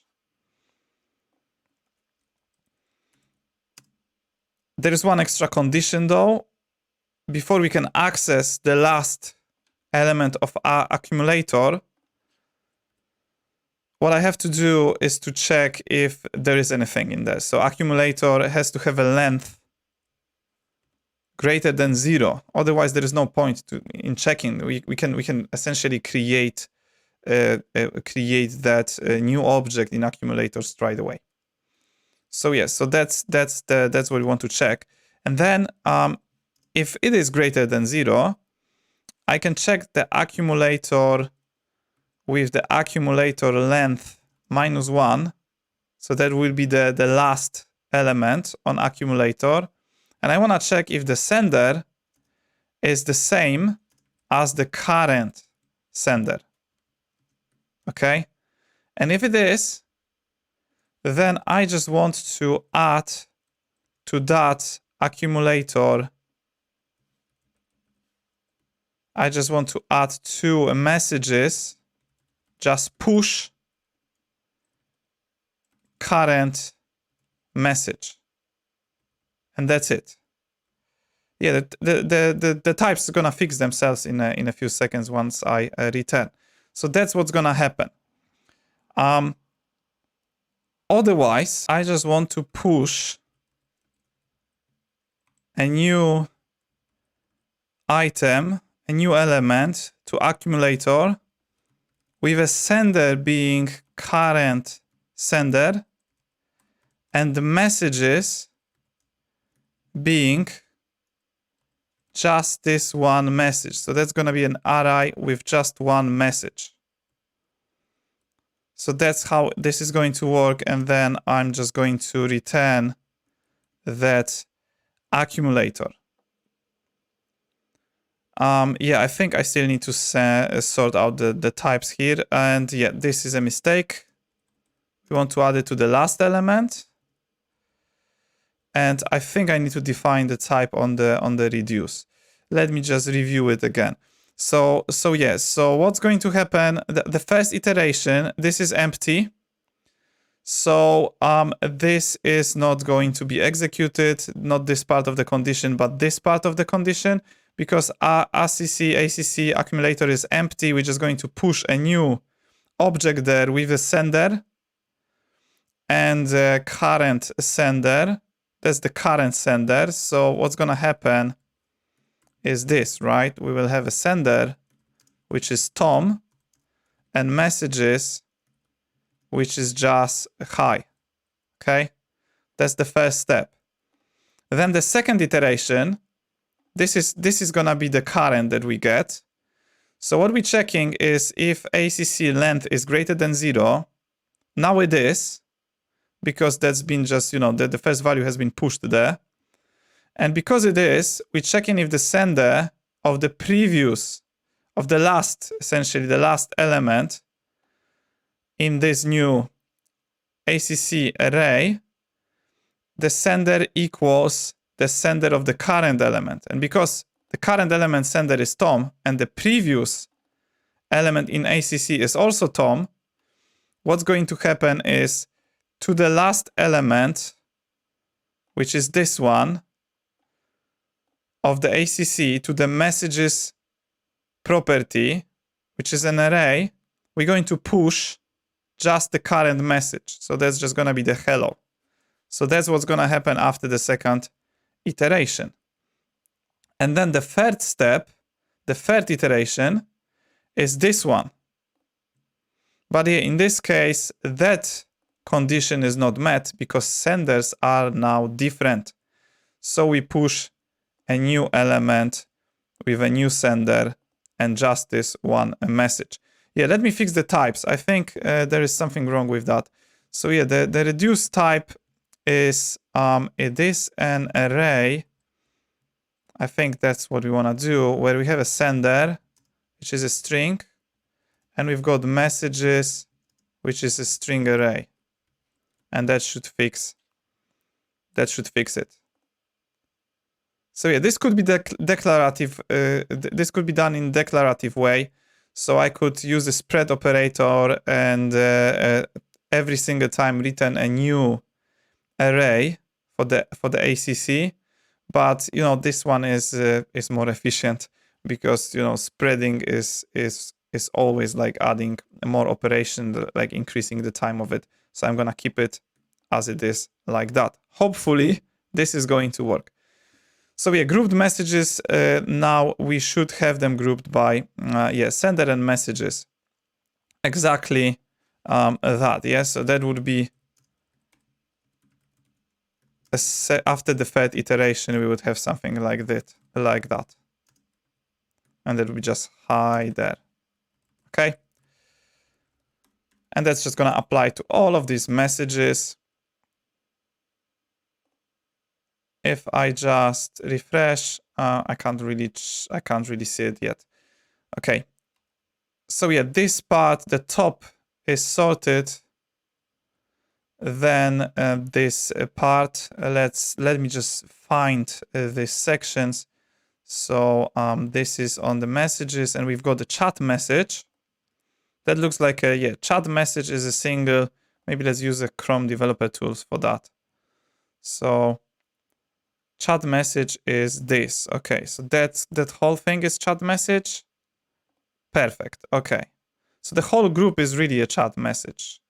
So how we want to do it is let's steal one of the chat messages. Maybe let's remove the first one. We don't need that. Okay, the second one is not needed either. But this is nice because that's the whole group with multiple messages. So that's how single message from the other user is going to look like. So let's use the grouped messages for that. So that will be a grouped messages map. So let's just do that. Grouped messages map. And then we will have grouped message. I'm not sure if this is a good name though. Grouped messages they really grouped, but maybe group would be better name for a single item. And this is where we're going to just display that. So there's a single group. And then what we've got is, oh yeah, now this seems to disappear.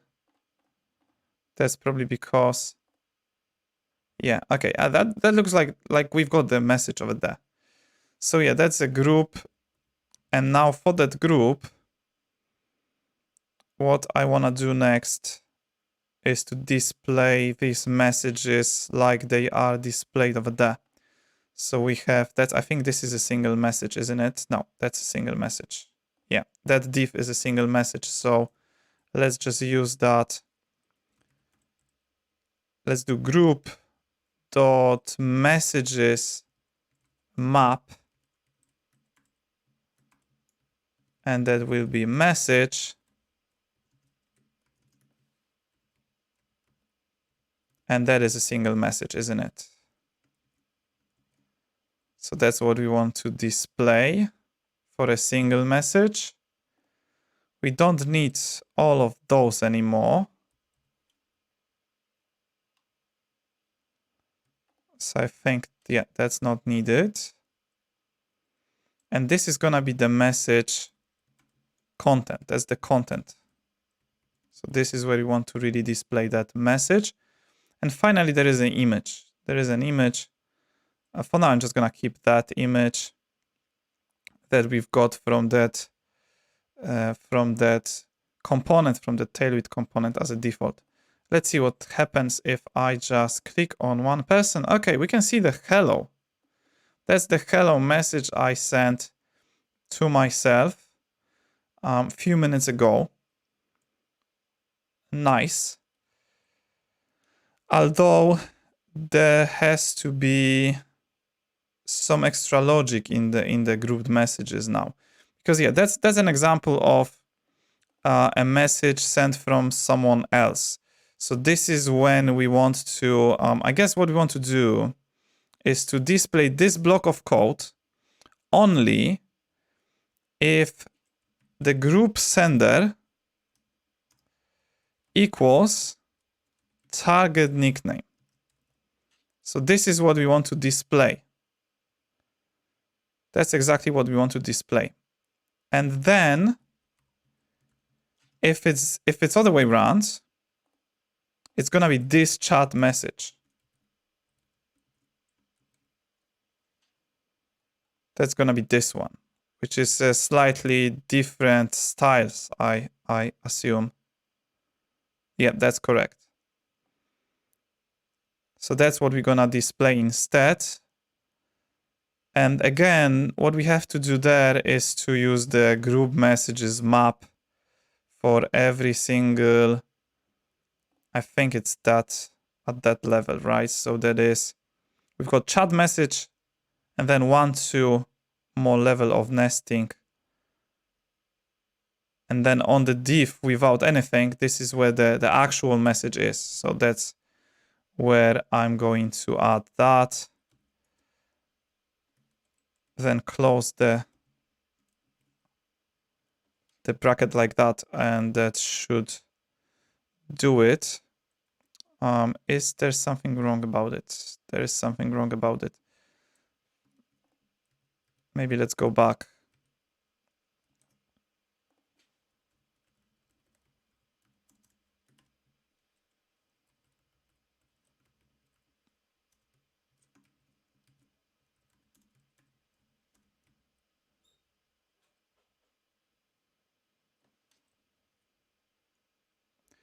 Maybe let's go back and let's just copy this and paste again.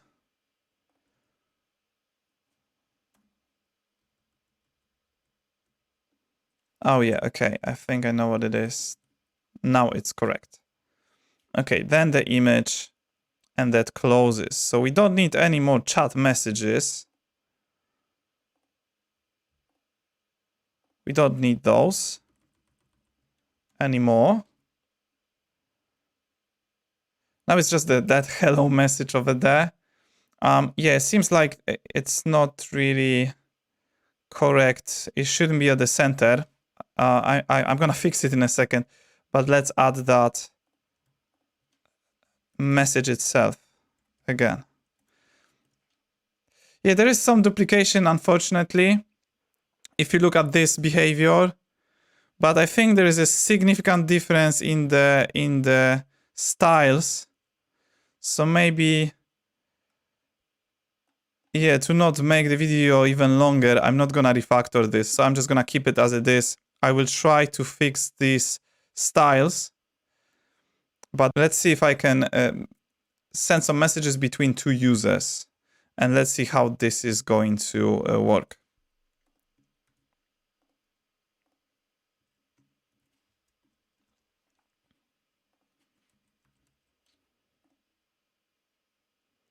So yeah, now we have two users. And let's just change this one to Tom and this one to John. Okay, we can see hi. And that hi is, it should be from myself. So yeah, if I do again.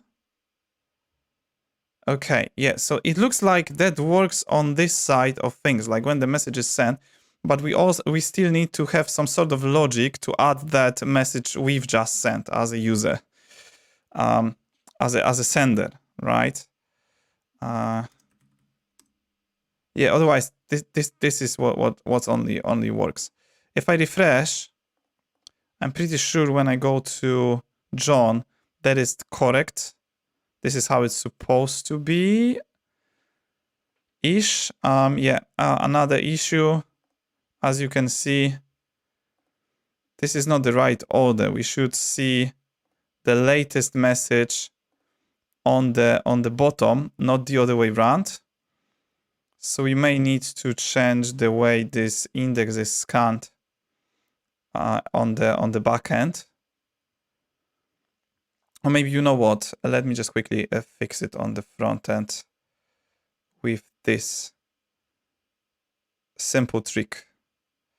So when we set the messages, that is correct. It goes to the end, so that's fine. But when we send these messages, let's just call a reverse. If I call reverse, then they should be in the different order. So now if I send a message, yeah, that goes at the end. Yeah, let's fix displaying the message when it is sent. So that should just be send message function. What has to happen is we need to add a new message at the end of messages. And this is where I have to fill the gaps with we've got the message itself. We've got a sender, which is just the nickname. We can have createdAt. That's also simple. Just let's get the current timestamp. Then message ID. This is not really important what that message ID is going to be. I could use v4 on this side as well. But for now, maybe let's just go with the random value.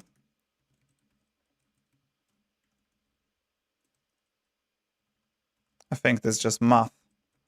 Random. It doesn't really matter at this point. And nickname to nickname, I think that has to be a string though. And then nickname to nickname, that should be pretty straightforward because what we need to do, I don't think I use nickname to nickname, but I can essentially just get my nickname, target nickname, value, sort them, and join them by hash. So that's just the functionality from the backend, but replicated. And yeah, if this happens, I'm pretty sure that is just going to work as it's supposed to work. So if I just type 2, yeah, we can see the message on the screen straight away, and that message has been sent to the other person.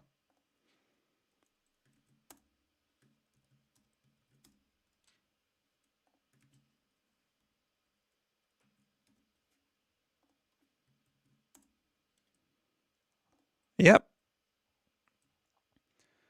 As we can see, this is all nice. Now, a few more things to sort out, and that is a default target. So when we refresh, we don't have any chat window, any target nickname set. So let's just use the last one. And then when we open, yeah, that's still not visible, but if I produce some more messages. Oh, okay, there is something, there's some bug I've just found.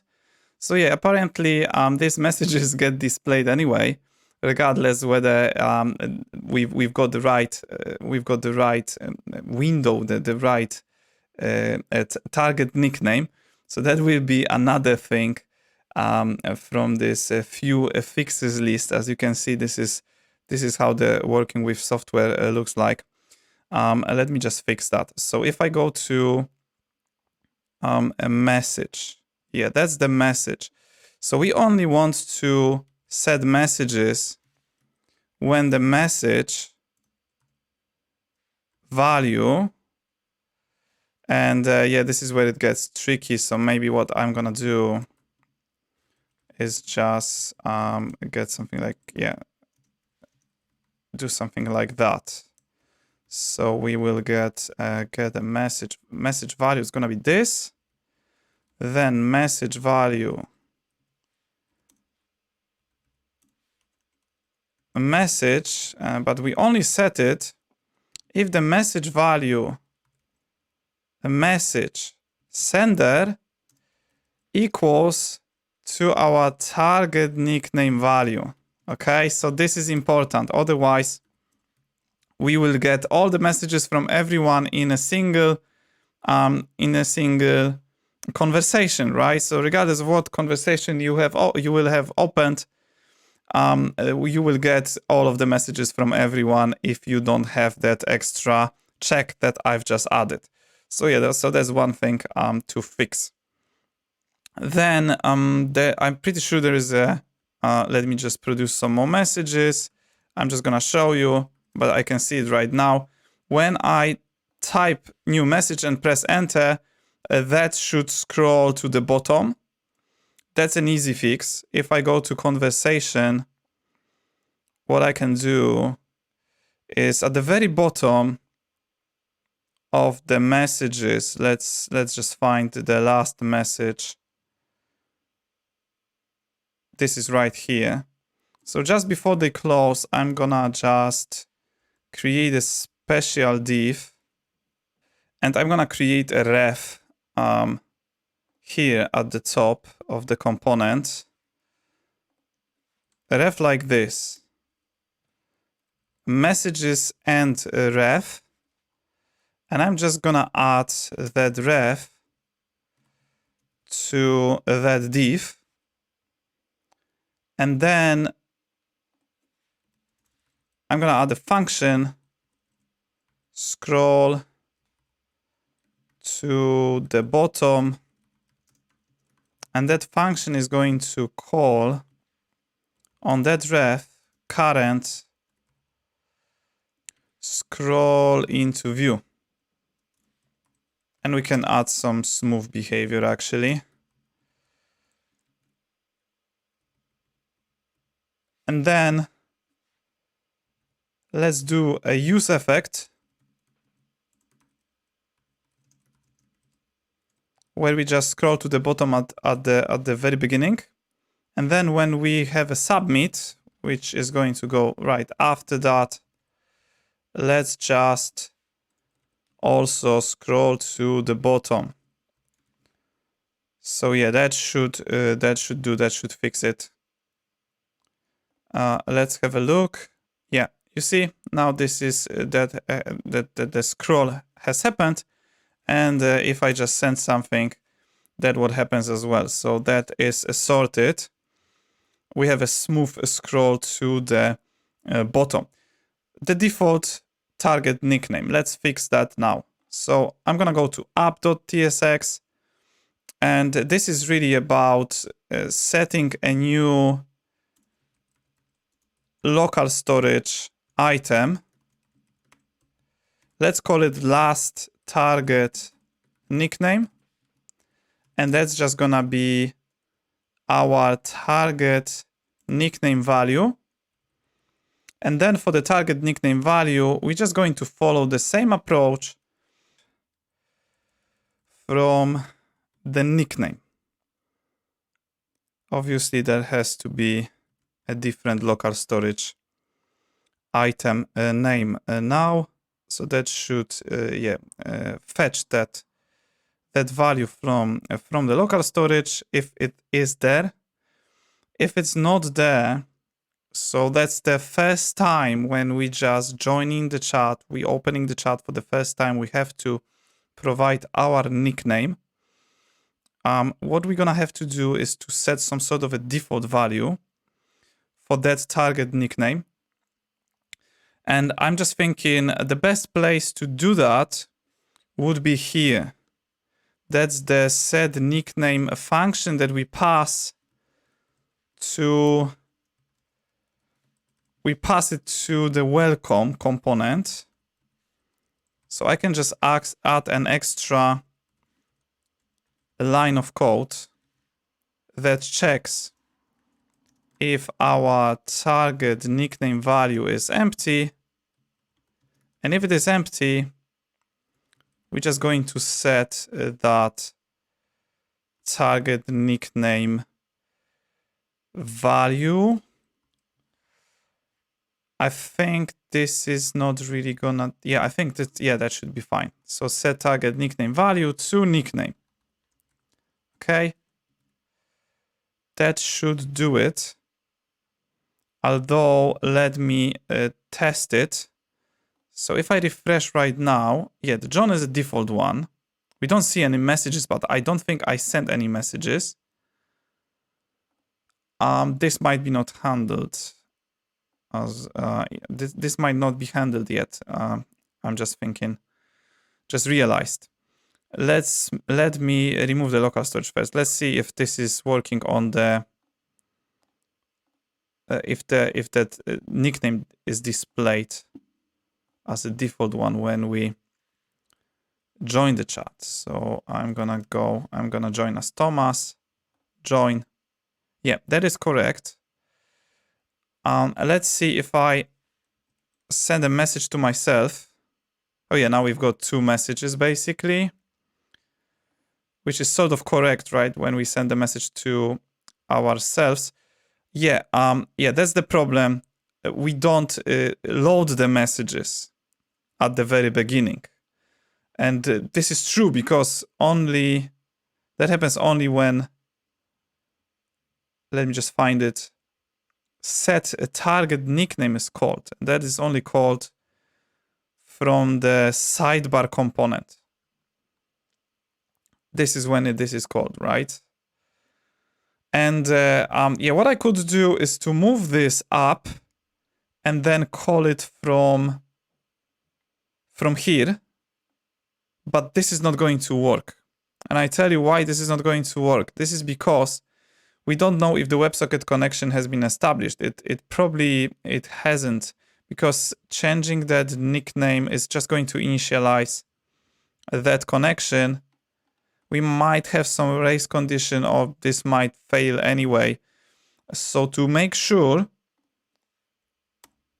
that the messages get loaded for the first time when the chat is like, this is not very first time, this can be your second time, but I'm just saying at the beginning when you open the website. And this is where that is supposed to happen. This is where we need to load the messages. So yeah, we know at this point that there is going to be a target nickname value set. So if we know that, we can just load the messages for that target nickname like we do it here. Okay. And to not duplicate myself, what I'm going to do is to create a function. Let's add it there right before on open, maybe here. We can't really do it here. That has to be here. Let's just call it load messages. Load messages. And this is where we just sent that get messages with a target nickname as a nickname. But this is the nickname passed to that function. And then in that place where we actually call it, instead, I'm just gonna, where we used to send that message to the backend, just gonna call that function instead with that nickname. And then on the on open, this is when we want to load the messages, but this time with a target nickname. With a target nickname value. Because this only happens once at the very beginning, we're just going to load it once. So this is sort of like, just get clients and get me the messages between, if I'm just, opening the chat for the very first time, get me all the messages with myself. There's not going to be any messages. But then when I open the chat for the second time, just, give me the messages between myself and the user I spoken to last time. So yeah, let's refresh that now. And yeah, that loads. If I change Thomas to Tom, which is still here, I think. Hey, 1, 2, 3. And then I refresh. I see hey, 1, 2, 3. Yep. Now let's fix. This should be aligned to the top, right? That should start on the top and then go to the bottom. It shouldn't start like at the center. So let's fix that quickly. And I think we're slowly reaching the finish line. So let's just have a look at all of these messages. I think this is where that happens. So we've got flex column, and that probably is items. I think that's item start. Oh, that's not right. We don't want that on this side of things, which is weird because that's flex column. So it should be aligned to the top, really.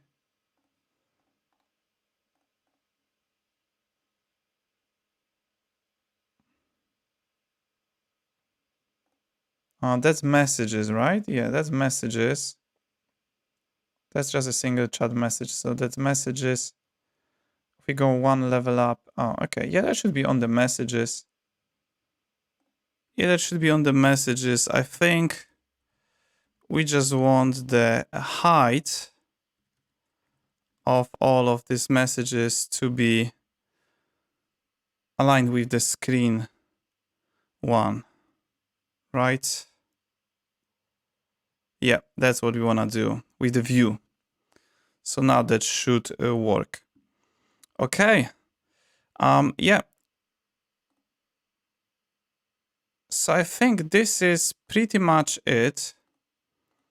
Let me quickly change these icons so it's going to look nicer.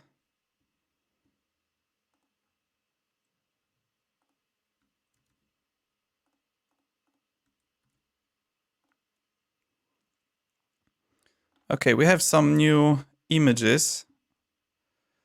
However, I need to change something first. So this image, that's going to point to public. And Dogos. And this is going to be depending on, yeah, that's the, oh yeah, let me just change that. It should be this. And that is why I needed a nickname. So that will be nickname dot JPEG. Then the same is going to be applied to there. But this time, this is not gonna be that nickname, but that is the group sender. Exactly the same for this one. And then in the sidebar, we're going back to nickname. I think it is. Is it a nickname? Oh, we don't really have the nickname. Let's pass the nickname there. So sidebar, let's add the nickname as well.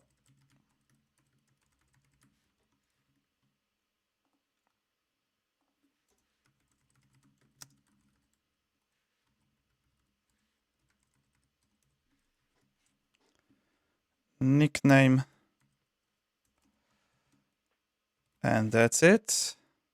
Yeah, we don't see it now because I've got the wrong nickname. Let's change that. Yeah, I think this is pretty much it. And yeah, let's just remove that nickname from the local storage. And now this is going to be a final test.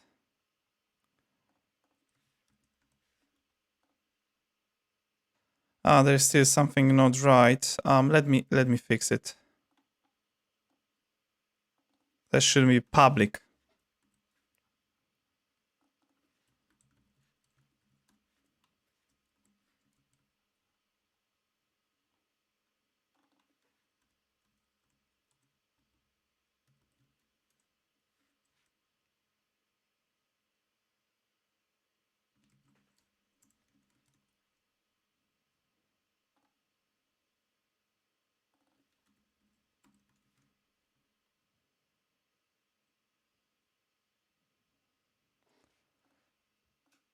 Okay, this is better now. Let's get rid of these two clients.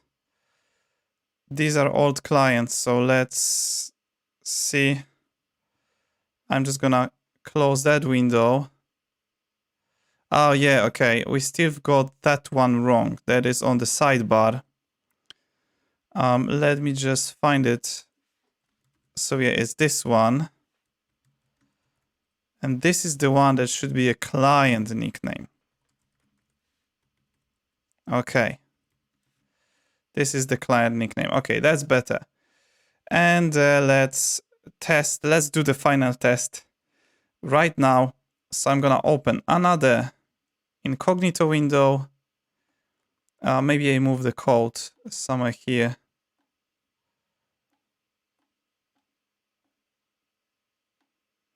Yeah, this is only needed to see what sort of nicknames I can use. And let's try this out. So we can have, yeah, Doge. As you can see. And let's add another incognito window.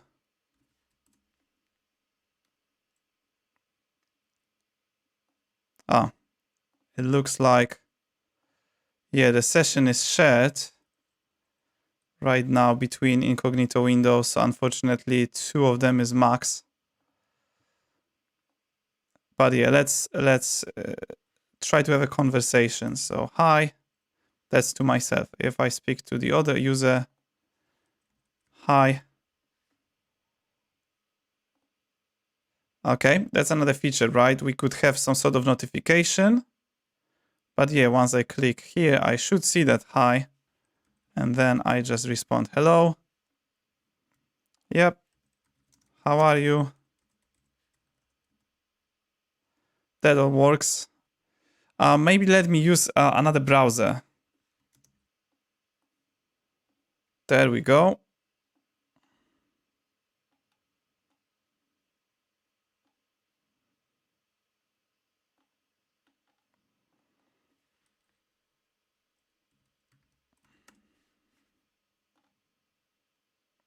Okay, now we've got three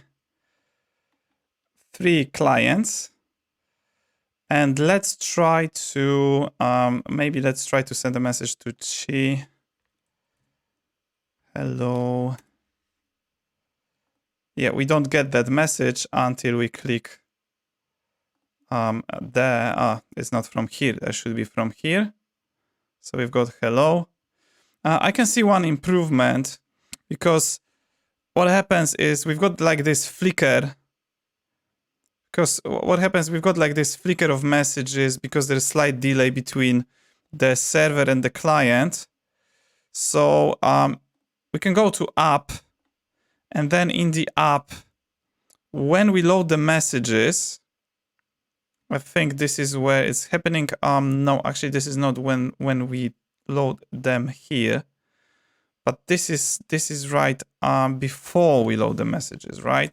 So this is the place where we can set the messages to empty before we load them. So that's gonna just, you know, remove all of the existing messages before loading in new ones. This might be a good idea. Of course, better idea is to add some sort of spinner. But yeah, again, this is just adding additional features to this chat.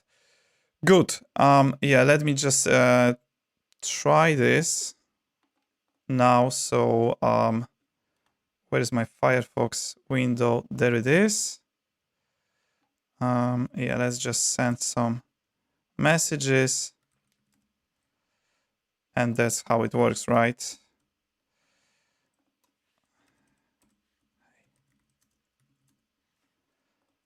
Right. So the chat is working. And final step is the deployment of the front end. This should be quick, I promise.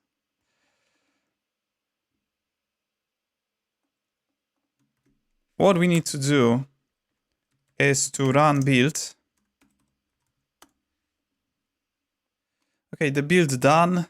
And now what we need to do. First of all, I'm going to run following command. Attach. That is to create a file. So I'm going to create, that is going to be a file in a TMP folder. Let's call it a bucket policy. That's what I actually need to do. I need to create an S3 bucket, but it needs a policy. And I'm just going to open it with Visual Studio Code. Not like that.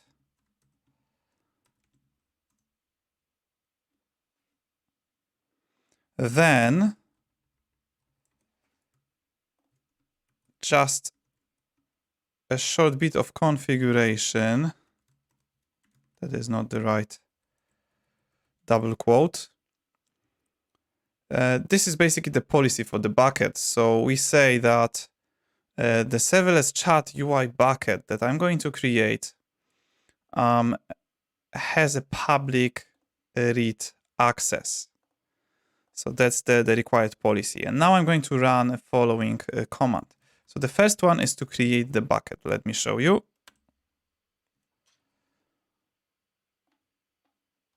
So it is this one. Create bucket, and the name of the bucket, serverless chat UI. Oh, there is an issue with region. I think I need to specify the region as US East 1. And there we go. Okay. So the bucket is created. I'm pretty sure if I do AWS S3 unless I will be able to find it, which is just serverless. Okay, yeah, there's many of them, but there is a serverless chat UI, right? So that has been created.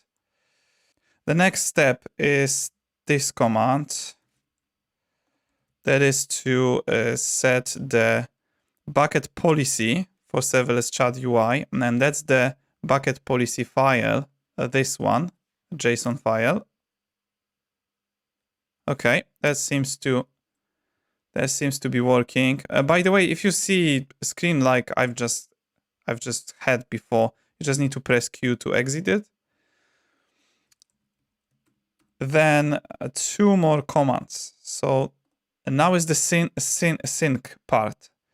So this is where I have my build in the build folder. So what I want to do is to synchronize a build folder with S3 serverless chat UI bucket.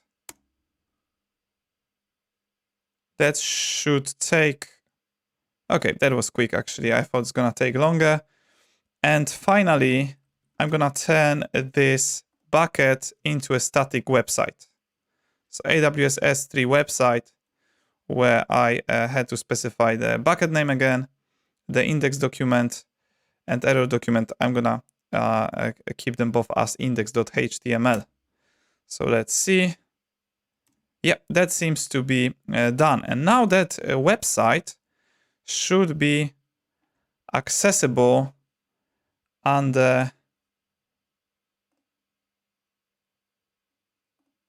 this URL, which is the bucket name, which is serverless chat UI .s3 website .region, which is US East 1. This is the region I created the bucket in, and then AmazonAWS.com. When I press enter, I should see the chat window. So let's connect maybe as Shiba. And there we go. We've got Shiba here. We also got Samoy. This is because we've got my local instance connected to the same server. So that server is shared now. So yeah, basically what I can do now is to send a message to let me just show you. Oh yeah, that is not on anymore. But I think the browser just kept that. Yeah, the browser just kept the connection. So I have to go to open a new window and just go to that website again.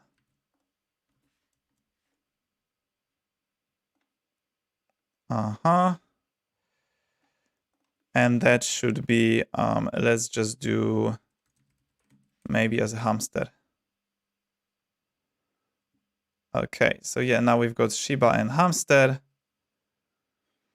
And let's send a message. Nice.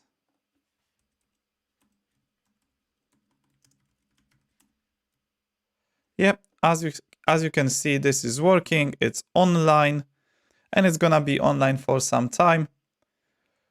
So you can play around if you want. And this is it for today. If you are interested in more content about building projects with Serverless Framework, check out this video about creating and modifying AWS S3 files with AWS Lambda.